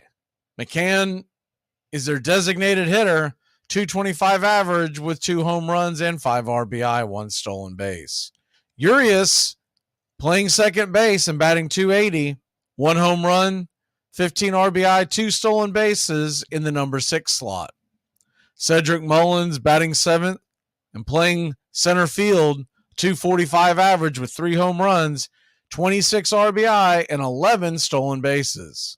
McKenna is out in left field and batting eighth, a .267 average with 1 home run, 6 RBI, and a stolen base. Gunnar Henderson is at the hot corner tonight, batting ninth, a .190 average with 3 home runs and 6 RBI, 1 stolen base. On the mound for the Baltimore Orioles, Dean Kramer comes in with a 2-1 record, but a 6.67 ERA, a 1.58 whip, 29 2/3 innings pitched, 38 hits allowed, 25 home runs, 9 walks, and 7 home runs given up. Leading off for your hometown Atlanta Braves, Ronald Acuna Jr. is back at it in right field, batting .355, 6 home runs, 20 RBI, and 15 stolen bases. Matt Olson batting second and playing first base, .244 average, 9 home runs, 26 RBI, with Austin Riley batting third, playing third. He has 6 home runs and 18 RBI on the year, a .248 average. Sean Murphy is behind home plate, batting fourth. The cleanup man has 8 home runs, 24 RBI, and a .287 average. Rosario is out in left field tonight, batting .236, 3 home runs, 9 RBI, and a stolen base. Ozzie Albies batting sixth and playing second base. Switch hitter tonight from the left side of the plate, a .288 average, 9 home runs, tied for the team lead, and 26 RBI as well. Him and Matt Olson tied with 9 home runs and 26 RBI apiece. Marcell Ozuna, coming off a red-hot series down in Miami, he'll be the designated hitter in the number 7 slot, a .153 average, 5 home runs, and 8 RBI. Sam Hilliard batting eighth and patrolling center field, 3 home runs, 6 RBI, 4 stolen bases with a .267 average. And making his debut for your Atlanta Braves, Brandon Shoemake hitting ninth and playing shortstop. That's your starting lineup for your Atlanta Braves. Max Fried will be taking the mound tonight. The left-hander is 2-0 on the year with a shiny 0.45 ERA, a .9 whip, 20 innings, 18 strikeouts, 4 walks, no home runs allowed. And that's your lineups for Game 1 of Orioles versus your Atlanta Braves. Here in Atlanta, Georgia at Truist Park, we're just about set. Game number 1 coming your way here on Braves Country Baseball. So grab you a cold one, find you an armchair. It's about that time, pitch by pitch, play by play of your Atlanta Braves coming your way.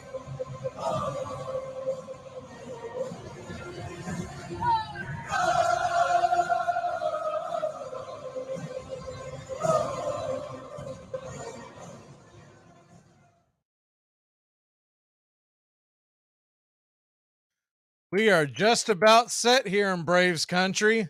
Hope y'all are ready. The Atlanta Braves are wearing their home reds. As Brandon Shoemake takes the field for the very first time, wearing our home reds with the blue lettering and the blue numerals. Kind of a rainy day here, but it looks like we will get the game in. A little bit of a drizzling going on and off.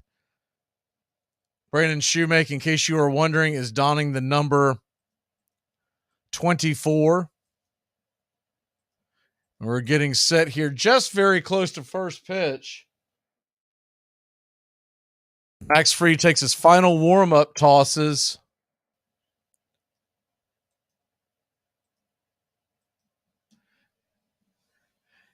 And the Baltimore Orioles, Jorge Mateo, shortstop, goes to dig in. They're in their black tops, gray bottoms, and it's baseball time in Braves country. The first pitch on the way, and it is skied a mile high into center field. Underneath it is Sam Hilliard, and it's a quick out, number one. Atlanta Braves come into tonight 6 games in front of the New York Mets. 6 games in front of the Miami Marlins, who they just swept down in Miami. 7 in front of Philadelphia. The first pitch on the way to the number 2 hitter, Adley Rutschman, is right there for a strike, and it's 0-1. If you're not familiar with the Baltimore Oriole lineup, Adley Rutschman, one of the top young catchers in all of baseball. The 0-1 pitch inside. Taken for a ball. It's 1-1. Braves come into tonight 22-10. The Orioles are 21-10 in the American League East. The 1-1 pitch swung on and grounded up the middle, right to Ozzie Albies. Ozzie flips it over to first, and it's a 4-3 putout for out number 2.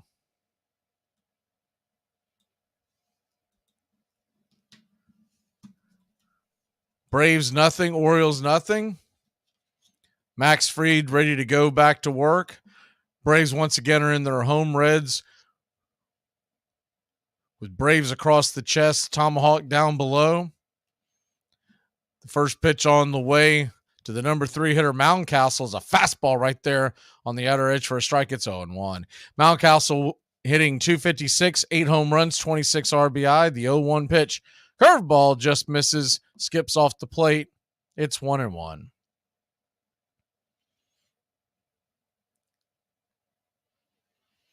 Braves in the blue hat with the red bill, the white A. The 1-1 pitch swung on, and that ball is hit over towards first. Olsen will step on the bag, and that'll end the inning. So a G3 to end the top of the first. We'll grab the bats and be back in a flash here on Braves Country Baseball.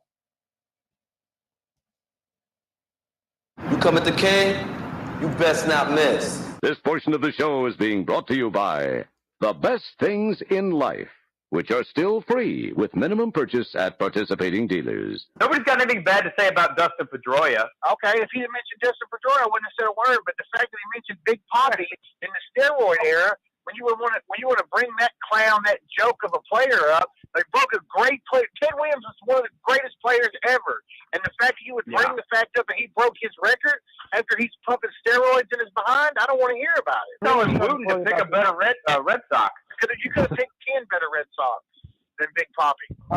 I like him. I'm a Red Sox fan. Of course you like him. You like the Gators. You like Aerosmith. There's a lot of things you like that the rest of the world don't. I'm just throwing it out there. Dude looks like a lady. I'm just saying. Just throwing it out there. I don't know much, but I know one thing. Billy Bills gets to show game ball today. Armchair.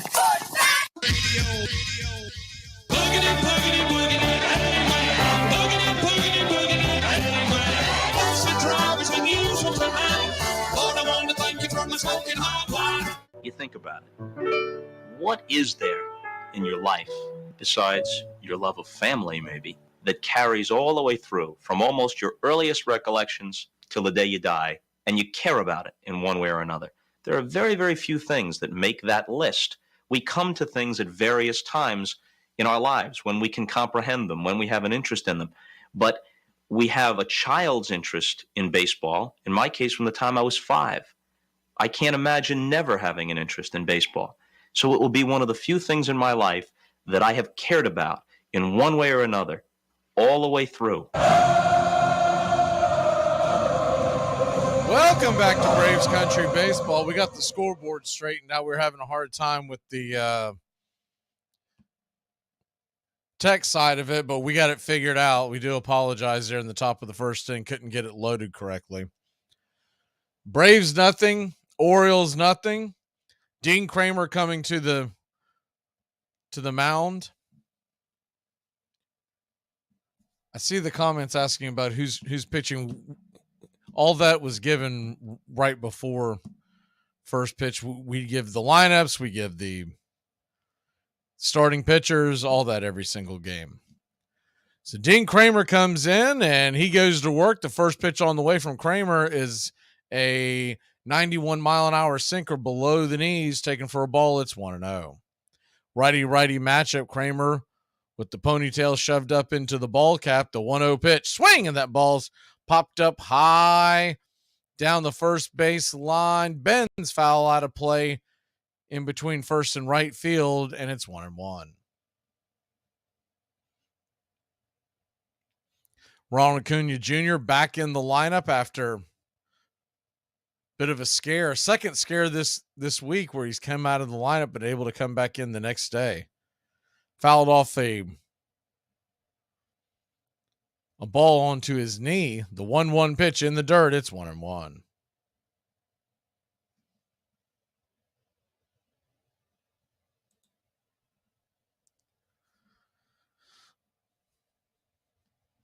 Two-one count to Ronald Acuna Jr. Kramer kicks and deals, and down below the knees, ball 3-1.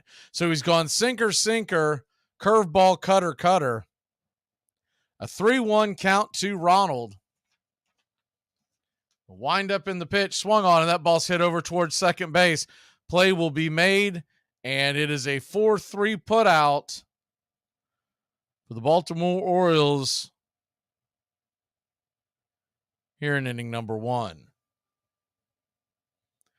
Ramon Urias on the play.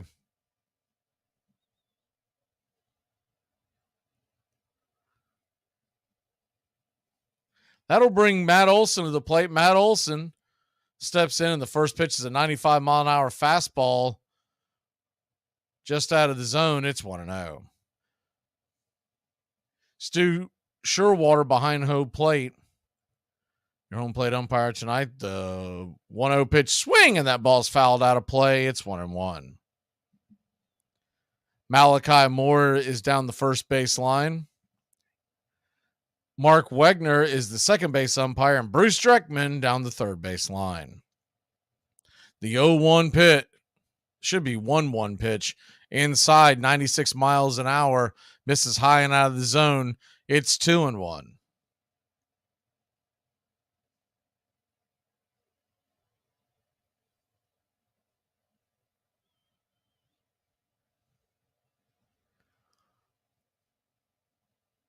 A 2-1 count to Olson as Kramer flips it in there. Ball 3-1. So the first two batters he has started off 3-1. First one he got Acuna to ground out. We'll see what Olson can do here.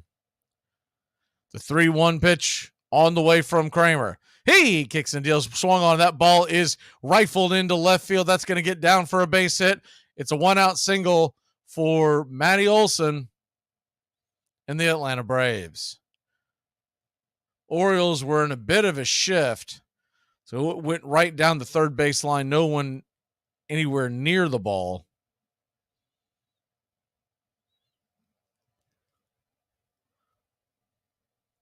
Normal infield defense probably would have been a right at him ball, but they were playing the left-hander Olson to pull.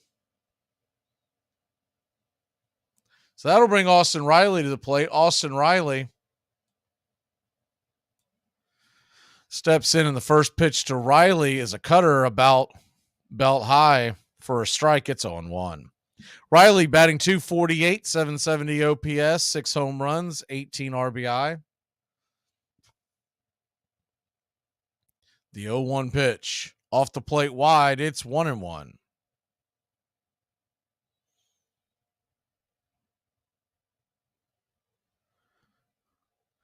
So you got Olsen standing on first, one away, a 1-1 count to Riley. Righty-righty matchup. Here's the pitch, high and inside, ball 2, 2-1. Braves nothing, Orioles nothing. Game 1 of a 3-game set. We'll have tonight's game and Sunday's 11:35 a.m. game. The 2-1 pitch, swing and a miss, strike 2. It's 2-2 to Austin Riley.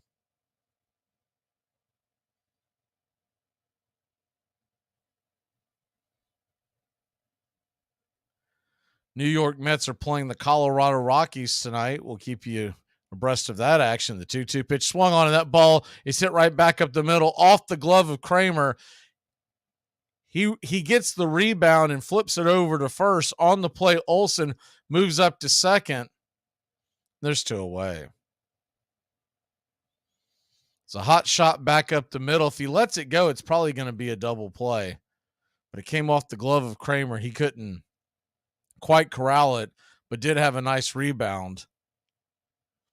So that'll bring Sean Murphy to the plate. Murphy batting .287 now, righty-righty matchup. They set up outside, the first pitch on the way. Swing, and that ball's hammered back foul against the screen. Fastball on the outer edge, it's 0-1.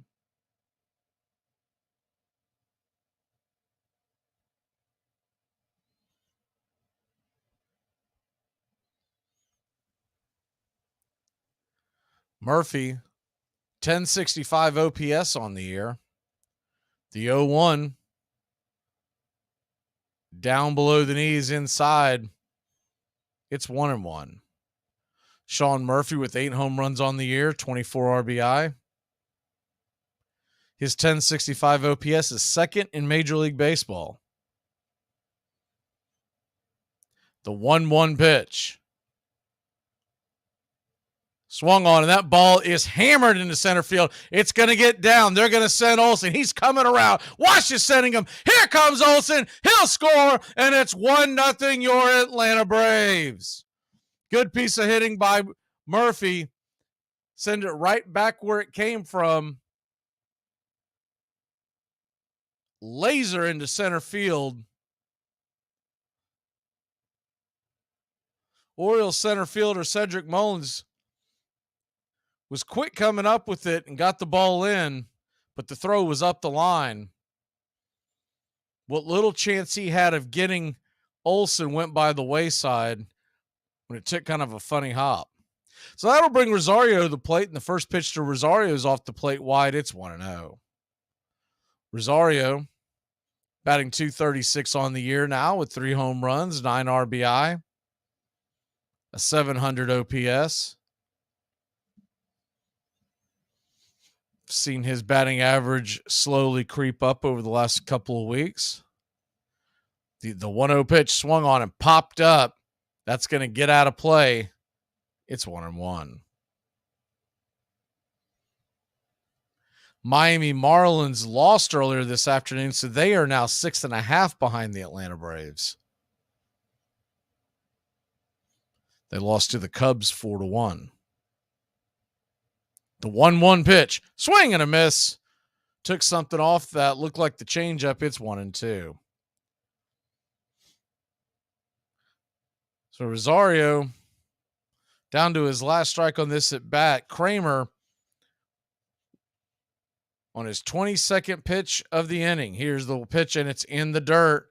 Ball 2, evening the count at 2-2.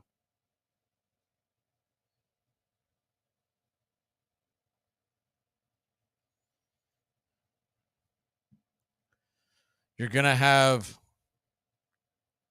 Max Fried tonight, Strider tomorrow, and then Bryce Elder pitches Sunday, not Charlie Morton. He's been pushed back to Tuesday against the Red Sox. The 2-2 pitch on the way inside and slice foul up against the screen behind home plate. Ball was kind of on the inner cut down below the ankles, and Rosario fought it foul. We'll do it again at 2-2. Deuce is wild here in the bottom of the first inning. 2 away, a 2-2 count.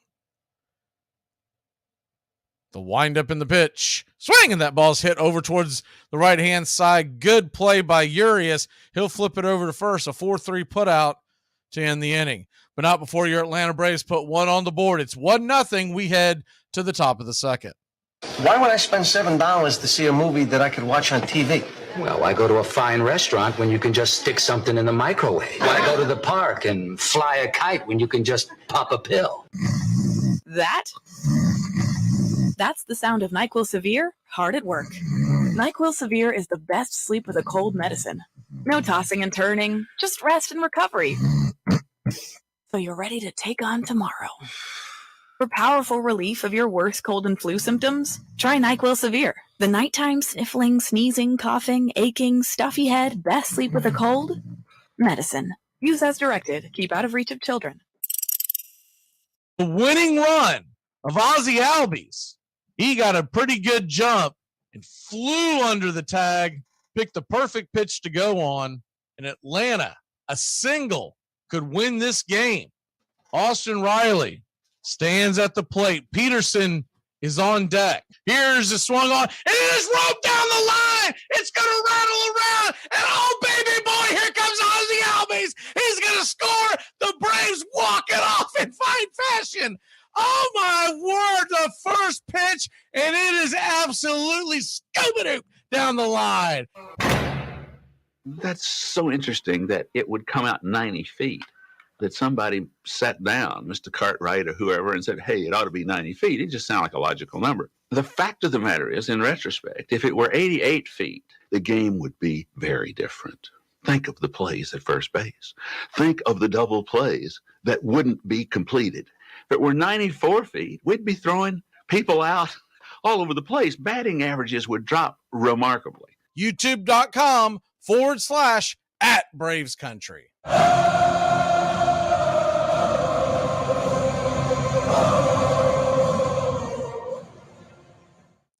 Welcome back to Braves Country Baseball. The Atlanta Braves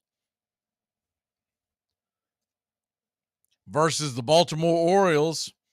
Top of the second inning. The first pitch on the way to Santander is a curveball right there at the knees, and it's 0-1. The 0-1 pitch swung on and hit hard up the middle, but right at Ozzie Albies. He's got it on a two-hopper, turns, spins, throws, and it's a 4-3 putout to start inning number 2.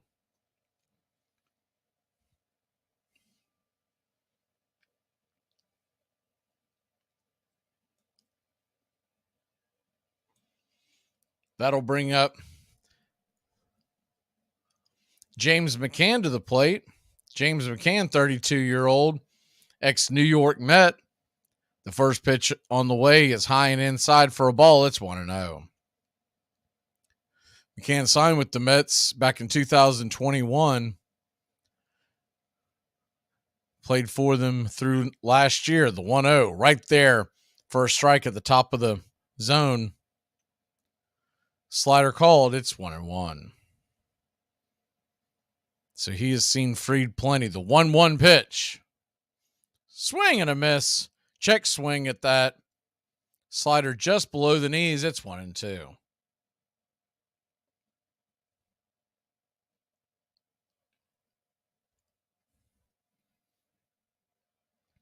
The 1-2 pitch from Fried. Swung on and popped up high and deep, but playable over and right centered. Sam Hilliard's got it. And Sam I Am makes it out number 2.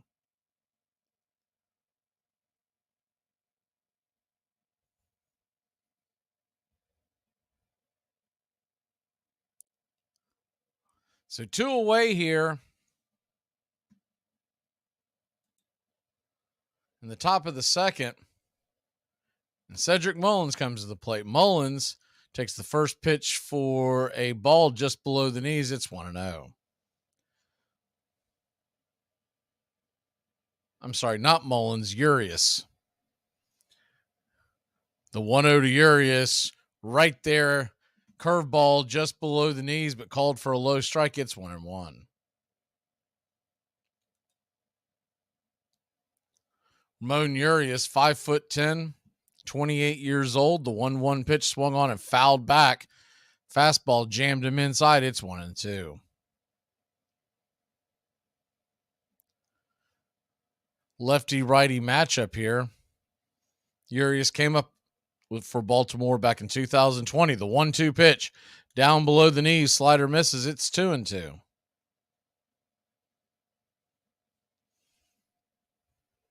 Ramon Urias with 16 home runs last year for the Baltimore Orioles and a 719 OPS.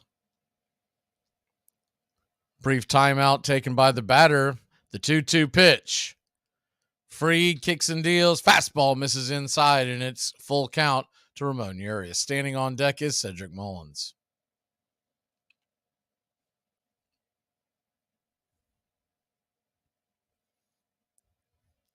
The 3-2 pitch on the way from Freed and swung on. That ball is hit hard into left field. It's going to get down for a base hit. Urias will take a wide turn, but put on the brakes at first. It's a 2-out single.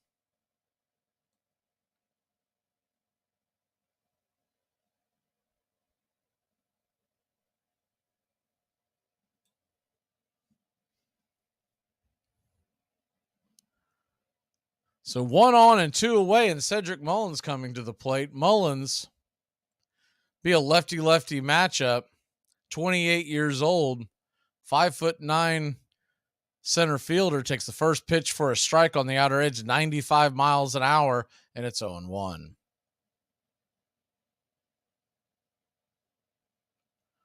Mullins had a bit of a down year last year with 16 home runs. Back in 2021, 30 home runs.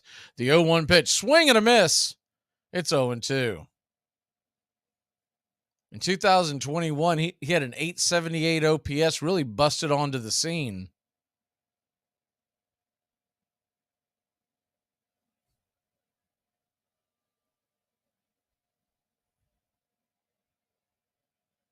So an 0-2 count to Mullins.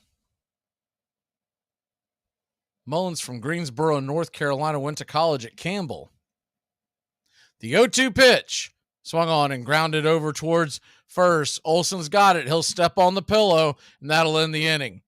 Orioles put one on, but failed to score. The Braves will come back with Ozzie, Ozuna, and Hilliard coming up. House cat flu is coming, people. The Center for Disease Disinformation predicts with some degree of probability that the house cat flu might spread in the following hypothetical outbreak pattern: mild thirst, occasional hunger, tiredness at night.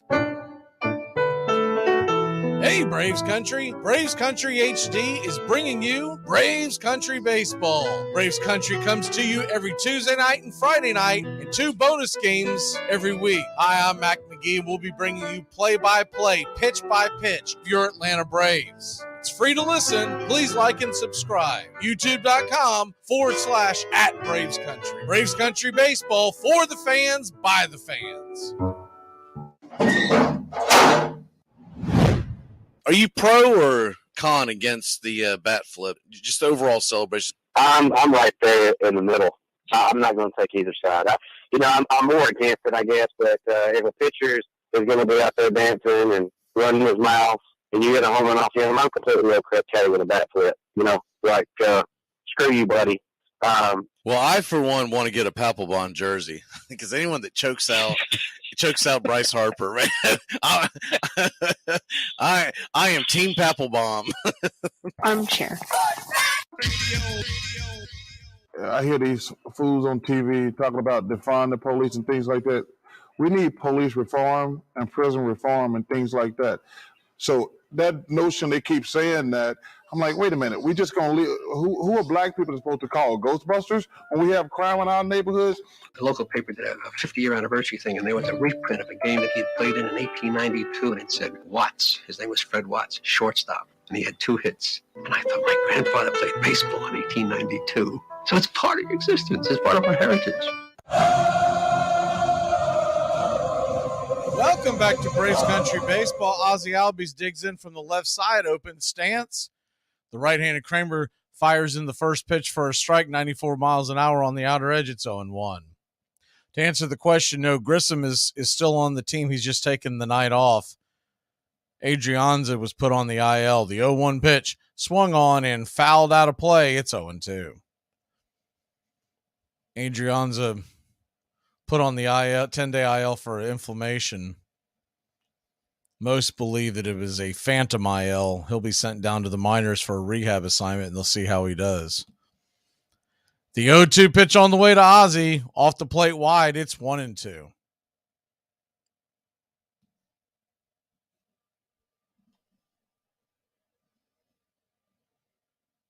The 1-2 pitch on the way. Kicks and deals. Swing, and that ball is hammered into right field, but right at the right fielder for Baltimore, Santander. He makes the catch, and there's one away. That'll bring Marcell Ozuna to the plate. Ozuna has raised his average to 153. 5 home runs, 8 RBI, a 631 OPS. And though not impressive numbers, he's pretty much doubled his batting average over the past few days. A righty-righty matchup. Kramer flips in the first pitch. It skips across home plate for a ball. It's 1-0.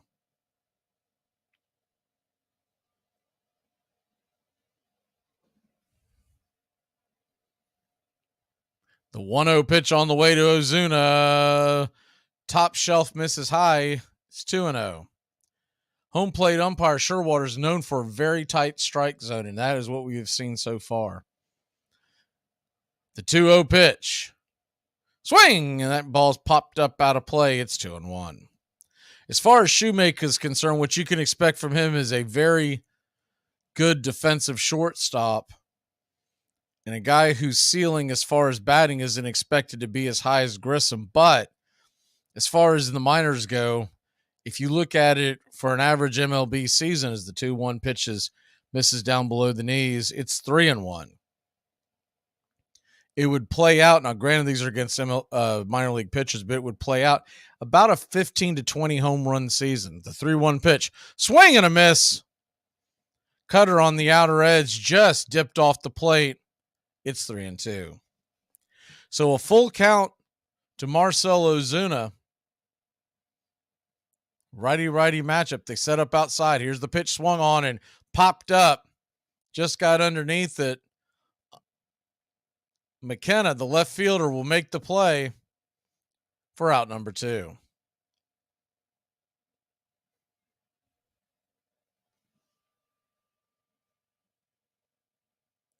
So that'll bring up Sam Hilliard to the plate. Hilliard batting .267, 3 home runs, 6 RBI, and .817 OPS so far. The first pitch on the way to Sam, he swings at it and pops it up. That should be an easy out into right field. It is. Santander makes the catch, and that'll end the inning. So a 1-2-3, Braves lead it 1-0. Bees! Bees! Bees to the stars! Bees everywhere! Save yourself! Your firearms are useless against them! Holy shnikes, it worked. Hey, Braves fans, I'm Mac Magee with Braves Country. We'll be right here on the key all year long giving you Braves Country Baseball, pitch by pitch, inning by inning of your Atlanta Braves. Make sure to catch Braves Country right here on the key. We go live 3 to 5, and we'll keep you up to date on the upcoming schedule for Braves Country. That's Braves Country HD and Braves Country Baseball right here on the key.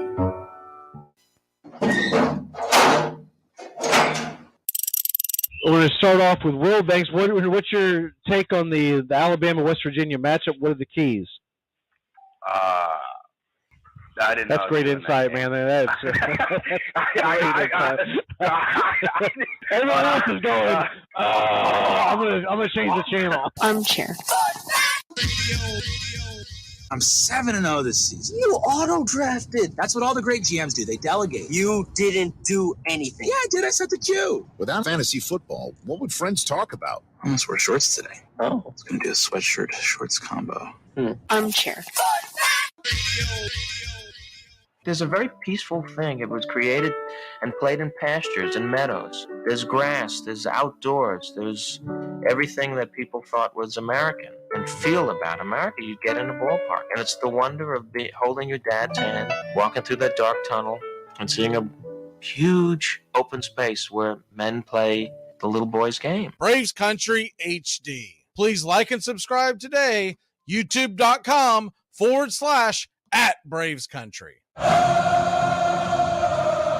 Welcome back to Braves Country Baseball. As the Atlanta Braves, Baltimore Orioles 1-0 Atlanta. The first pitch on the way from Max Fried to McKenna, the left fielder. Lefty-righty matchup is a strike at the top of the zone, 0-1. The 0-1 pitch off the plate wide. It's 1-1.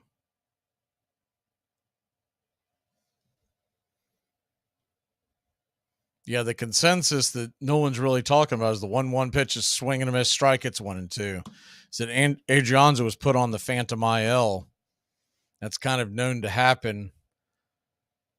Where then they'll go send him on a rehab assignment. And if he doesn't hit down there, he'll end up getting DFA'd. In all likelihood, what's going to happen over the next 2 weeks is Shoemake and Grissom are going to fight it out as the 1-2 pitch just misses off the plate. It's 2-2. As Orlando Arcia will be on the mend. He's expected back sometime in May. And when he comes back, one of those two kids will probably stay up. The 2-2 pitch swung on and grounded over towards third. Slow roller. Riley's got it, charges it, fires it over towards first. And he gets him, baby. Get nothing but gas over to first. And there's one away. McKenna thinks he beat it out, but I'm not so sure. Looking at the replay, we'll have to see the slowed down from a different angle. But looking at it from the jump, it looked like he got him. See if we get a better angle here. He might have. It's going to be close. I'd like to get one where they. Here we go. He might have. Yeah, I think he might have actually got it. The front part of that bag is filled with so much dirt. I didn't think he had touched the bag yet, but he did. So they're going to challenge it. It's still a heck of a play by Riley. It was a slow roller that he had to charge barehanded.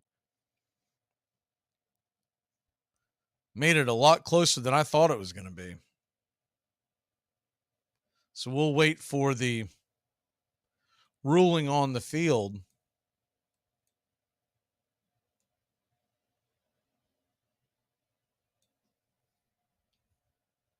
Or from up above as they wait for the ruling on the field. He is safe. Call is overturned. So the leadoff hitter will be on with nobody out.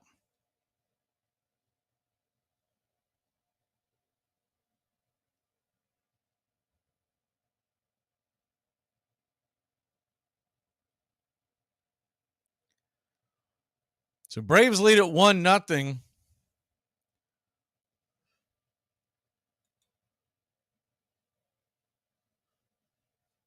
The first pitch on the way from Fried is a curveball. Nice curveball to Henderson at the ankles.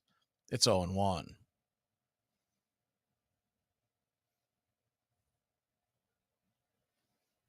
The 0-1 pitch from Fried. He rocks, kicks, and deals. Curveball again. Did he go around? They're going to say he did not, evening up the count at 1-1.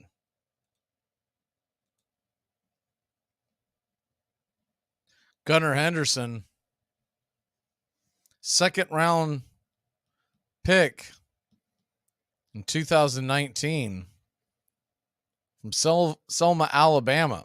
The 1-1 pitch, and Max Fried tries to pick off the runner at first, and the ball takes a weird angle out of his arm and goes, not only does it go past Olsen, but it's kind of a soft roller, and they had to chase it down over into foul territory. The runner's going to go first to third on the play. Not quite sure what happened there. It's almost like he went to throw it and then started to think about not throwing it and then threw it. Anyways, he's worked himself into a mess as the tying run is now sitting on third.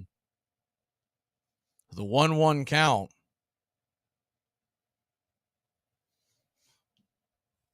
Henderson batting 190 takes the 1-1 pitch off the plate wide. It's 2-1.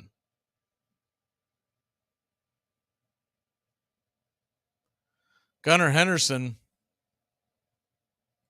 21 years old, one of the top prospects in Major League Baseball. The 2-1 pitch swung on and grounded over towards second. Ozzy's got it, flips it to first, but the run will score, and we're tied up at 1 apiece.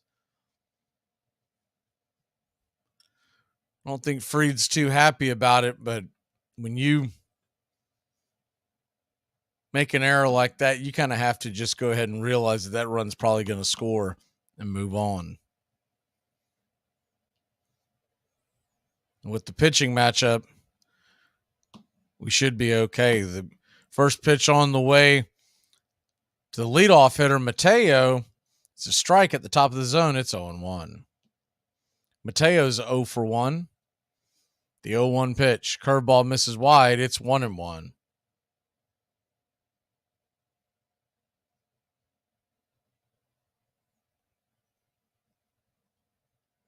The 0-1 delivery from Fried. Swing and a miss. Nice changeup to make it 1-2.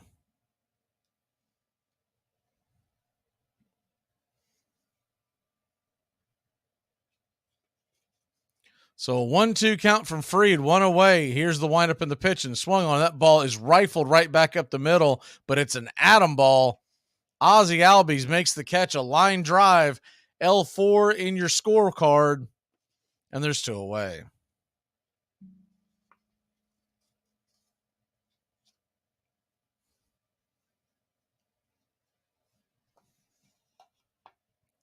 So 2 outs.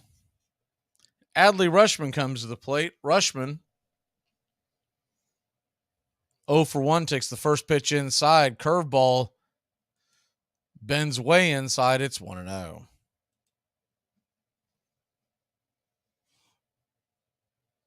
The 1-0 pitch. Curveball down low for a strike. Rutschman doesn't like it. It's 1-1.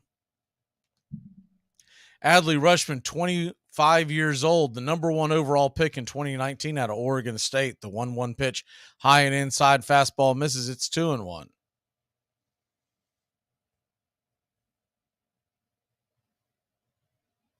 Rutschman batting 297 on the year, an 851 OPS, 4 home runs. The 2-1 pitch, swing, and that ball's banged foul near his foot, rolls towards the third base dugout. It's 2-2.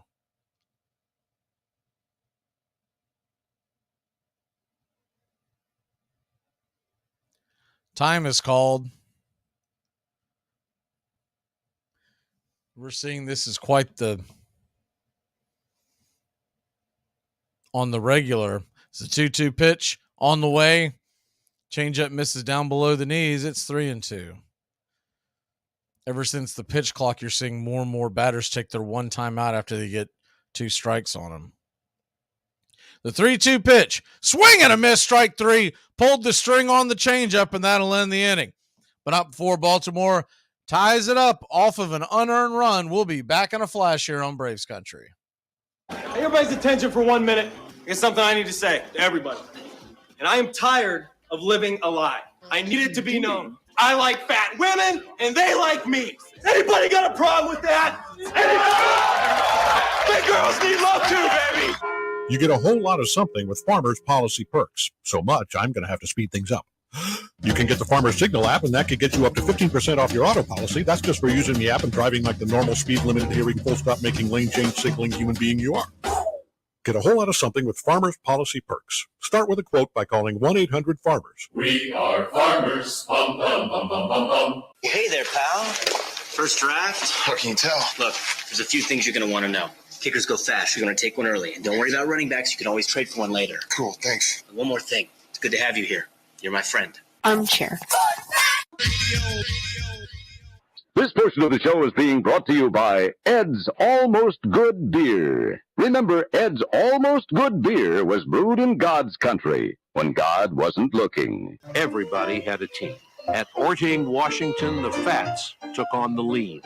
In Kansas, crowds watched the Mother Hubbards, men playing in women's clothing. Under guard at Fort Sill, Oklahoma, Geronimo's Chiricahua Apaches played ball against the U.S. Army and won. At some games, a keg of beer stood just to the side of third base for encouragement. Any man who made it to third was entitled to a dipper full. You're listening to Braves Country Baseball on Braves Country HD. Please like and subscribe today, youtube.com/@Braves Country.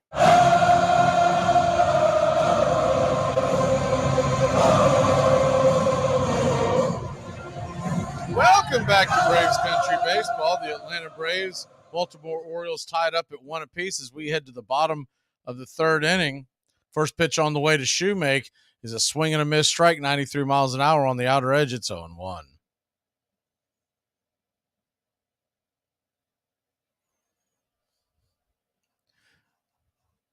Kramer takes a second to reload the 0-1 pitch. Swung on and fouled back out of play. Up against the screen behind home plate, it's 0-2.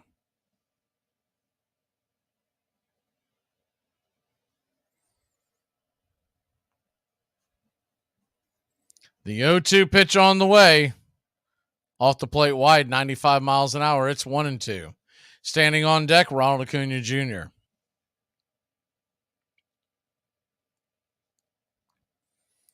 Righty-lefty matchup.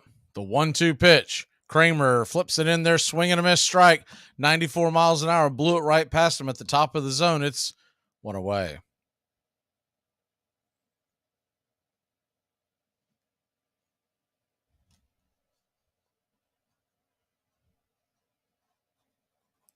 So 1 down, and that'll bring Ronald Acuna Jr. back to the plate.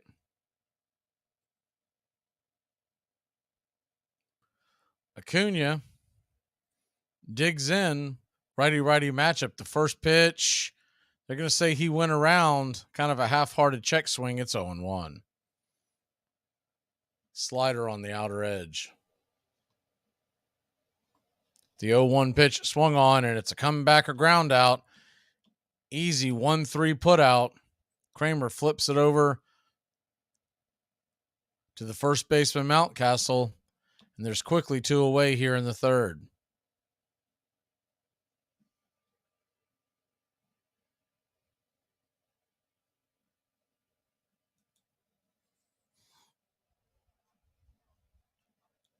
So 2 down, and Matt Olson comes to the plate. The first pitch to Olson is just below the knees for a strike. It's 1-0.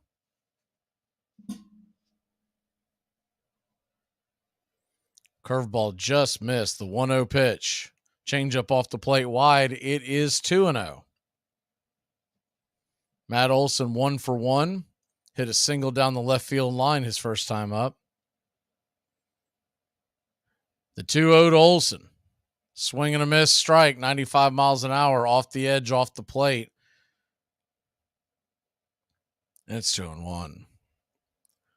Kramer, who was really struggling at the beginning, starting to settle in. The 2-1. High and outside ball 3-1. Austin Riley stands on deck. Matt Olson, a 3-1 count. Chance to maybe unload on one. The 3-1 pitch. Kramer rocks in, misses. Ball 4. And it's a 2-out walk to keep the inning alive. And here comes Austin Riley.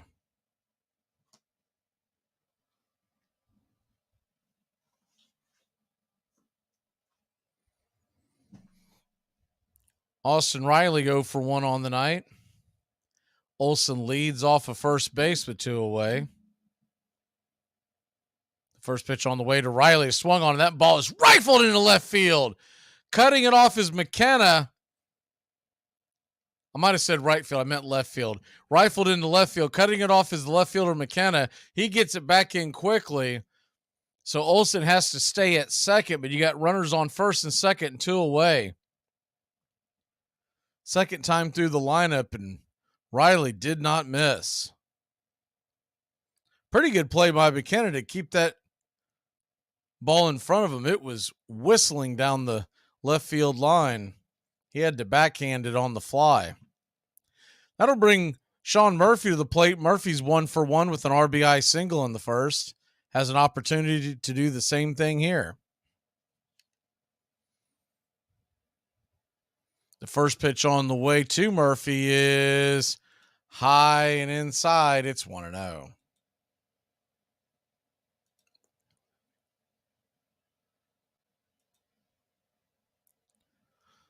The 1-0 to Murphy. As he digs in from the right side, righty-righty matchup. Slider, top of the zone. Taken for a strike. It's 1-1.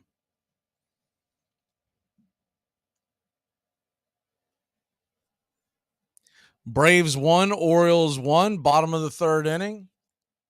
A damp night here in Atlanta. The 1-1 pitch, fastball, top shelf, inner cut, blew it right by him. It's 1-2.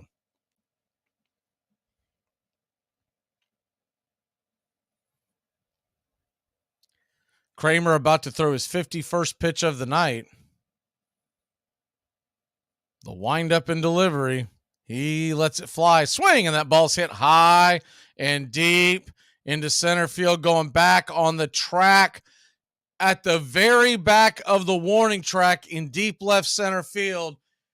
Mullins will make the catch. So a loud out number 3 will be back in a flash. I was in the pool! I was in the pool!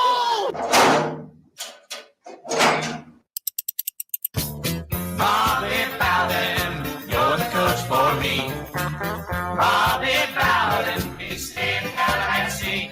Them Gator fans used to joke and clown when Florida State would come to town. But they stopped laughing thanks to Bobby B. There are quite a few people here whose lives have somewhat changed overnight. They have blown up. They've got brand deals and money just being thrown at them left and right. And with that success, oftentimes they are accused of changing and selling out. And I want to be very clear about the type of person I am and will always be, because if and when that day comes, I want people to know that it has always been my goal to sell out, and you won't be able to talk to me, peasant. Anyway, still don't have a job. Armchair. That is a Dave & Buster's Power Card. Yes. Now, does your Dave & Buster's card work at any other similar establishments, like, say, TGI Fridays? Mine does not. No, it doesn't. Believe me, I've tried it. Several locations. Okay, well, yeah, because if you recall, I've actually been with you on many of those occasions where you've tried. Right. By the spring of 1861, there were 62 member clubs in the National Association of Baseball Players. Free blacks in northern cities had established their own teams. And Henry Chadwick was trying to start a baseball club in Richmond, Virginia, when the new season was suddenly interrupted.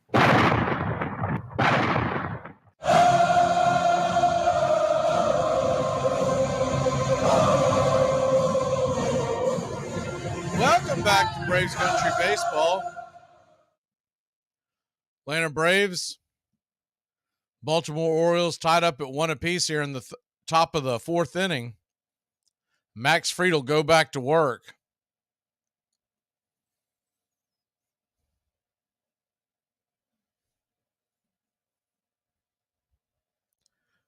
Fried gets set.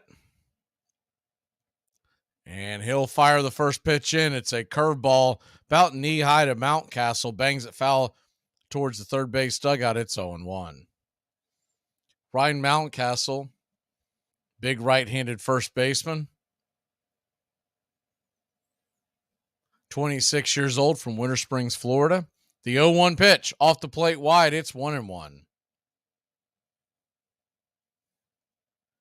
Mountcastle was drafted in the first round by the Orioles back in 2015 out of high school. The 1-1 pitch. Swing and a miss. 93-mile-an-hour sinker. And it's 1-2. Once again, we'll get the 2-strike timeout by the batter. The 1-2 pitch. Swing and a miss, strike 3. And there's one away.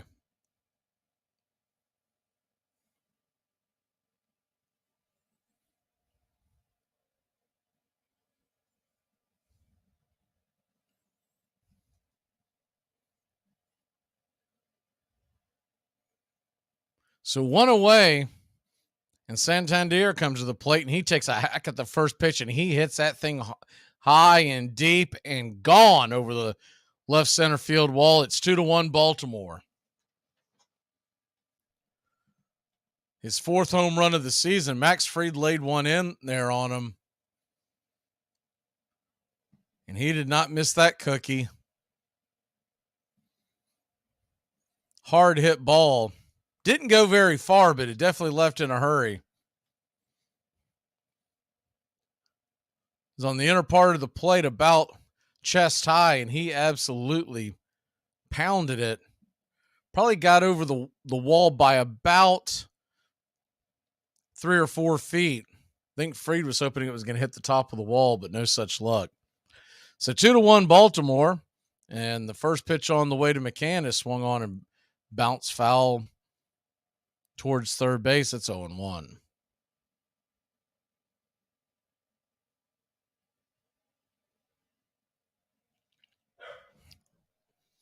The 0-1 pitch. Front Fried, and curveball misses wide of the plate. Fried asks for a new ball. He gets it.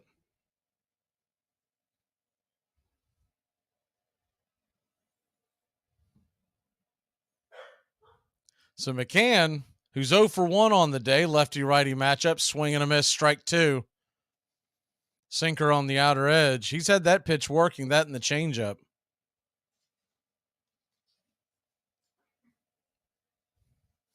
The 1-2 from Fried. Swing and a miss, strike 3. Changeup again, and there's 2 away. All in all, you would say that Fried's pitched a much better game, but he's just laid a couple of pitches in there that, well, the one pitch that left the building, the other one was really the fielding error that set that up. Of course, that was self-inflicted by Max. First pitch on the way from Fried to Urias is a strike on the outer edge. It's 0-1. The 0-1 pitch. Off the plate wide, it's 1-1.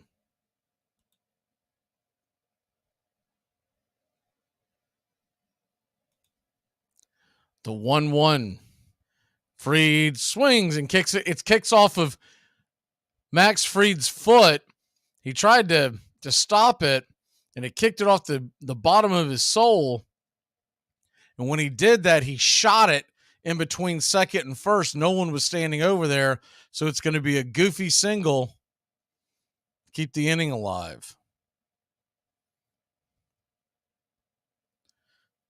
Almost like a kick save.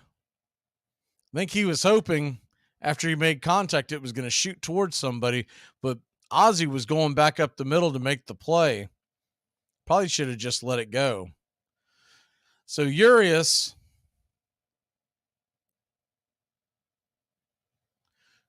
who is the brother of Luis Urias, the left-hander for the Dodgers, stands on first. The first pitch on the way to Mullins is a drag bunt that goes foul past Riley at third. It's 0-1.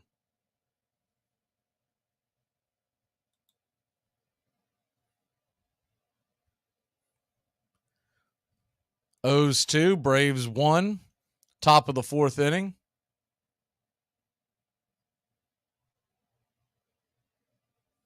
Max Fried fires it over to first.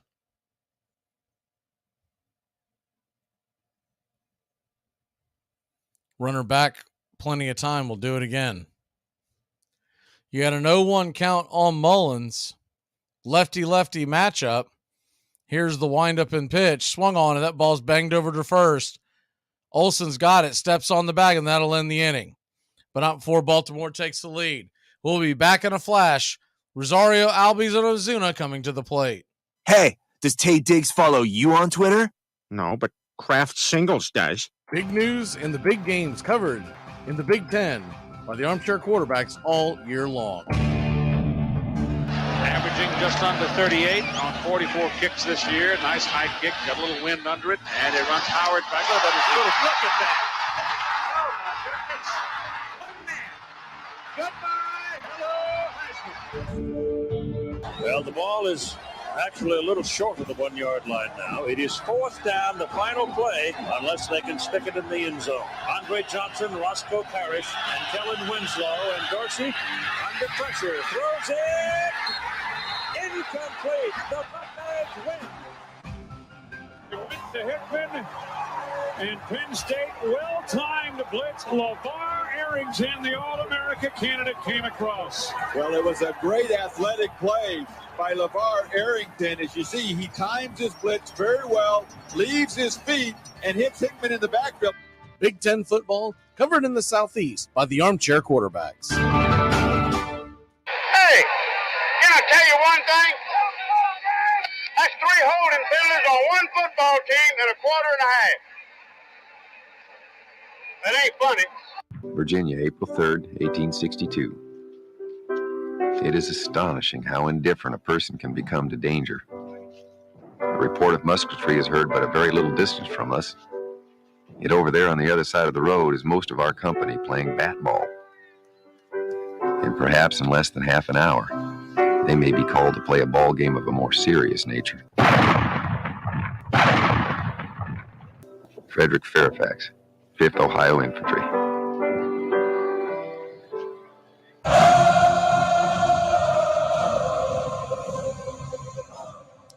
Welcome back to Braves Country Baseball. The Atlanta Braves trail 2-1.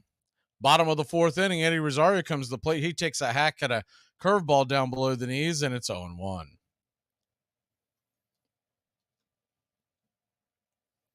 Rosario 0 for 1 with the ground out in the first. The 0-1 pitch. Down below the knees, taken for a ball, evening up the count at 1-1. Curveball changeup to start off the at bat. The 1-1 from Kramer. Fastball swing and a miss. Top of the zone. It may have been a touch high. It's 1-2.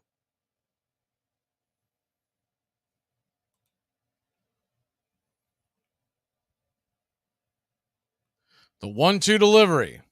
Swing, and that ball's fouled back out of play. Rushman was essentially standing up, had his glove on the outer edge trying to get Rosario to chase. If you remember, he did that a couple of times in the Miami series. The 1-2 pitch to Rosario, down below the knees. I think he wanted to pull the trigger, but good job laying off. It's 2-2.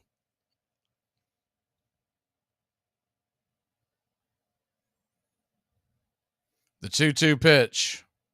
Swing and a miss, strike 3. Changeup foul tipped into the glove, and there's one away.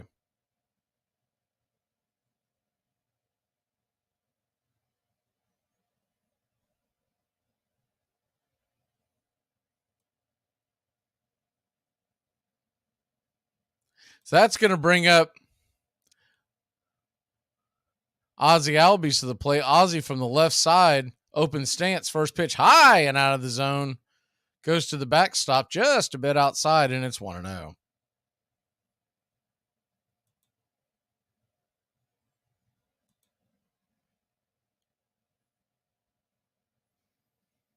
The 1-0 to Ozzie. Kramer kicks and deals. Swing and fouls it straight back against the screen. It's 1-1.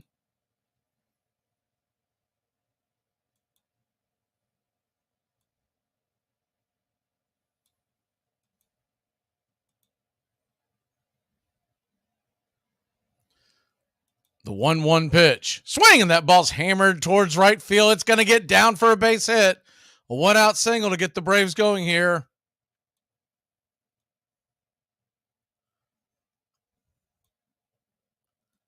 in the bottom of the fourth.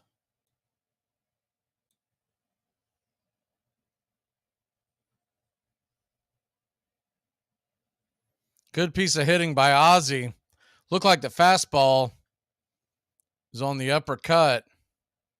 He drove it into right field. Good job by Santander cutting it off. The first pitch on the way to Ozuna is high and tight. Just misses him. It's 1-0.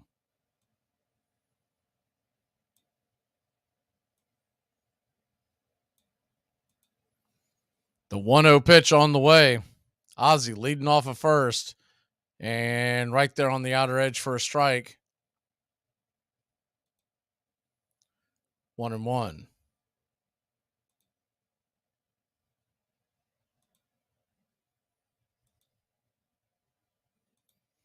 The 1-1 pitch. Here's the windup, and down below the knees, called for a low strike, too. Ozuna doesn't like it. Can't blame him. Not that it's that low, but he has not been calling that pitch.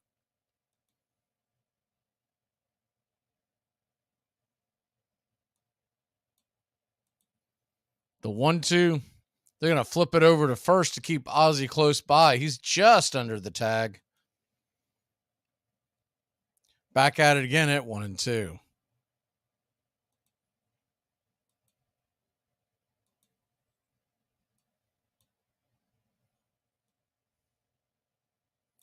The 1-2 from Kramer, righty-righty matchup. He turns and flips again. Close. He's got a pretty good pickoff move, but that's his second one. So if he goes over there again, he better get him or it's going to be a balk.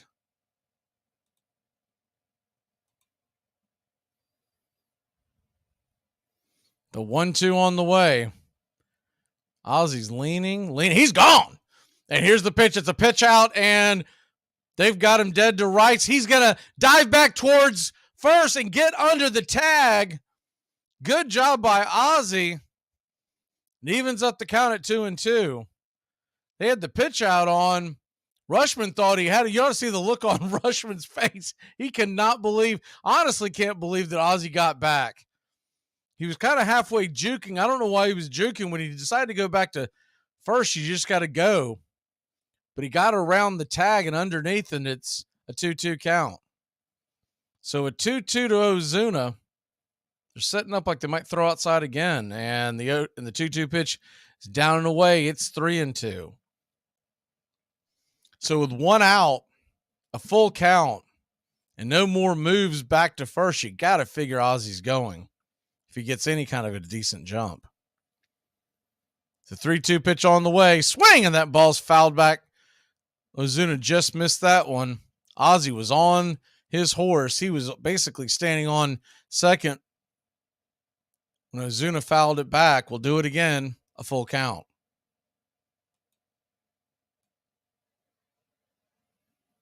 Red Sox lead the Phillies 3-1. That's early on. Mets over the Rockies 1-0 in the heading to the sixth. The 3-2 pitch, swing. That ball's fouled out of play. Fastball, intercut, just fought it off. We'll do it again at 3-2. Bluejays 4, Pirates 0. That game is in the seventh inning already. White Sox lead the Reds 5-4 in the sixth. Yankees and Rays are tied up at 4 apiece. It was 4-0 Tampa early on. Tigers 2-0 on over the Cardinals in the first. The 3-2 pitch on the way, off and running, and ball 4. So runners on first and second, 1 out. Sam Hilliard coming to the plate. It was funny. Rushman jumped up like he was going to throw.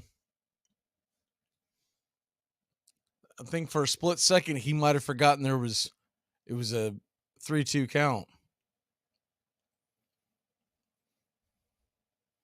Ozuna was crossing over the plate. That was a little too close for comfort there. He might have caught one in the ear.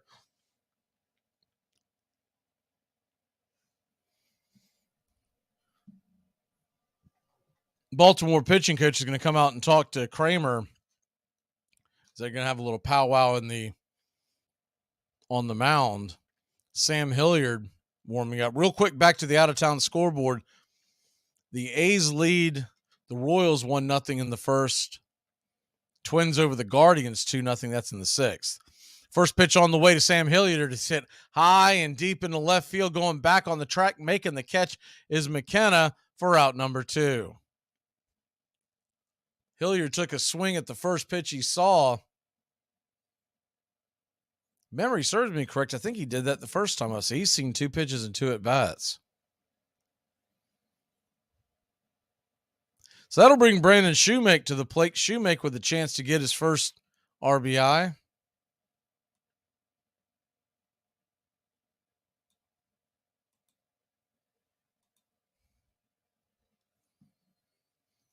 Righty-lefty matchup. Brandon Shoemake digs in.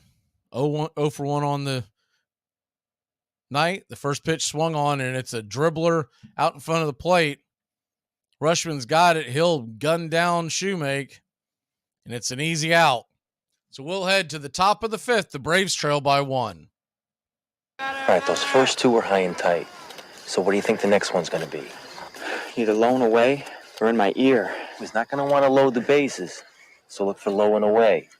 But watch out for in your ear. This portion of the show is being brought to you by Honest Ed's Used Cars, where every car we sell is backed by an ironclad guarantee that is so complete and comprehensive that we really don't see any need to put it in writing. And remember Honest Ed's motto, if any used car dealer anywhere in the country says he can sell you the same car cheaper than we will, then he's even a bigger liar than I am. And remember, if you'd like to learn one of life's most valuable secrets, just send $20 to the announcer in care of this station. Armchair. For all you beginners out there, chip and putt. Everybody in golf that plays on a professional level can hit a driver. They can hit a 5-iron. They can hit a 6-iron. But it's 125, 150 yards in. That means a lot. Nobody ever talks about it. No guy that wins a golf tournament ever talks about, well, I hit that wedge from out of the rough from 122 yards and knocked it like this, got a gimme or whatever. But golf is all about 150 yards.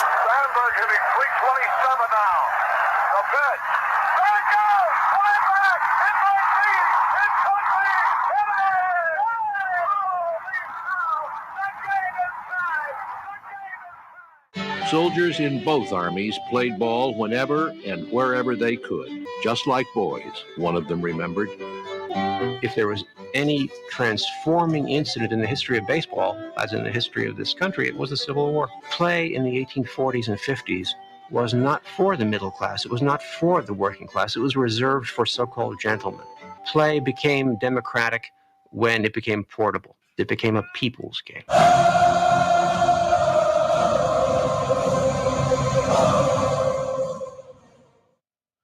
Welcome back to Braves Country Baseball. The first pitch on the way from Fried to McKenna is a fastball on the outer edge. Just missed the ball. It's a strike. It's 0-1. Swing and a miss. The 0-1 pitch. Swing and a miss. Strike 2. Same place, same pitch, same result. 93 miles an hour on the outer edge. Timeout called by McKenna.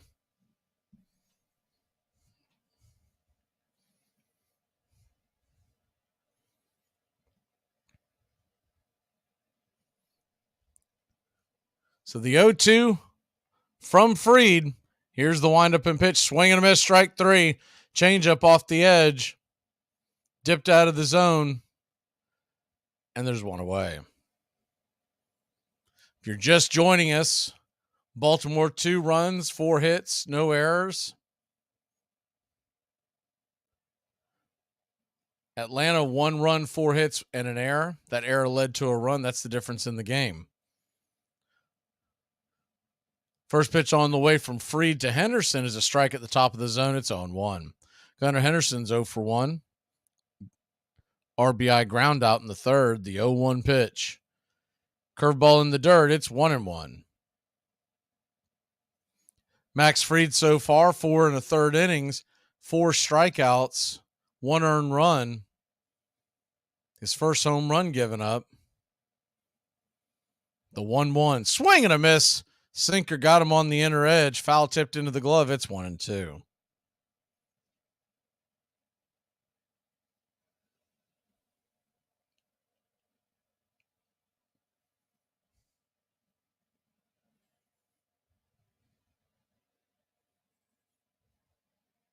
lefty-lefty matchup. The 1-2 pitch. Curveball off the edge, just misses. It's 2-2.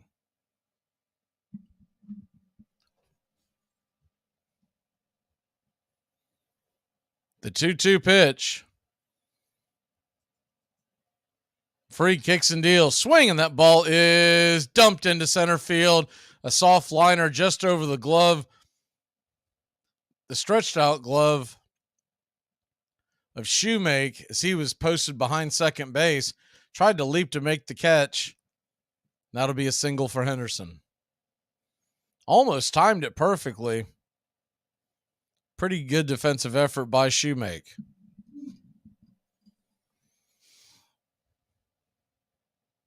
So 1 on, 1 out. Top of the order now, Mateo. The first pitch, fastball misses high and outside. It's 1-0.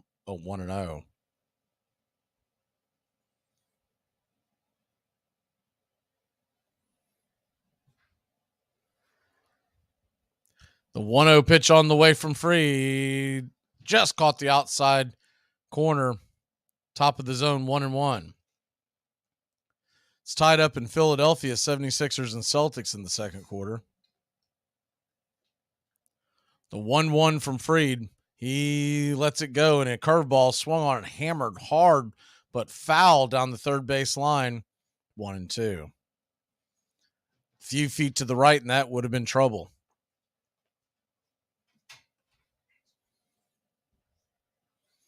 Baltimore 2, Atlanta 1, top of the 5th inning. The 1-2 pitch. Swing and a miss, strike 3. Got him. And there's 2 away. Strikeout number 5 for Max Fried. He's really had that sinker and changeup working, especially to the right-handers on the outer edge. Kind of dives off the plate, kind of two-seam action. So that'll bring Adley Rutschman to the plate. He's 0 for 2. Lefty-righty matchup. Murphy sets up outside, and right there, called for a strike on the outer edge. 94 miles an hour, dot the corner, and it's 0-1.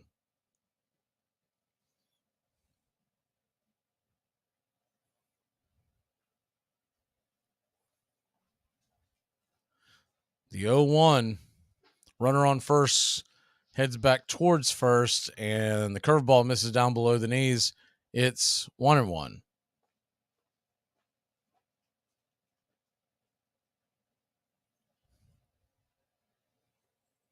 2 outs here in the top of the 5th inning. The 1-1 pitch. Swing, and that ball's popped up high in the sky, but underneath it is Acuna. He'll make the catch, and that'll end the inning. We'll head to the bottom of the 5th, the top of the order coming to the bat for your Atlanta Braves. You're a cop, huh? No, what I am, Sonny, is about 50 pounds heavier and one hell of a lot meaner, so you better straighten up your act. I don't think I like it. It all starts with just one thing. Get to know your local beekeeper. You can make sure they don't use chemicals in the hive, that they only sell surplus honey, plus locally produced honeys have a smaller carbon footprint. Find tips and more at onethingus.com. What's your one thing? Fatigue makes cowards of us all. You can't play fatigued. Therefore, it's up to you to be in prime physical condition. I can't put you in physical condition. I can start you. You've got to keep yourself in prime physical condition, because a fatigued player is a coward. He can't go 100%. It is the American game. That's just what it is. And actually, it makes you, I'm 81, but I can feel like I'm 15 when I'm talking baseball. I'm watching baseball. This is it. It does this. It can do this to any man. It brings you back. You've got the winning run on second base. You've got 3 very good outfielders ready to deploy their arms. A very good base runner in Dansby Swanson, one of the best closers to ever do it in the postseason on the hill. And Eddie Rosario, who is 3 for 4, he stands at the plate. And you can't pitch around him because Freddie Freeman, though he's been a little cold, stands on deck. So let's do it. Here's the first pitch from Jansen. He does that little shimmy on the mound, winds up, and the first pitch is swung on, and it is rifle neck up the middle. It's going to score. It's going to Dansby Swanson's going to come around. It came off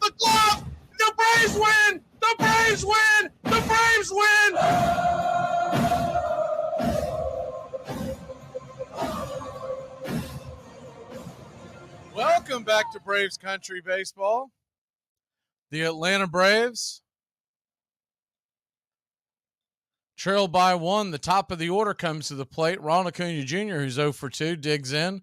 First pitch is swung on and grounded over towards third, charging and making the play, but he's going to go ahead and put it in his pocket. No way to get Acuna running down the line. It's going to be an infield single for Ronnie. Had a slight hitch in his giddy-up as he came across the bag. Not really in pain, just more, I think that knee's still barking at him. Henderson barehanded it, but just decided probably for the better not to try to throw it down to first. Only thing that could have done is made it worse and throw it into the seats. So that'll bring Matt Olson to the plate. Matt Olson, 1 for 1. First pitch misses. No, they're going to say that hit for a strike. It's 0-1.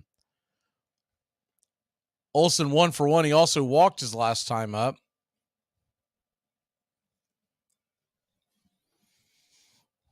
The 0-1 pitch. Inside.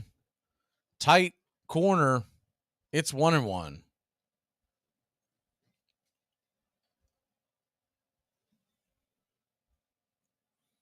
Acuna dancing back and forth over at first. The 1-1 pitch. Swing and a miss. Changeup got him on the outer edge. It's 1-2. Red Sox and Phillies are now tied at 3 in the 5th, and the Mets lead the Rockies by 1 in the 6th. Throw goes back over to first to keep Acuna close by. He's well under the tag. We'll do it again at 1-2. You got a runner on first, nobody out. Olson at the plate, Riley on deck. The 1-2 pitch, high and inside. Close shave misses, 95 miles an hour. Evening up the count at 2-2.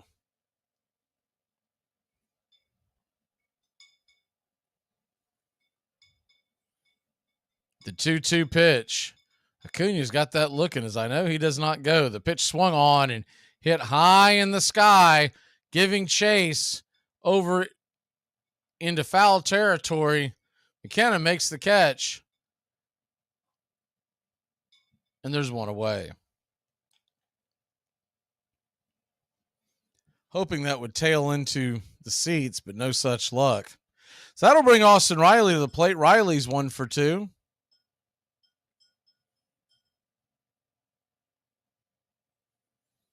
6 home runs, 18 RBI at 774 OPS. He singled in the 3rd. First pitch from Kramer. He's going to turn around and flip it over to first to keep Acuna close by.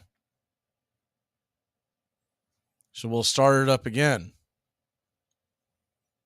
Baltimore 2, Atlanta 1. Bottom of the 5th inning. Riley digging in. The first pitch from Kramer is a fastball wide. 1-0.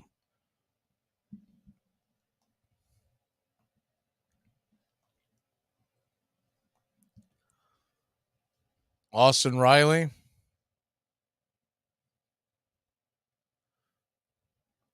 The 1-0 pitch. Just below the knees. 2-0. Standing on deck is Murphy. They can keep it going. In the hole is Eddie Rosario.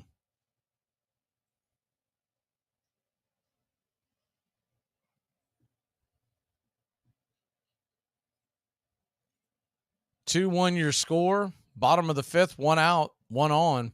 Kramer steps off the rubber. So that's going to be considered a move to the bag. So he's now out of moves, and Acuna knows it. So the 2-0 pitch on the way swung on, and that ball is grounded up the middle. It's going to be an easy 6-3 double play to end the inning. Riley's slump continues. We'll be back in a flash here on Braves Country. To prevent from taking down any future videos, we have decided to no longer shoot any video in which we say or do anything offensive. Here is our latest video. How was school? I had an English test and got an A. That's awesome. Yeah, it is. Good job, son. Thanks, Dad. Oh, have you seen my dress shoes? Where are you going now? I'm going to church. Praise Jesus. Praise him every day. Braves Country today. We're talking Southern sports. We go live 3 to 5 weekdays right here on WQEE. Braves Country today, Southern sports talk with the voice of Braves Country baseball, Mac Magee. Joined every day from sports analysts from all over Braves Country, talking college football, the NFL, Major League Baseball, and what's trending in the world of sports. Braves Country today. We go live 3 to 5 weekdays right here on WQEE. Your favorite shot? Favorite shot? I don't know. I had it last night. Lots of them. I think it's called the Picklehead, where it's a shot of Jameson with a little bit of pickle juice chaser, and it's the most wonderful and terrible thing I've ever had in my drinking life. Because once you take the shot, and then you take the pickle juice, there's no burn. There's absolutely no burn, right? And then you're like, well, shoot, yeah, it's just Kool-Aid at that point.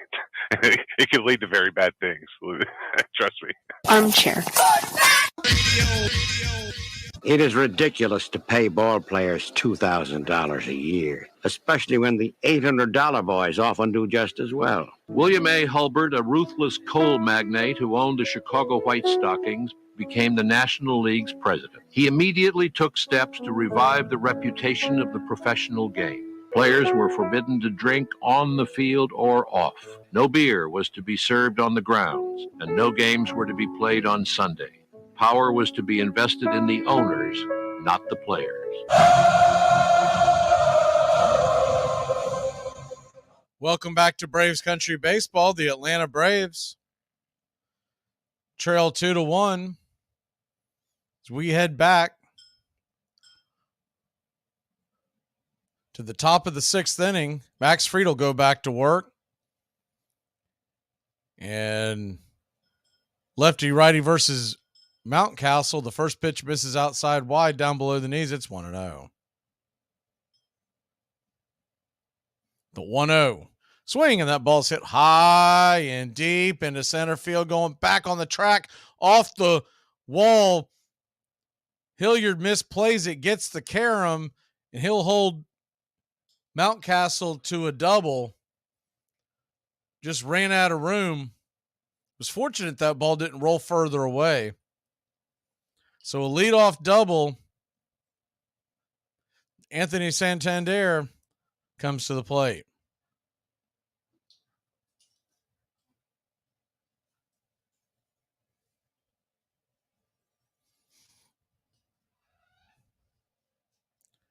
Santander is 1 for 2 on the night. First pitch misses down below the knees. It's 1-0. Santander hit the home run in the fourth inning to make it 2-1. That's where we sit. The 1-0 pitch. Curveball right there at the knees. It's 1-1.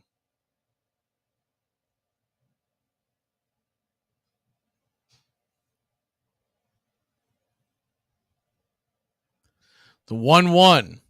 Kicks and deals just off the plate wide. Changeup misses. It's 2-1.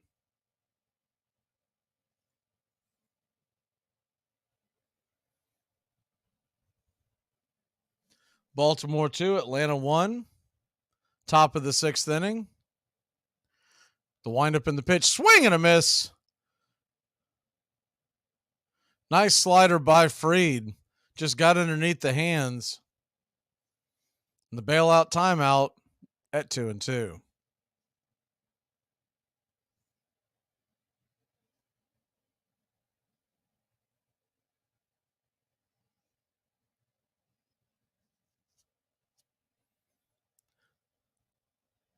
Back to the action. The 2-2 pitch from Fried. Swing and a miss, strike 3.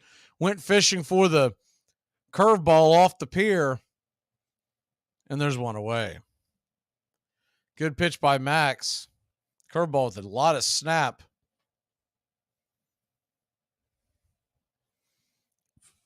That'll bring McCann to the plate. McCann 0 for 2 with a strikeout. Lefty-righty matchup. Runner on second, one away. The first pitch is a curveball right there at the knees, and it's 0-1.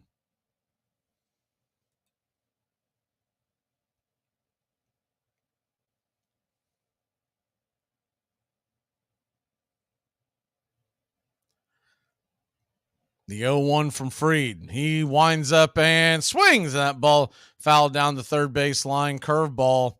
Dragged it foul. It's 0-2.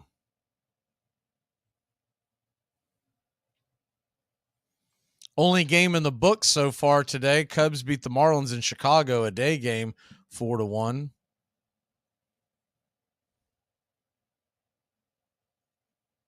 Red Sox and Phillies are tied at 3. That game is in the bottom of the 5th. Mets and Rockies still 1-0, heading to the bottom of the 7th. So an 0-2 pitch to McCann. Fried winds up and deals just off the plate outside. Changeup misses. It's 1-2.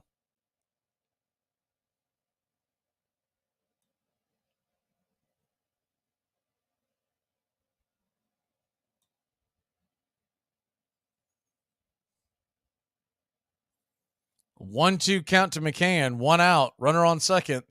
And 95-mile-an-hour fastball just misses below the knees off the plate. It's now 2-2. Standing on deck is Ramon Urias. Cedric Mullins in the hole. The 2-2. Curveball swing and just got a piece of that to stay alive. We'll do it again at 2-2.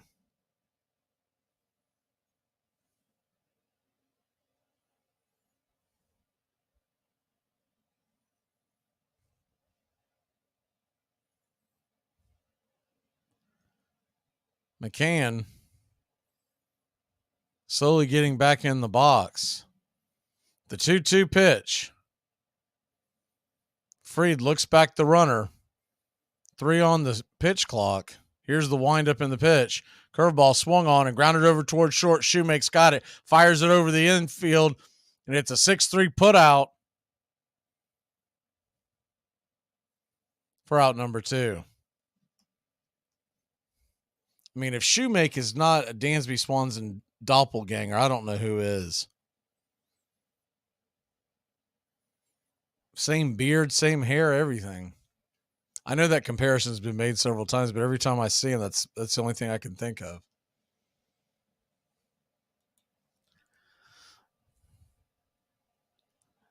So that'll bring up Urias to the plate. Ramon Urias bangs the first pitch off the plate foul behind him. It's 0-1. Baltimore 2, Atlanta 1. Top of the 6th inning.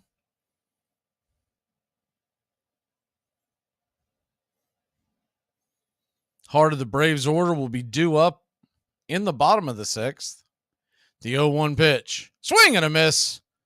Sinker down below the knees and off the edge. It's 0-2. Max Fried 1 strike away from getting out of this jam. A leadoff double. The 0-2 delivery from Max.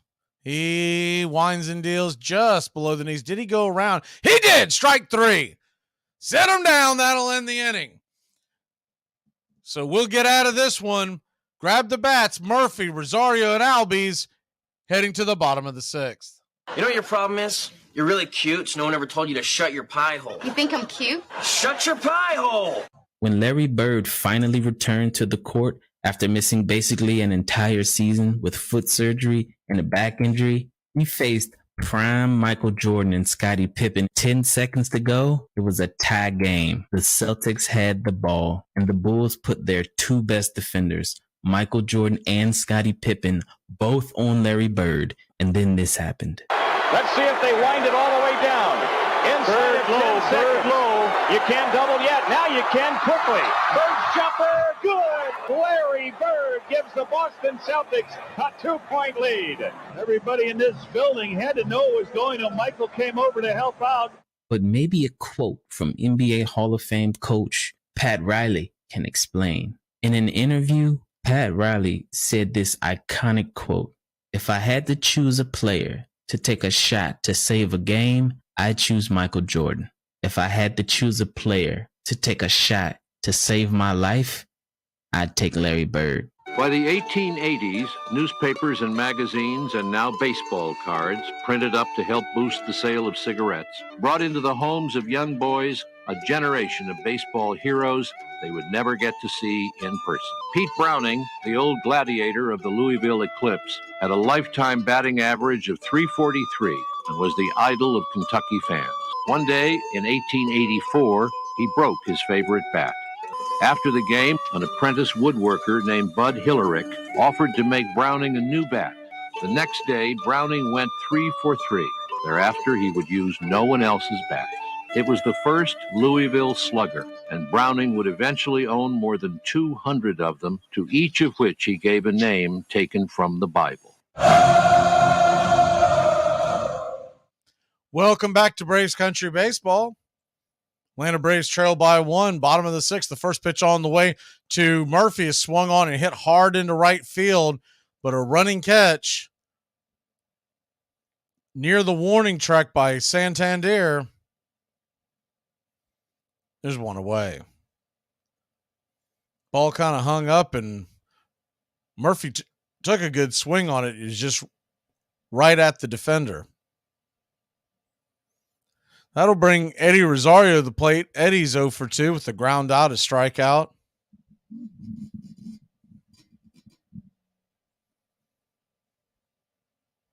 The first pitch on the way to Eddie is off the plate wide, 94 miles an hour. It's 1-0.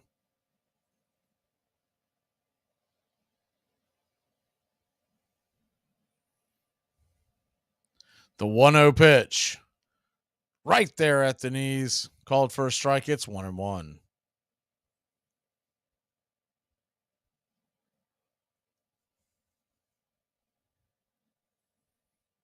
Kramer back to work. The 1-1 pitch.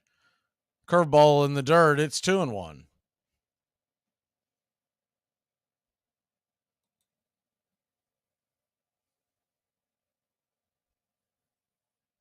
The 2-1. Kramer kicks and deals. Swing and a miss. Fastball up around his eyes. It's 2-2. Standing on deck, Ozzie Albies.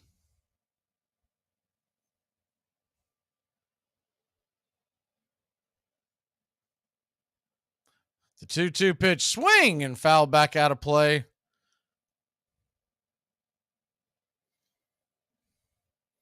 Pitch dipped near his ankles and he just fought it off. Change up. Do it again. It's 2-2. The 2-2. High and outside. Ball 3-2. So a full count to Eddie Rosario. Ozzie Albies stands on deck.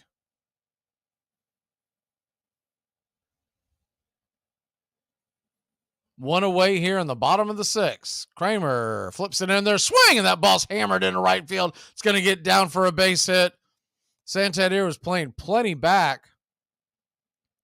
He was standing almost on the warning track when that ball was hit.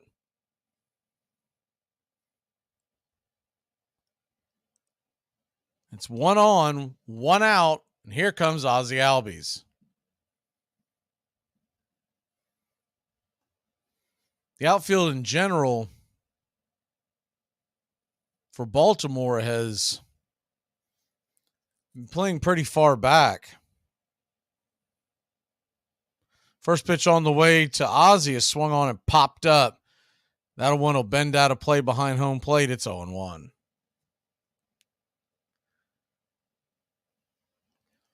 Ozzie 1 for 2 with a single in the 4th inning. He and Olsen are tied for the team lead with 9 home runs. Rosario with a pretty healthy lead. The 0-1 pitch off the plate wide. It's 1-1.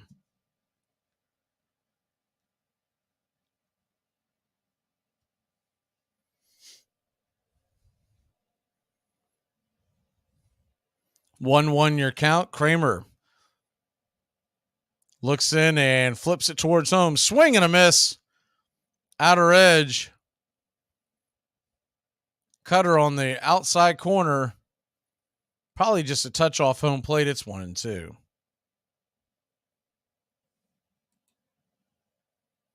The 1-2 pitch to Ozzie. High and outside, ball 2, 2-2. Red Sox have taken a 4-3 lead over the Phillies in the 6th. Mets still lead the Rockies 1-0. That game is in the 7th. You got a 2-2 count to Ozzie. Kramer looks in and deals, and off the plate wide, ball 3, 3-2. So a full count to Ozzie Albies now. With one away, Rosario could be on the move. Big moment here in the 6th inning with 1 out, 1 on. A 3-2 pitch from Kramer. Swing and a miss, strike 3. And Rosario was running, but he didn't get a very good jump. And it's a strike him out, throw him out. That's an inning killer. We'll be back in a flash. Braves trail 2-1. Watch with my chair. Now, Cresslers is repairing it, and they're going to bring it right away. Repairing it? Yeah. Somehow I get from that it got broke. The Rocket City Trash Pandas threw a no-hitter but still lost the game 7-5. No, you heard that correctly. Let us explain. The Chattanooga Lookouts, who are the Cincinnati Reds AA team, were getting no hit and losing 3-0 in the 7th inning to the Trash Pandas, the Angels AA affiliate. And by the grace of the baseball gods, something magical ensued. After a pop-out, a strikeout, and 3 walks, the bases were loaded with 2 outs. Jacob Hurtubise walked to bring in the first run. Then Jose Torres hit a fly ball to center, and the center fielder completely whiffed on it. Next 2 hitters are hit by a pitch to load the bases back up, and then he hit another to make it 5-3. Bases are still loaded. Serta walks to bring in another run to make it 6-3. Shortly after that, a wild pitch brings in the 7th run. The Lookouts never recorded a single hit. They wound up winning the game 7-5. Mike Kelly was the trickiest player who ever handled a baseball. There was nothing he would not attempt. Baseball rules were never made for Kel. The most popular and most notorious star of the 19th century was Michael Joseph King Kelly, the sure-handed catcher for the Chicago White Stockings. He was so skilled at stealing bases, he once stole 6 in a single game, that he inspired a popular song, Slide, Kelly, Slide. He sometimes cut across the diamond, skipping second altogether when the umpire was not looking. Kelly drank as hard as he competed.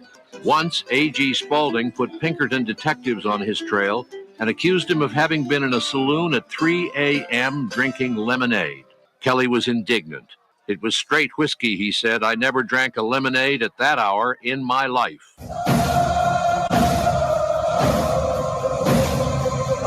Welcome back to Braves Country Baseball. Max Fried is back to work. The first pitch is a fastball hit high in the sky, bending foul over the tarps in the left field foul territory.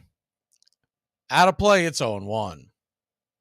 Time to turn back time here on Braves Country Baseball in the Cinco de Mayo. On May 5th, 1904, Cy Young tosses the first perfect game in American League history. As the 0-1 pitch from Fried is swung on, that ball is belted high and deep, and it is gone. A solo shot near the chop house, and it's a 3-1 lead for the Orioles. Fastball, inner part of the plate, and Mullins turned on it, and it's now 3-1 Baltimore. On this date in 1904, Cy Young tosses the first perfect game in American League history, defeating Rube Waddell and the Philadelphia A's 3-0. The Red Sox right-hander, the first perfect game thrown in the majors since the distance between the mound and the plate went from 45 to 60 feet 6 inches in 1893. First pitch on the way to McKenna is a drag bunt. Olsen has to cover it, and Fried has no chance of catching McKenna down the line, and he's on with nobody out. Good speed from McKenna. Not perfectly placed bunt. Kind of put it in no man's land. No chance for anybody there.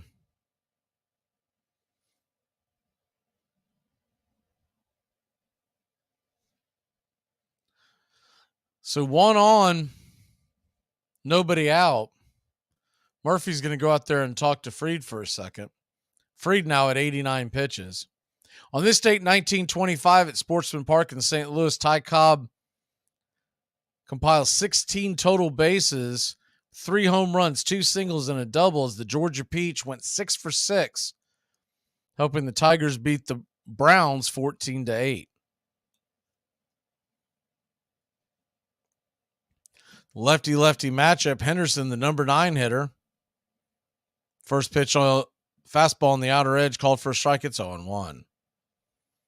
This date, 1953, Milwaukee County Stadium. Braves pitcher Max Serkant strikes out the hitter for the 3rd out of the 2nd inning and will continue to strike out as Fried gets set for the 0-1 pitch.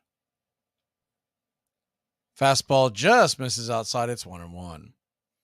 He will continue to strike out batters until 1 out into the 5th inning, en route to a 10-3 win over the Reds. The 8 consecutive strikeouts established a new major league record, surpassing Dazzy Vance in 1924. The 1-1's in the dirt. It's 2-1.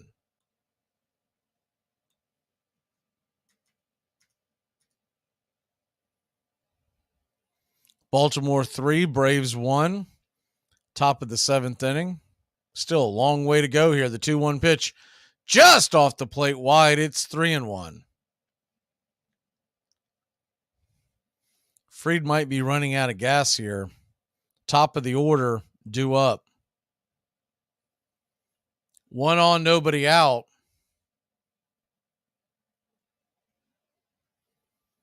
The 3-1 pitch, ball 4 down below the knees. And there's runners on first and second, nobody out. On this date, 1955, the musical Damn Yankees debuts. The comedy set in Washington, D.C. during the Bronx Bombers' dominance of the 1950s tells the tale of an aging Senators fan who bargains with the devil to help his hapless team. First pitch from Fried on the way to Mateo, who showed bunt but pulled the bat back, takes it for a strike, and it's 0-1. It's a little curious that they haven't gone out there to at least talk to Fried. The 0-1 pitch, curveball down below the knees, evens up the count at 1-1.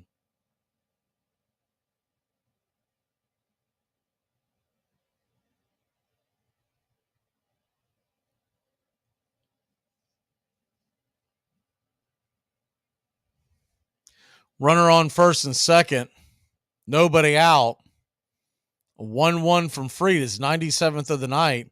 Curveball dropped down for a bunt. Fried's got it. Wanted to go to third. Turns and fires it to first and sails it past Olsen. A bad throw by Fried, his 2nd error of the night. That's going to score a run, and it's 4-1 Baltimore. Fried wanted to go to third, but Riley was nowhere near the base, so he turned and tried to fire it over to Olsen. I'm sorry, not Olsen. It was Ozzie that was covering the bag, but the ball was thrown behind the runner. The 2 terrible throws by Fried tonight have turned into 2 runs. The Braves now trail 4-1. Runners on second and third, nobody out. Orioles manager out there to talk to the umpires to find out, I guess, the rules of baseball.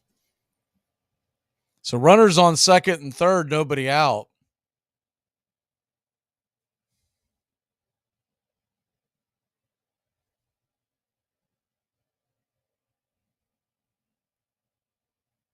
Yeah, looking at that throw again, I mean, just impossible play for Ozzie to make.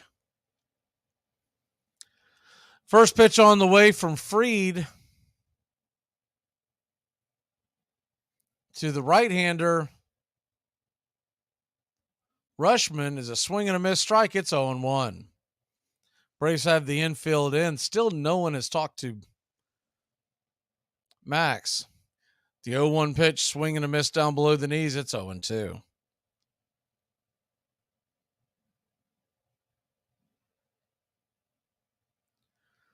Infield in. Pretty straight across the board, not really playing a shift, just has the infield in. The 0-2 from Fried is 100th of the night in the dirt. It's 1-2.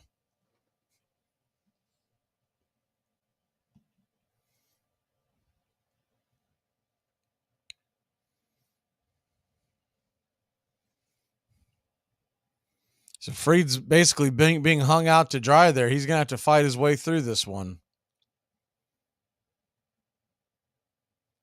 The 1-2 off the plate wide, 2-2.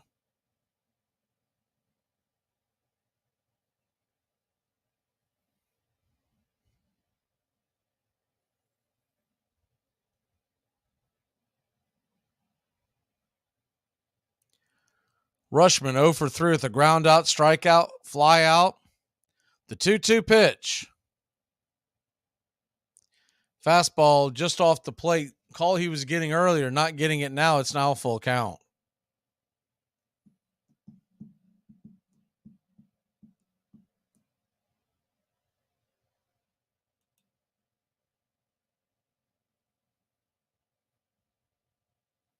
So a 3-2 pitch from Fried. Swing, and that ball's hammered down the line. Hard. High. But foul into the netting over the third base area near the tarps. Fried goes back to work. The 3-2 pitch on the way. Misses outside wide. The bases are loaded and nobody out. See if someone gets up and actually talks to him now. Snicker's going to finally come out and he's going to make a pitching change. We'll be back in a flash here on Braves Country. Okay, you guys, look, I know this is none of my business, but I have to ask. What's Sheldon's deal? What do you mean, deal? You know, like, what's his deal? Is it girls, guys, sock puppets? Braves Country today. We're talking Southern sports. We go live 3 to 5 weekdays right here on WQEE. Braves Country today, Southern sports talk with the voice of Braves Country baseball, Mac Magee. Joined every day from sports analysts from all over Braves Country, talking college football, the NFL, Major League Baseball, and what's trending in the world of sports. Braves Country today. We go live 3 to 5 weekdays right here on WQEE. To protect his family from disaster, Steve used his camera phone. Done. By taking pictures of his important documents, Steve can always have them stored online. Learn more simple disaster prep tips at ready.gov. A message from FEMA and the Ad Council. How to improve your dining room by the Home Depot. New wood floors, new paint on the walls. Sure, you know us for that. But how about a new dining room table, matching chairs, bar stools? How about free and flexible delivery with easy online returns? Now you can explore decor in a whole new way. Save now on furniture. Everything for your home. Everything from HomeDepot.com. How doers get more done.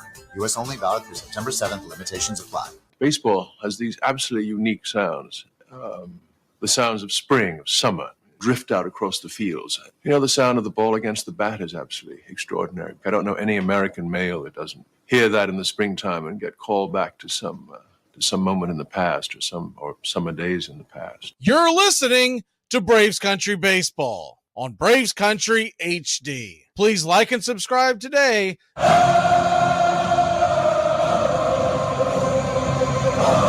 Welcome back to Braves Country Baseball. Braves trail it now 4-1. Bases are loaded. They're finally taking Max Fried out, who's well up over 100 pitches, and Joe Jimenez will come in. Joe Jimenez, 2.7 ERA. The bases are juiced. Mountcastle coming to the plate. The first pitch is swung on and hit high in the sky. Mountcastle. Acuna is going to be underneath it. He's going to fire it into the infield. Slam it on the brakes as the runner Henderson. And he tips his cap, and there's one away. Still 4-1.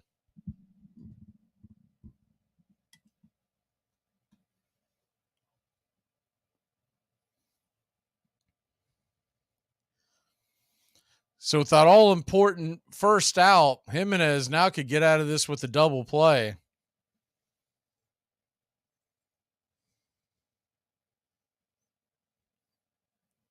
The first pitch on the way from Jimenez is swung on. That ball is belted high and deep, and it is gone into the chop house. Santander absolutely blasted that pitch. And it's a grand slam, and 8-1 Baltimore. Jimenez continues to do Jimenez types things. That pitch was put right on an absolute plate, and Anthony Santander did not miss it. He's had himself a night. Second home run of the night. Now with 5 RBIs.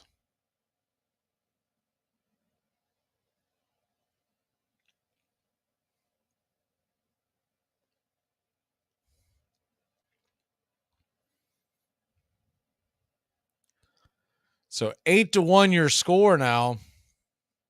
That'll bring McCann to the plate. McCann takes the first swing at the pitch, and he's going to roll that past Matt Olson. He's going to head down to second base. Acuna makes a perfect throw. Shoemake says he got him out.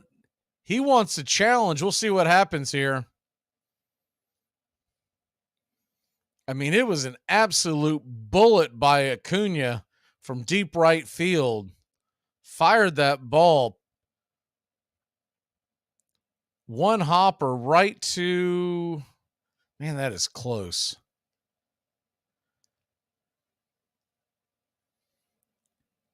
I think he... that is a close one. I don't think they're going to have enough to call him out. When he came in, it's right. It's bang, bang. If he would have kept the glove on his leg when he slid through, his foot came off the bag for a second, it would have been an out. But instead, it was an Olay tag. Shoemake just quick to show that he had the ball. Might have cost himself an out. See what happens here. They are reviewing it. I would be surprised if they overturn it, but you never know.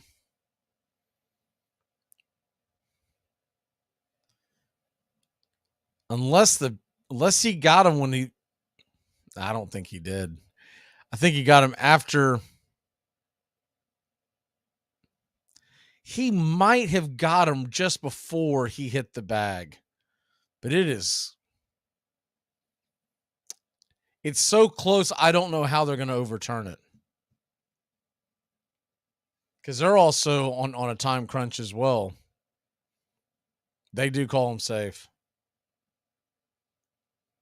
With all the new rules, one of the things that's been implemented with Major League Baseball is they don't want any more of these reviews that take forever, because what's the point of speeding up the game and then you have a 20-minute review? So they have a ticking clock, and if they can't overturn it, they're going to say that there's just not enough evidence. So really close bang-bang play. Once again, had Shoemake kept the glove on the runner's leg as he slid through the bag, it would have been an out, but he was quick to show that he had the ball. But he'll learn as he's up here in the majors and more camera angles. First pitch on the way from Jimenez is a strike to Urias, and it's starts off the count at 0-1. The 0-1 pitch. Curveball swung on and grounded up the middle. Shoemake stops it, jumps up. The ball falls out of his glove. The runner's going to be safe at first. On the play, Hayes, who came in for McCann as a pinch runner, went down to third. So he kept the ball from getting through the infield. The ball just popped out of his glove as he went to come up.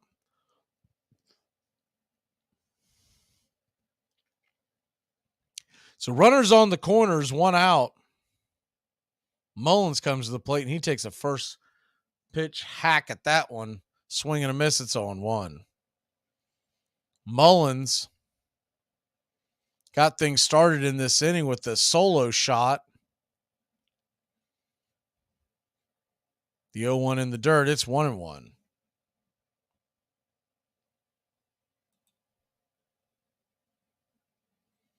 Red Sox lead the Phillies top of the 7th, 5-3. The 1-1 pitch, swing and right through the wickets. It's going to get into center field. Another base hit given up by Jimenez. A run will score, and it's 9-1. Baltimore. Runners on first and third.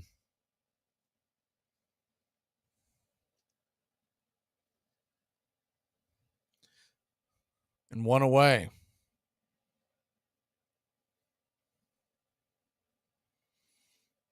Not a great start to the weekend, but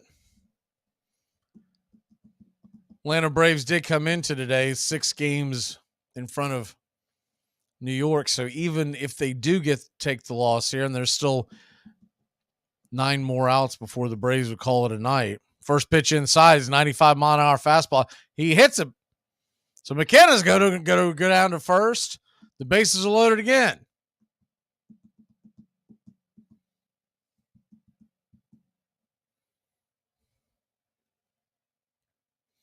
It just nicked the side of his jersey. Like, I don't know if it hit McKenna, but I think it touched his jersey. That's the best case scenario for any batter to ever get hit. So Jimenez flips a curveball in there for a strike to the number 9 hitter, Henderson. He's 1 for 2 with a single, a walk, a run, an RBI.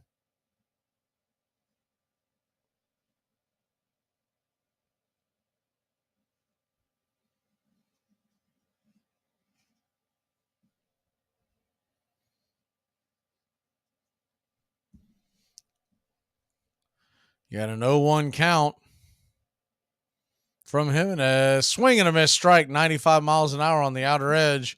It's 0-2.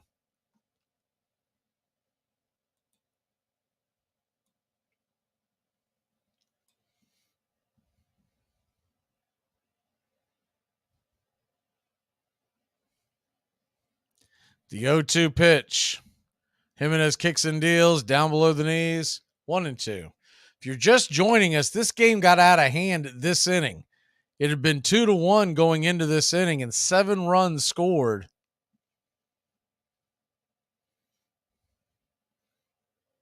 The 1-2 pitch down below the knees. 2-2.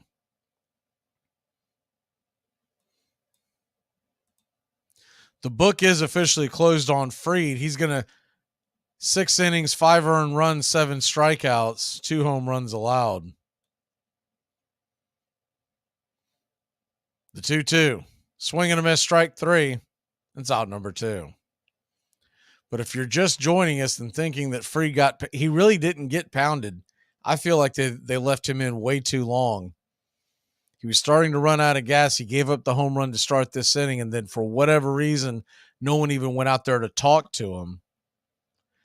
And then it just really unraveled. So Jimenez will go up against Mateo, 96-mile-an-hour fastball, swing and a miss, strike. It's 0-1.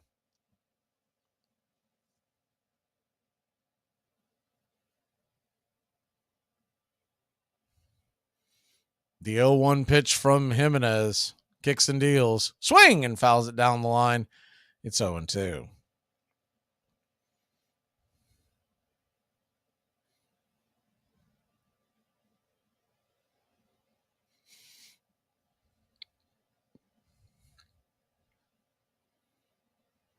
Baltimore 9, Atlanta 1. The 0-2 pitch, swing and a miss, strike 3. That'll end the inning. Mercifully, we'll head to the bottom of the 7th. It's time to stretch. Let's get some runs. All right. I can't see you. Let me hear you. A 1, a 2, a 3. Casey was baseball mad, had the fever and had it bad. Just to root for the hometown through every stew. Casey Blue. On a Saturday, her young beau called to see if she'd like to go to see a show. But Miss Kate said no. I'll tell you what you can do. Take me out to the ball game. Take me out with the crowd. Buy me some peanuts and cracker jacks. I don't care if I ever get back. Let me root for the home team. If they don't win, it's a shame. For it's 1, 2, 3, stretch around and be home again. Casey saw all the games, knew the players by their first names, told the umpire he was wrong all along, good and strong. When the score was just 2-2, Casey knew what to do. Just to cheer up the boys he knew, he made the gang sing this song. Take me out to the ball game. Come on. Take me out with the crowd. I don't care if I never get back. Root for the home.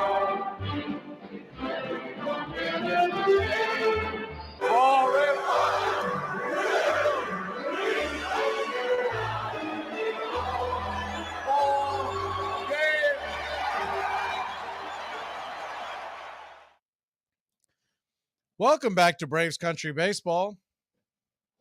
The Atlanta Braves, Baltimore Orioles, game 1 of a 3-game series.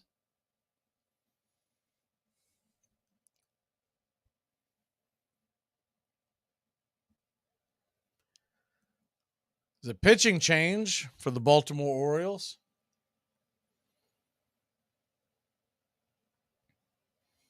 As we get set here for the bottom of the 7th with Marcell Ozuna coming to the plate. Bauman comes in, the right-hander, fires in a 96-mile-an-hour fastball, misses out wide. It's 1-0.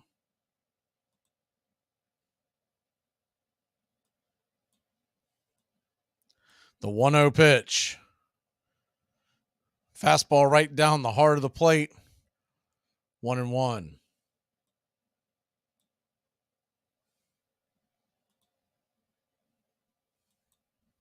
The 1-1 delivery. Swing, and that ball sliced high and deep down the line. Just misses a home run. I mean, Ozuna just missed a home run. Didn't think he got that much of it, but man, he sent that sucker going. Mike Bauman, by the way, 6'4" right-hander, 27 years old, from Minnesota, played his college baseball in Jacksonville, Florida at JU. The 1-2 in the dirt, it's 2-2. Drafted by the Orioles in 2017 in the 3rd round with the 98th pick. Jacksonville with a pretty good baseball program. The 2-2 pitch, swing and a miss, strike 3, 96 miles an hour, dotted the outer edge, and there's one away.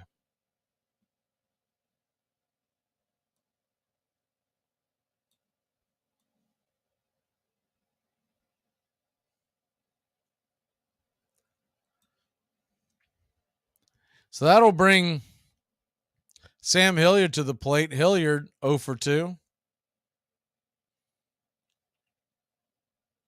First pitch on the way to Hilliard is a fastball, top of the zone for a strike. It's 0-1.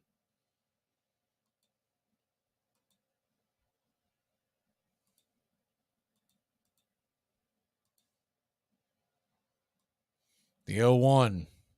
Outer edge, 96 mile an hour strike. It's 0-2. Sam doesn't like it, but he's got to realize when it's 9-1 in the 7th inning, you're not going to get any borderline pitches. The 0-2 pitch. Fastball misses outside wide. It's 1-2, 98 miles an hour. Man, Bauman can bring it.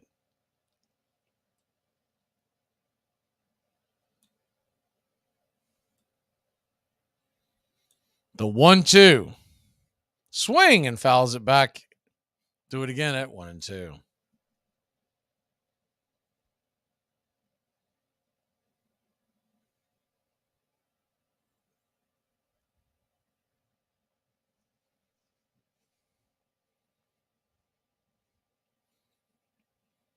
Sam Hilliard awaits the 1-2 from Bauman. Here's the windup and pitch off the plate wide. It's 2-2.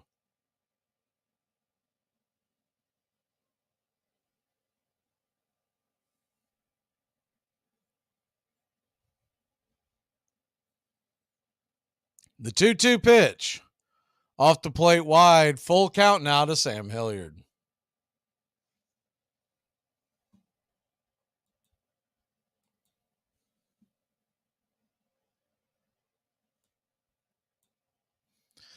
The 3-2 pitch, swing and fouls it back out of play.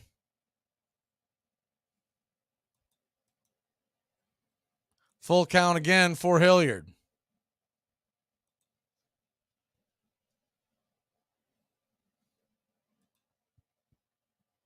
Braves trail 9-1, 1 out. Bottom of the 7th. Hilliard swinging, hits it over towards the left side. Good dig by the third baseman. Going to be a 5-3 put out. Henderson with a good defensive play for out number 2.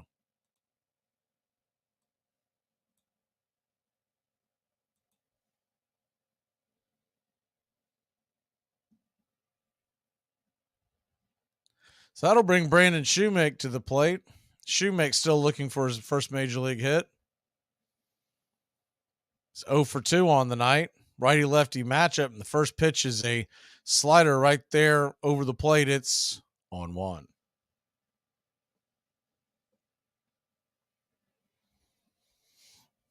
The 0-1 to Shoemake. Fastball swung on and grounded over towards first. Going to be a 3-1 put out, and that'll end the inning. 3 up, 3 down. We head to the top of the 8th. It's 9-1 in Atlanta. This time I'm gonna kick that football clear to the moon!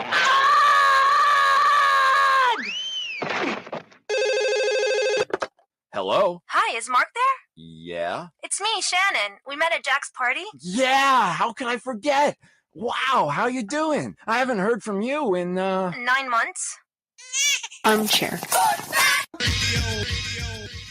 I'm unemployed and I live with my parents. I'm Victoria. Hi. So Pete Rose, the leadoff batter for the Philadelphia Phillies, introduced to the crowd here today. And Pete Rose, a man who has been a bat more times than any player in the history of the major leagues. That if he keeps breathing, he will break Ty Cobb's record. And, of course, the big question this year is whether or not he'll be able to play every ball game. He wants to. The manager says he wants to rest him. He's missed only 80 games in his 20-year career. And Seaver's first pitch, ball 1. Seaver with 264 wins, 156 losses. One of a few pitchers who has won over 100 games more than he has lost. Armchair. Braves country today. We're talking Southern sports.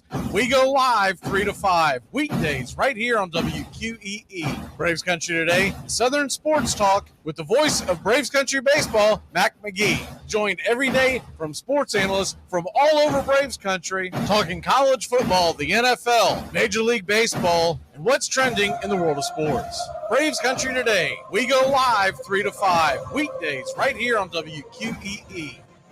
Devlin got a job as a policeman in 1880, died of consumption just 3 years later.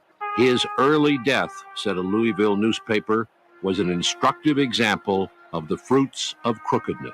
The National League had survived its first scandal.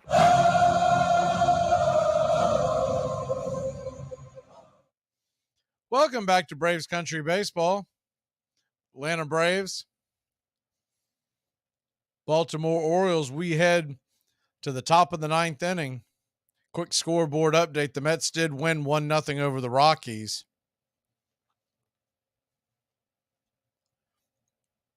A's 5-2 in the 5th over the Royals. Cardinals lead the Tigers 3-2. That game is in the 5th. Kirby Yates comes in to get some work in.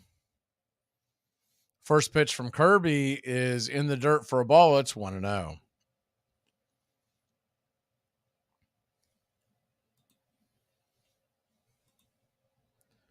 Kirby Yates, 3.38 ERA on the young season. The 1-0 pitch, fastball right there for a strike. It's 1-1. Rays beat the Yankees 5-4. White Sox over the Reds 5-4. Twins over the Guardians 2-0. Those are all finals. The 1-1 inside for a ball. It's 2-1. Bluejays 4-0 over the Pirates. Cubs beat the Marlins 4-1. Games that are still going on. The 2-1 down below the knees. Ball for 3. It's 3-1. Red Sox 5, Phillies 3. That game is in the 8th inning. And the Celtics lead the 76ers by 7 late in the 3rd. The 3-1 down below the knees, ball 4. And it's a walk to start off the 8th inning for Yates.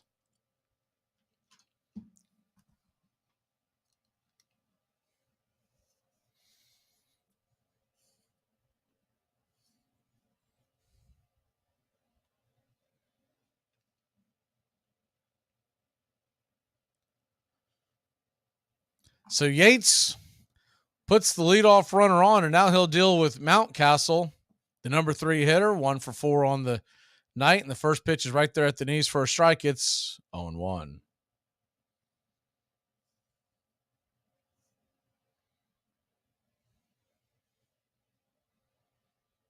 The 0-1 right there for a strike. Outer edge 0-2.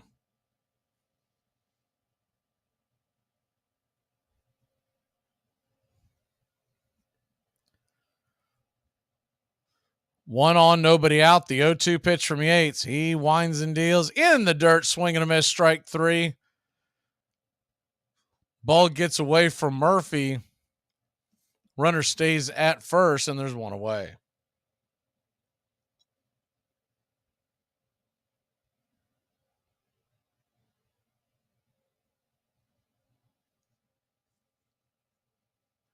Yeah, I mentioned it in the pregame show. The Baltimore bullpen is right there at the top on all the major categories. First pitch on the way to Santander. It's pitch out wide for a ball, 1-0. Santander 2 for 4 with 2 home runs, 5 RBI. It's their starting pitching that you have to get to, because it's really the back end of the Baltimore bullpen. The front end of the Baltimore bullpen can be gotten to. So if they have to go to the pen early in the game, the starting pitching, Kramer danced around danger the whole night as the 2-0 pitch misses wide from Yates. Now ball 3, 3-0. Atlanta never could capitalize. And then Baltimore took advantage in the 7th. The 3-0 from Yates, fastball right down the heart. It's 3-1.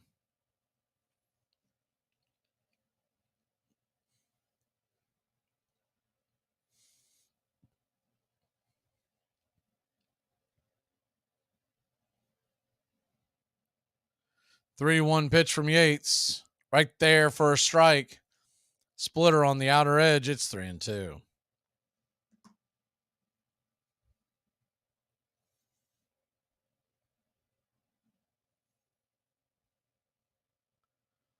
Runner on first, 1 out. And the 3-2 pitch. Swing, and that ball's popped up high in the sky. It's a can of corn over by first base. Making the catch is Olsen, and there's 2 away.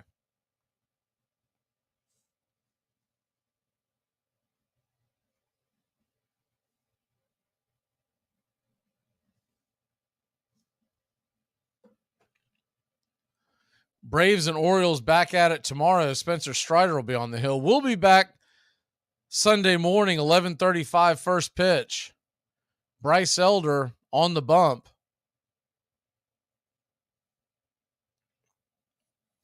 He's getting the nod over Morton, who's being pushed back to Tuesday.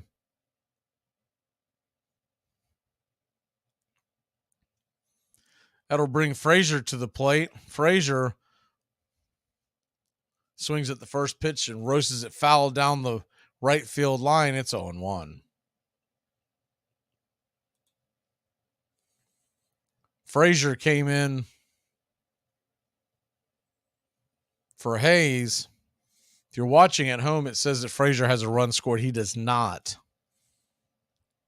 It was Hayes that scored.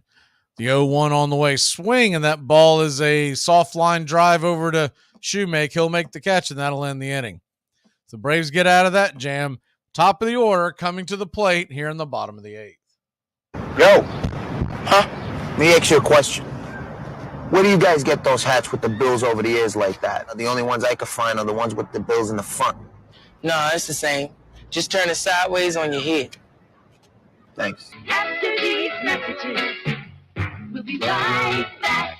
Here's good news. There's still a need for hundreds of thousands of cybersecurity professionals in the U.S. right now. And My Computer Career is training people to help meet the demand. No IT experience? No problem. Take the free career evaluation today. Start your new life as an IT pro in as little as 4 months. Grants covering up to 53% of the cost are available to those who qualify. It's not rocket science. It's mycomputercareer.edu. Braves Country today. We're talking Southern sports. We go live 3 to 5 weekdays right here on WQEE. Braves Country today. Southern sports talk with the voice of Braves Country baseball, Mac Magee. Joined every day from sports analysts from all over Braves Country, talking college football, the NFL, Major League Baseball, and what's trending in the world of sports. Braves Country today. We go live 3 to 5 weekdays right here on WQEE. Albert Goodwill Spaulding. With $800 borrowed from his mother, he opened a sporting goods business. Soon he was manufacturing all the baseballs used in the National League. He then began making bats and uniforms, managing to persuade club owners that each position should have its own distinctive garb. The result was chaos. The team looked like a Dutch bed of tulips, a Chicago sports writer said, and the experiment was quickly abandoned. You're listening to Braves Country Baseball on Braves Country HD.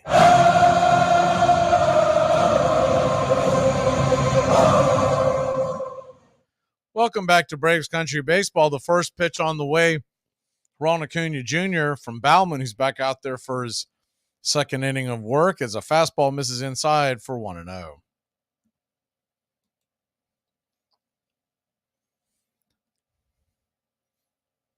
Time called by home plate umpire to get some debris off the field. Back at it. The 1-0 from Bauman is a knuckle curve off the plate wide. It's 2-0.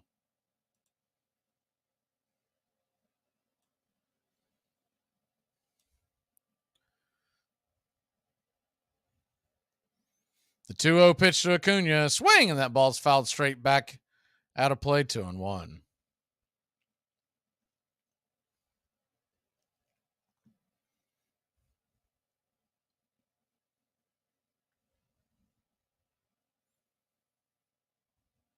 To Acuna. They set up outside, off the plate wide, ball 3-1 to Ronald.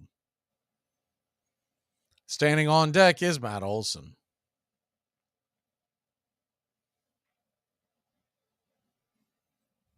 The 3-1 pitch. Inside, ball 4. That was a close one. Surprised we got the call down by 8 in the 8th inning. We'll take it. There's one on, nobody out. Stranger things have happened. Braves trail by 8. You got to figure if they get in scoring position, we're going to go for 2. Olson takes the first pitch and takes a hack at that and signs it high in the sky. But it'll be playable in left field for out number 1.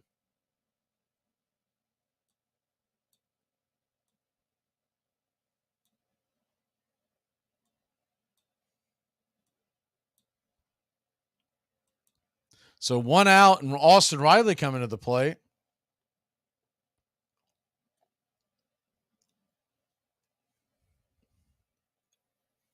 Righty-righty matchup. Bauman, the 26th pitch of his outing. Fastball on the way, 95 at the knees. It's 0-1.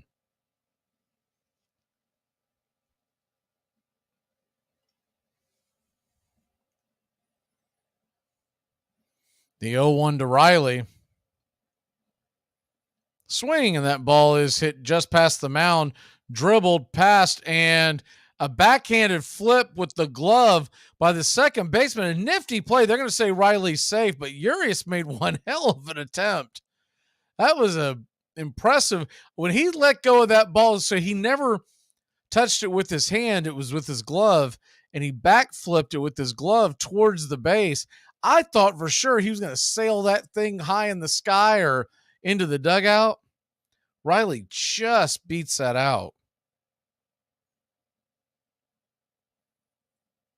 So runners on first and second, 1 out. I don't know if they're reviewing it or not. It looks like that. They are reviewing it. So hold everything. Looks like he just beat it out, but with the score, they may not give him the benefit of the doubt if they've got dinner plans. So it looked like Riley's shoe just crossed the bag. See if we get another look here. Yeah, it looks like tie goes to the runner type stuff.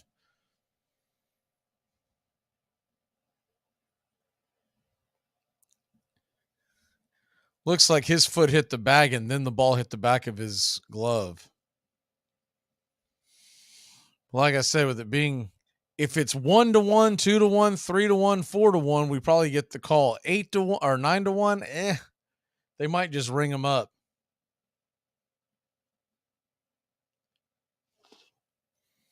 Here comes the ruling from field umpire, and they are going to say he's safe. Regardless, one hell of an impressive play by Urias. When he flipped that, I was thinking 9 times out of 10, when you see folks flip the glove like that with the ball in their hand backhanded, it gets stuck in the webbing of their glove and it goes bopping up high in the air, and either A, doesn't go very far, or B, doesn't go anywhere near his intended target. So that'll bring Murphy to the plate, and Murphy takes the first pitch for a strike slider at the top of the zone. It's 0-1. Murphy's 0 for 1. Excuse me, 1 for 3. I don't know where I got 0 for 1 for. 1 for 3 with an RBI in the first. The only scoring for Atlanta. The 0-1 pitch swung on and hammered high and deep, and that baby's gone. A 3-run shot. And we're creeping in there. Look out. It's 9-4, Braves country. So you're telling me there's a chance. He tattooed that ball into the seats.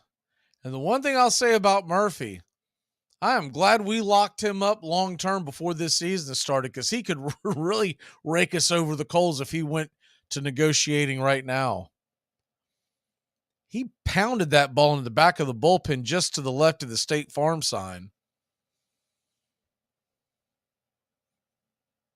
And Atlanta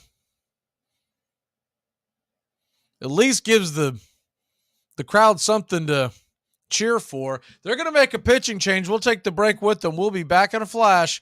Braves cut the lead essentially in half. It's 9-4. You must have someone in your family that's a lawyer. Why, because I'm Jewish? It's like me saying, hey, you're Indian. Doesn't your cousin work in a call center? My cousin does work in a call center. And my cousin's a lawyer. Lager, the beer that brought the forest down. I drive an exotic imported sports car. I eat exotic foreign food like frankfurters and pizza. But when it comes to numbing my mind, I'm a patriot. I drink the beer that brought the forest down. I'm a lager man. And with the new 80-bottle trunk pack, you've got enough for the evening. Hey, it's happy hour somewhere. Lager brings out the patriot in you. Hey, where do you think you're going? Hey, man, Mike's studying. I don't want to bother him. Yeah, well, you get back in there and finish, man. Well, see, in this house, people study when they're supposed to. Good thing I'm not a member of this house. Well, you heard of the extended family? Well, this weekend you part of one, which gives me the right to extend this belt to your behind if I feel like that. At Shell, we know from the time you get up to the time you wrap up, Good night. there's a lot of meetups, eat-ups, and hurry-ups. So come to Shell and get 3 things done at once. Fill up with Shell V-Power Nitro Plus, save up with the Fuel Rewards program, and snack up to save even more at the pump. Make the most of the stop you need to make with Shell. Every little town out there on the prairie had its own ball team and ball grounds, and we challenged them all. It wasn't easy to win those games. Each of those towns had its own umpire, so you really had to go some to win. We were gone 3 or 4 weeks. We'd take up a collection at the games, pass the hat, and that paid our expenses, or some of them anyway. One of the boys was the cook, but all he could cook was round steak. We'd drive along the country roads, and if we came to a stream, we'd go swimming. Came to an apple orchard, we'd fill up on apples. If we were near some fairgrounds, we'd slip in there. If we were near a barn, well, Sam Crawford, Wahoo, Nebraska. Welcome back to Braves Country Baseball. Keegan Aiken comes in with a 6.75 ERA. The lefty throws the first pitch for a strike. It's 0-1. The 0-1 pitch on the way to Rosario, lefty-lefty matchup, swing and a miss, 0-2. Aiken quickly back to work, swung on it. That ball is hammered into right field. It's going to get down for a base hit, and it's a 1-out single to keep things going here in the bottom of the 8th. Ozzie Albies will come to the plate. Marcell Ozuna on deck.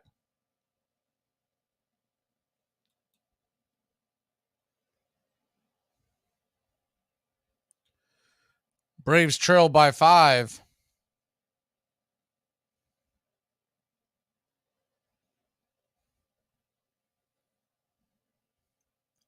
The first pitch on the way to Ozzie is outside wide for a ball. It's 1-0.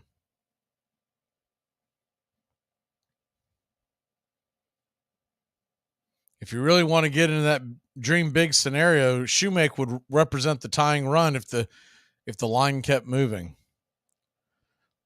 1-0 misses outside wide. It's 2-0.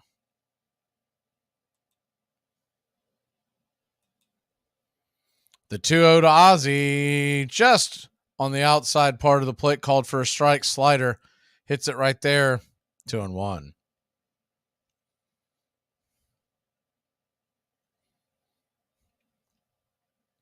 Two one on the way. Swing, and that ball's hit hard into center field. It's going to get down for a base hit. We'll go station to station, down by 5. Rosario on second. Ozzie on first. And here comes Marcell Ozuna. Good piece of hitting by Albies.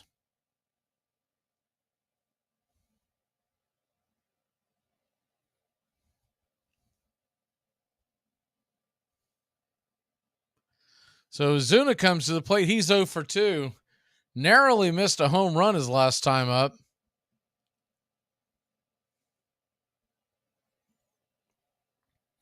Holt, the pitching coach, is coming out to talk to Aiken.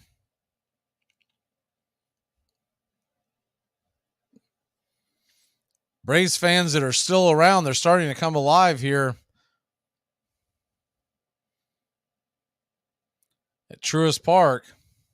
Say about half of the folks have cleared out on a Friday night Cinco de Mayo, with the Braves trailing by 8 at the time. First pitch on the way to Ozuna is outside wide. It's 1-0.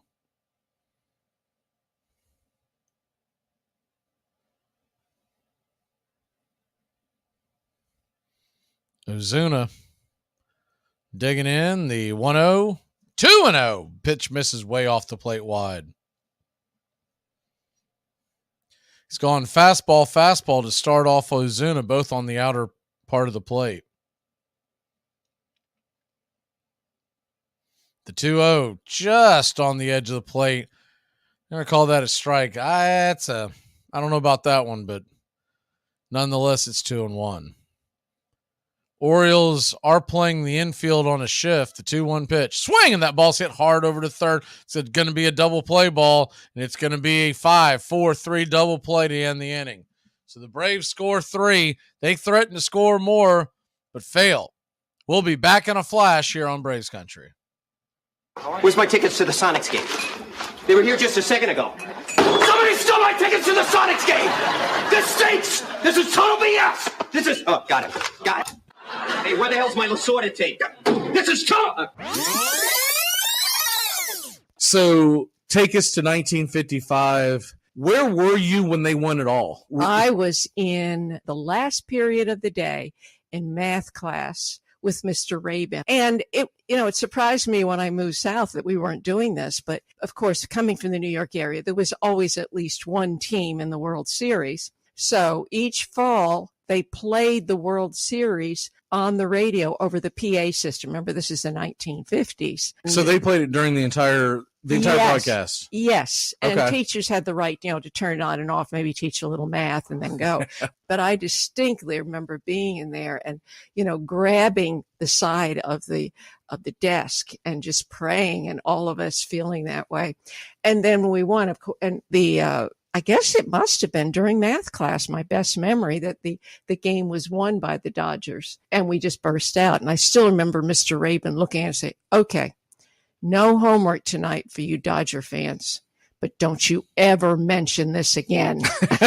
He loved the Yankees. They were playing the Yankees. Yes. Johnny Podres will go down in infamy. I remember hearing a report one night that, of course, the celebration broke out all over the streets of Brooklyn. And there was a pregnant woman who delivered a baby in the middle of all this. And he was named Johnny Podres, whatever. So there may be somebody still wandering around the streets of New York with that name. Armchair. You're listening to Braves Country Baseball on Braves Country HD.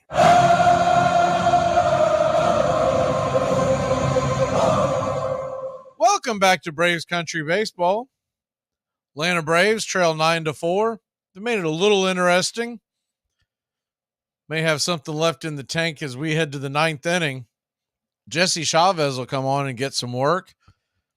He's set to face Urias, Mullins, and McKinnon. First pitch on the way to Ramon Urias is a fastball, misses on the outer edge, 1-0. Chavez, 12 innings, a 3 ERA, 3 walks, 12 strikeouts, the 1-0. Swing and a miss. It's 1-1.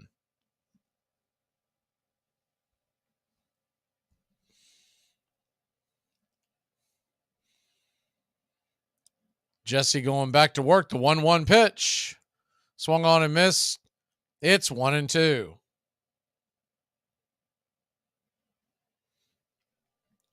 These two teams back at it tomorrow and Sunday. The 1-2 pitch. Swing and a miss. Strike 3. Jesse got him. And there's one away. We'll bring you Sunday's game, 11:35 first pitch. Pre-game show to start at 11. The first pitch on the way to Mullins is a fastball, misses. Note, they're going to call it for a strike on the outer edge. Good frame by Murphy. It's 0-1. Back to work quickly. Chavez fires in the 0-1 pitch and swung on and grounded over towards second. Ozzy's got it, flips it to first, and it's a 4-3 put out. There's 2 away. Braves came in today 6 games in front of the Mets and Marlins in the NL East. Mets won tonight, so if this score holds, our lead will be 5. Marlins did lose, so that would continue at 6. But also coming in 7-7 is the 1-0 pitch. Misses wide of the zone. It's 1-0. The first pitch on the way. This is why the zone's 1-0. The 1-0. Right there, first strike on the outer edge. It's 1-1. 7-7 at home. They would fall to 7-8. The 1-1 pitch. Swing and a miss, cutter. Just off the plate. It's 1-2.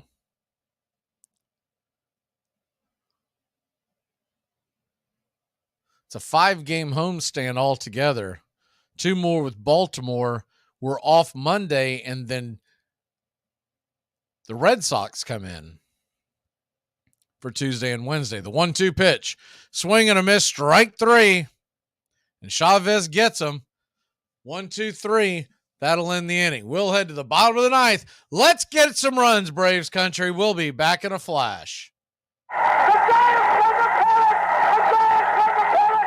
It's important to remember the value of taking time for ourselves to do the things that help us grow and explore, like learning something new. And now with the Great Courses Plus, it's never been easier to experience the joys of learning. The Great Courses Plus offers thousands of streaming videos that cover hundreds of fascinating topics, from World War II to choosing the perfect wine. You can even take a course on the U.S. government or dealing with stress and anxiety. And because the Great Courses Plus partners with world-class professors and experts, you're always receiving thoroughly vetted, high-quality content from every lecture. Plus, you can watch or listen anytime, anywhere with the Great Courses Plus app. So take a little time for you. Sign up for the Great Courses Plus today for a free month of unlimited access. Visit thegreatcoursesplus.com to get started. That's thegreatcoursesplus.com. I love King Kelly. I just love King Kelly. It's one of the great stories, my favorite, is a day when he was sitting on the bench. And the rule at that time was that if you wanted to substitute for a player, all you had to do was announce yourself. So a foul ball comes in the direction of the bench. Kelly stands up, yells out, "Kelly now catching for Boston."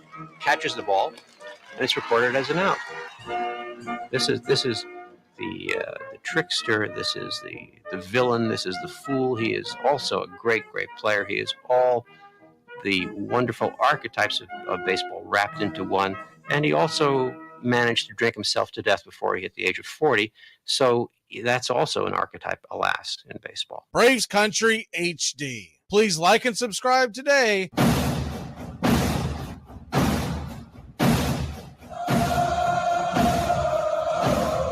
Welcome back to Braves Country Baseball.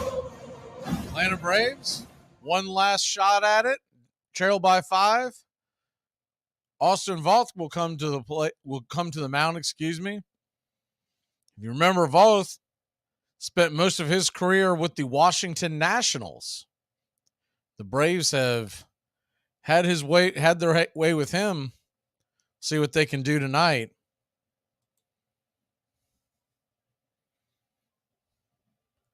Austin Voth, 5.52 ERA this year with 14 innings pitched. Due up will be Hilliard, Shoemaker, and Acuna. If anything gets going, Olsen and Riley. The first pitch on the way to Hilliard is swung on and popped foul out of play. It's 0-1.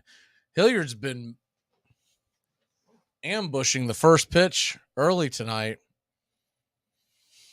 When he was hitting high over 300, you rarely saw him do that. He was usually working the count. The 0-1. Swing and a miss. It's 0-2.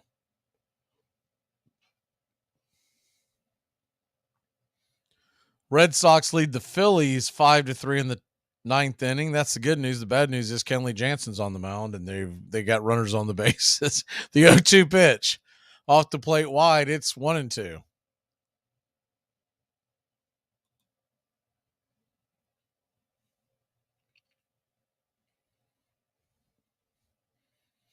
The 1-2. Hilliard digs in. Here's the swing, fouls it back. Out of play. We'll do it again at 1-2.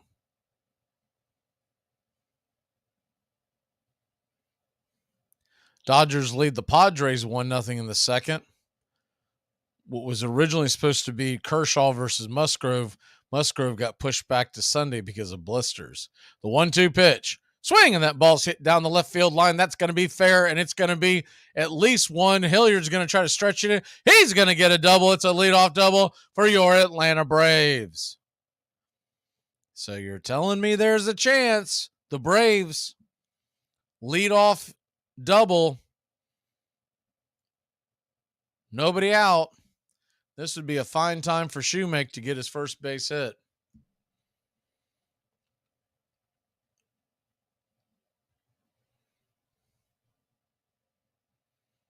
Hilliard with his 5th double of the season. Righty-lefty matchup. Shoemake stands in. First pitch to Shoemake is a swing and a miss strike. Blew it right past him. It's 0-1.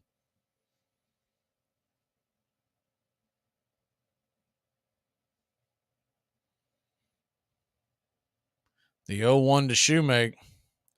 Austin Voth looks back the runner and swing, and that ball is lifted into left field, and it's going to find the glove of McKenna, and there's one out here in the bottom of the 9th.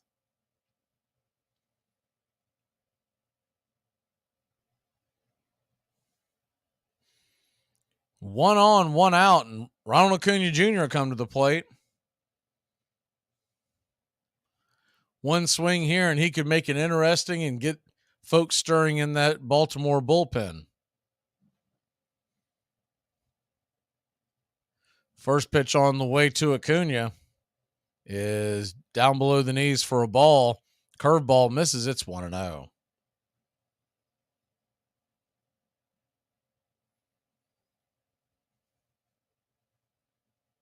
Even if you got their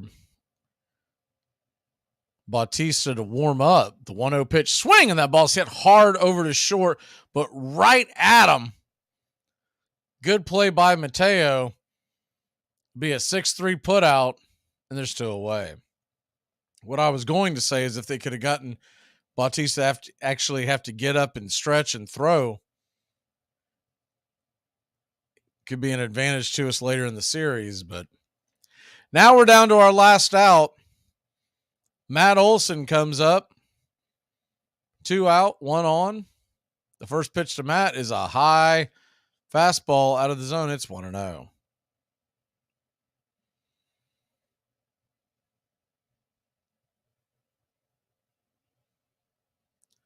The 1-0 to Matt. He sits back and swings, and that ball goes foul down left field line. It's 1-1.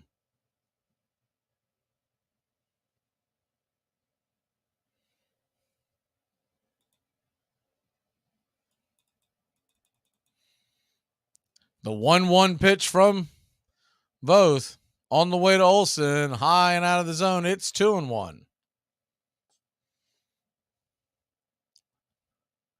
11:35 a.m. first pitch Sunday morning. We'll bring it to you. Braves, Orioles. The 2-1 to Olson. Outside wide, it's 3-1. Standing on deck, Austin Riley.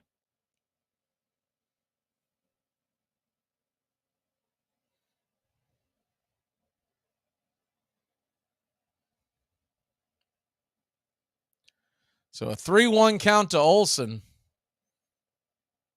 Here's the pitch swing, and that ball's banged foul down the first base line. You got a full count to Matt Olson now.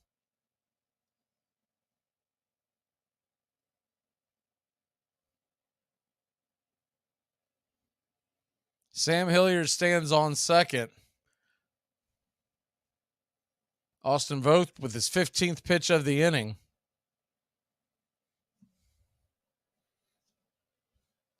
The wind up in the pitch.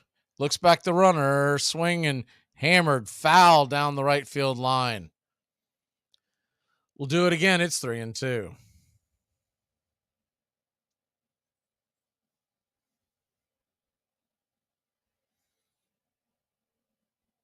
Raciel Iglesias, in case you missed it, was activated today. Of course, we would not see him in a situation where they were trailing, but we've got our closer back for the first time all year. The 3-2 pitch. Swing, and that ball's fouled out of play. 95 miles an hour, top shelf. Just got a piece of it to stay alive into the upper deck. We'll do it again at 3-2.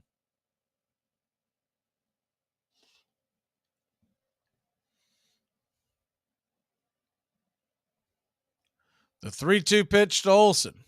Both. Swing and a miss, strike 3, and that'll end the inning. That'll end the game. And Baltimore holds on and wins it 9-4. Time of the game, 2 hours and 54 minutes. I'm sorry, 2 hours and 44 minutes. The Braves lose it 9-4. They'll go to 5 games in front of the Mets in the National League East. Still 6 in front of Miami. Atlanta's back at it tomorrow against the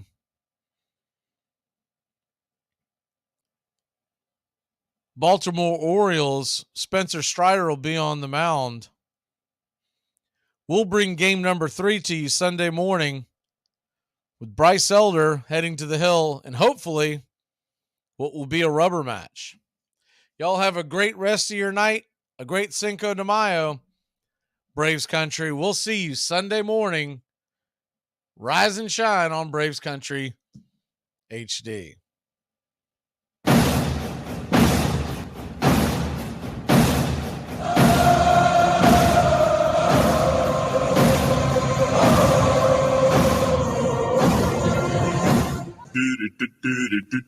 Goodbye, sweetheart. Well, it's time to go. We're back tomorrow with another show. Well, unless we're fired, we'll talk to you then. Goodbye, sweetheart. Goodbye. Goodbye. Guys and gals, it's time to go. We'll see you on the next show. Same bat time, same bat channel. Thanks for listening to Braves Country Baseball. With Mac Magee, we're proud to bring you year number 3. Braves Country Baseball comes your way Tuesdays and Friday nights and 2 more bonus games for a total of 4 games a week. You can also catch Braves Country, our daily sports talk show. We go live 3 to 5, 99.1 FM WQEE, Metro Atlanta. Other CBS, ESPN, and independent affiliates nationwide, and simulcast on youtube.com/@BravesCountry. Find Braves Country HD today wherever you stream. Your first choice for Southern sports and the deepest bench in sports talk. Something of the 5th of September. Something of the 5th of September. She said a lot that I can't remember. Something of the 5th. Can I get another cigarette, please? Can I get another cigarette, please? Yeah, I know I live to regret it. Just give me another cigarette, please. Can I get another cigarette, please? You're listening to WQEE 99.1 FM, The Key in Noonan, Georgia, home of Braves Country with Mac Magee and the Armchair Quarterbacks, weekdays, 3 p.m. Eastern to 5 p.m. Eastern, right here on The Key and youtube.com/Braves Country.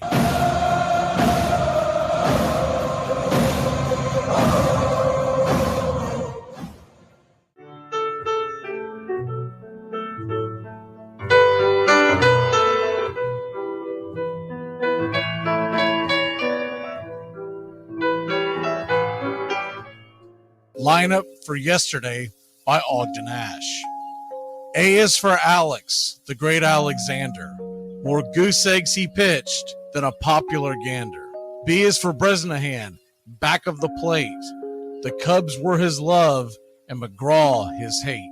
C is for Cobb, who grew spikes, not corn, and made all the basemen wish they weren't born. D is for Dean, the grammatical diz. When they asked who's the tops, said correctly I is. E is for Evers, his jaw in advance, never afraid to tinker with chance. F is for Fordham, and Frankie and Fish. I wish he were back with the Giants, I wish. G is for Gehrig, the pride of the stadium, his record pure gold, his courage pure radium. H is for Hornsby. When pitching to Raj, the pitcher would pitch then the pitcher would dodge.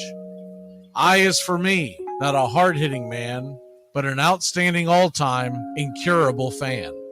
J is for Johnson, the big train in his prime, was so fast he could throw 3 strikes at a time. K is for Keeler, as fresh as green paint, the fastest and mostest to hit where they ain't. L is for LaHoy, whom Clevelanders love, Napoleon himself with glue in his glove. M is for Matty, who carried a charm in the form of an extra brain in his arm. N is for Newsom, Bobo's favorite Ken. You ask how he's here, he talked himself in. O is for Ott, of the restless right foot. When he leaned on the pellet stay put. P is for Plank, the arm of the A's. When he tangled with Matty, games lasted for days. Q is for Don Quixote, Cornelius Mack. Neither Yankees nor years can halt his attack. R is for Ruth, to tell you the truth. There's no more to be said, just R is for Ruth. S is for Speaker, swift center field tender. When the ball saw him coming, it yelled, I surrender. T is for Terry, the giant from Memphis, whose 400 average you can't overemphasize. U would be Ubel if Carl wore a Cockney, but we say Hubble in baseball like football in Rockney. V is for Vance, the Dodgers' very own Dazzy. None of his rivals could throw as fast as he. W, Wagner, the bow-legged beauty, short, closed to all traffic with Honus on duty. X is the first of 2 X's in Fox, who was right behind Ruth with his powerful socks. Y is for Young, the magnificent Cy. People battled against him, but I never knew why. Z is for Zenith, the summit of fame. These men are up there. These men are the game. Lineup for yesterday, Ogden Ash, January 1949, Sport Magazine.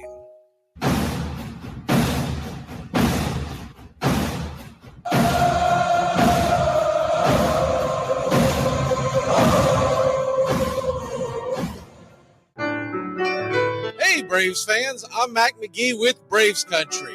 We'll be right here on the key all year long giving you Braves Country baseball, pitch by pitch, inning by inning of your Atlanta Braves. Make sure to catch Braves Country right here on the key. We go live 3 to 5. And we'll keep you up to date on the upcoming schedule for Braves Country. That's Braves Country HD and Braves Country baseball right here on the key.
Casey at the Bat by Ernest Lawrence Thayer.